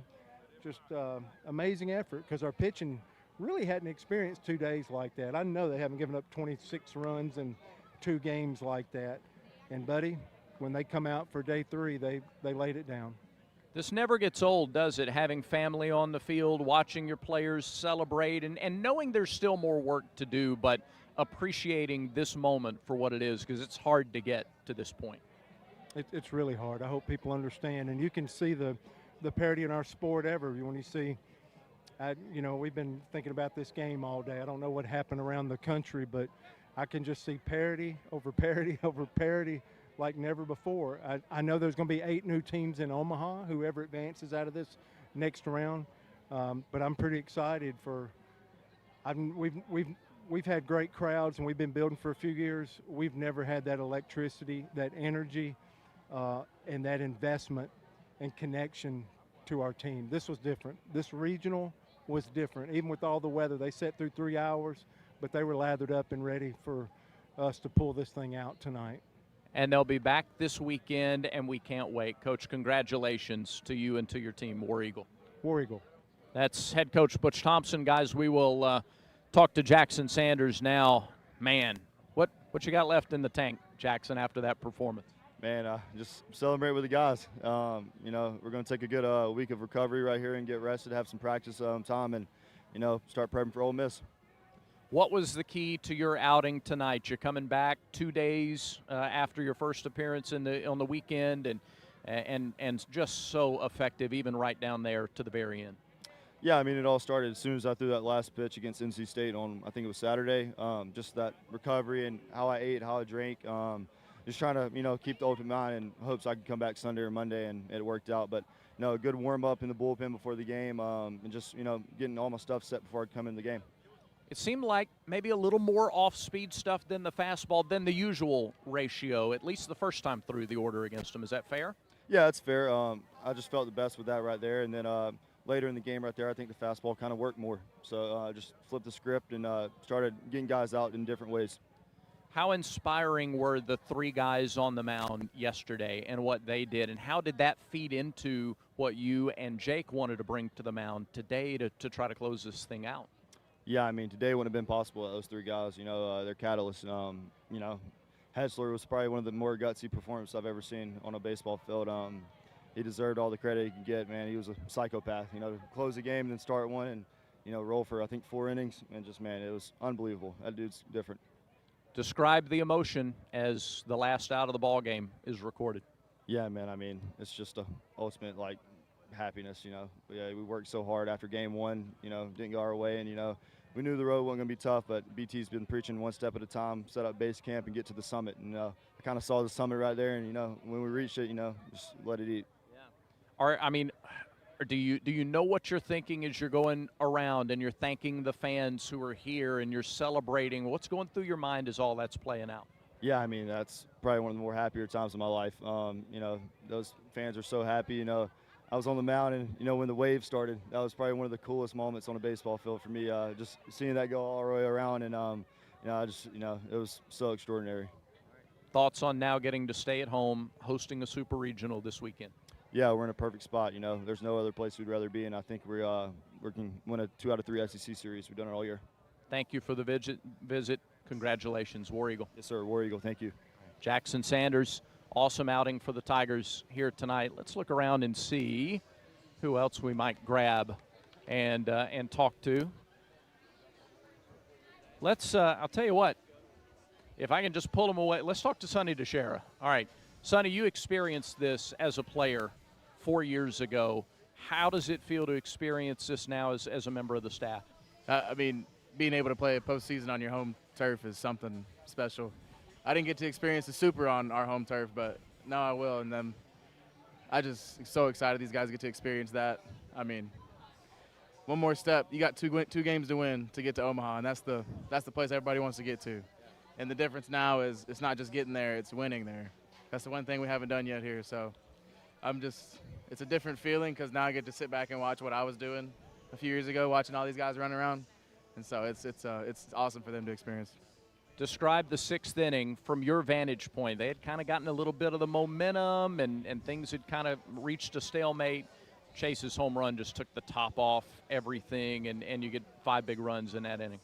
Man, that lefty was so good for them. He was so good the other night when he pitched too. And once he came out of the game, we all were just kind of like, oh, all right, now let's do something. And as soon as Chase hit the homer, that just ignited it all. Because, I mean, they took the breath out of us with that 2-run homer as well. And just to be able to get back on that gas like we did was incredible. These guys are awesome.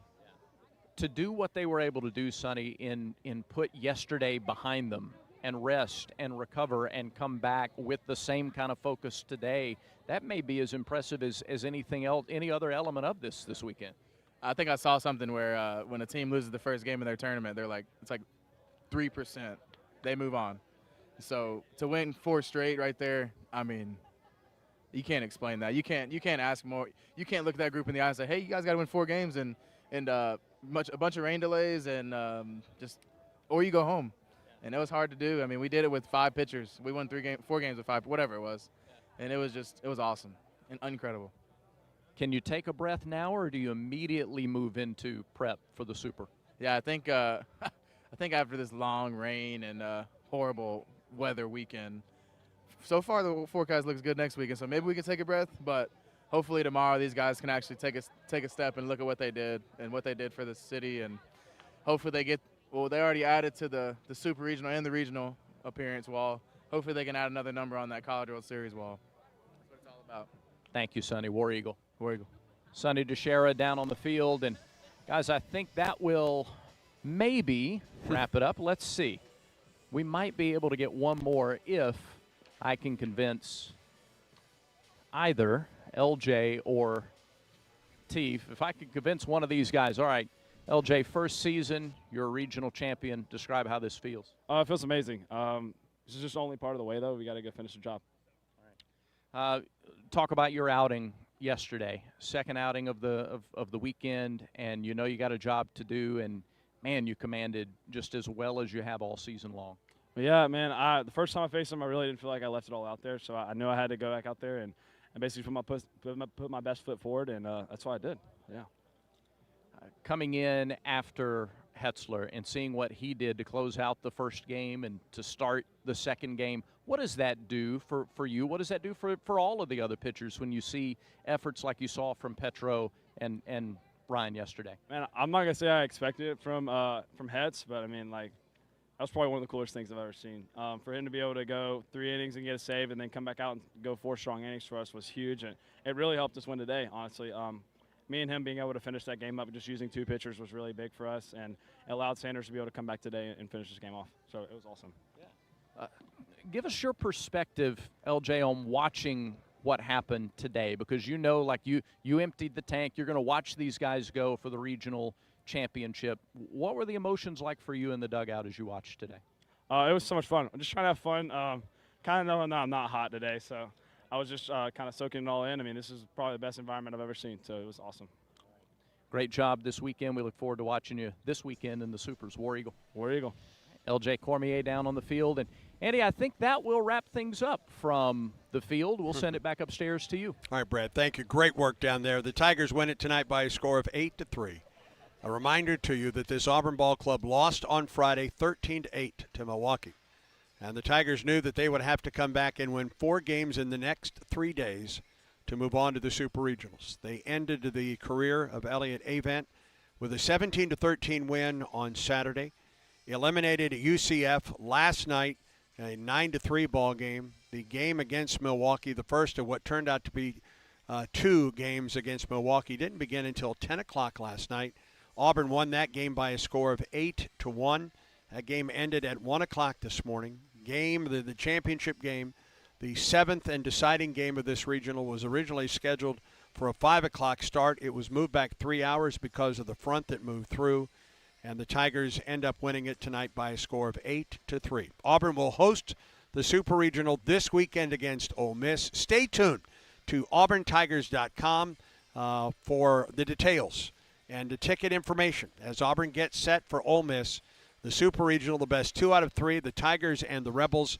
The winner moves on to Omaha and the College World Series. So there is more baseball to come on the Auburn Sports Network. The general manager of the Auburn Sports Network is Ben Harling. Auburn Baseball is produced by Brad Law. Our Skyview studio producer tonight, Quinn Burkeen.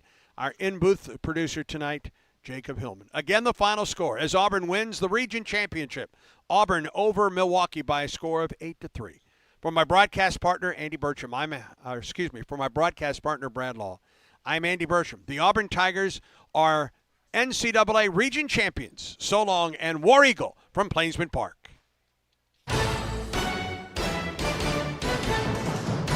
Nice work, Quinn. Thank you. Regions Bank Close Game Show. All right, we'll talk to you later. Put an extra War Eagle in your wallet with the Auburn.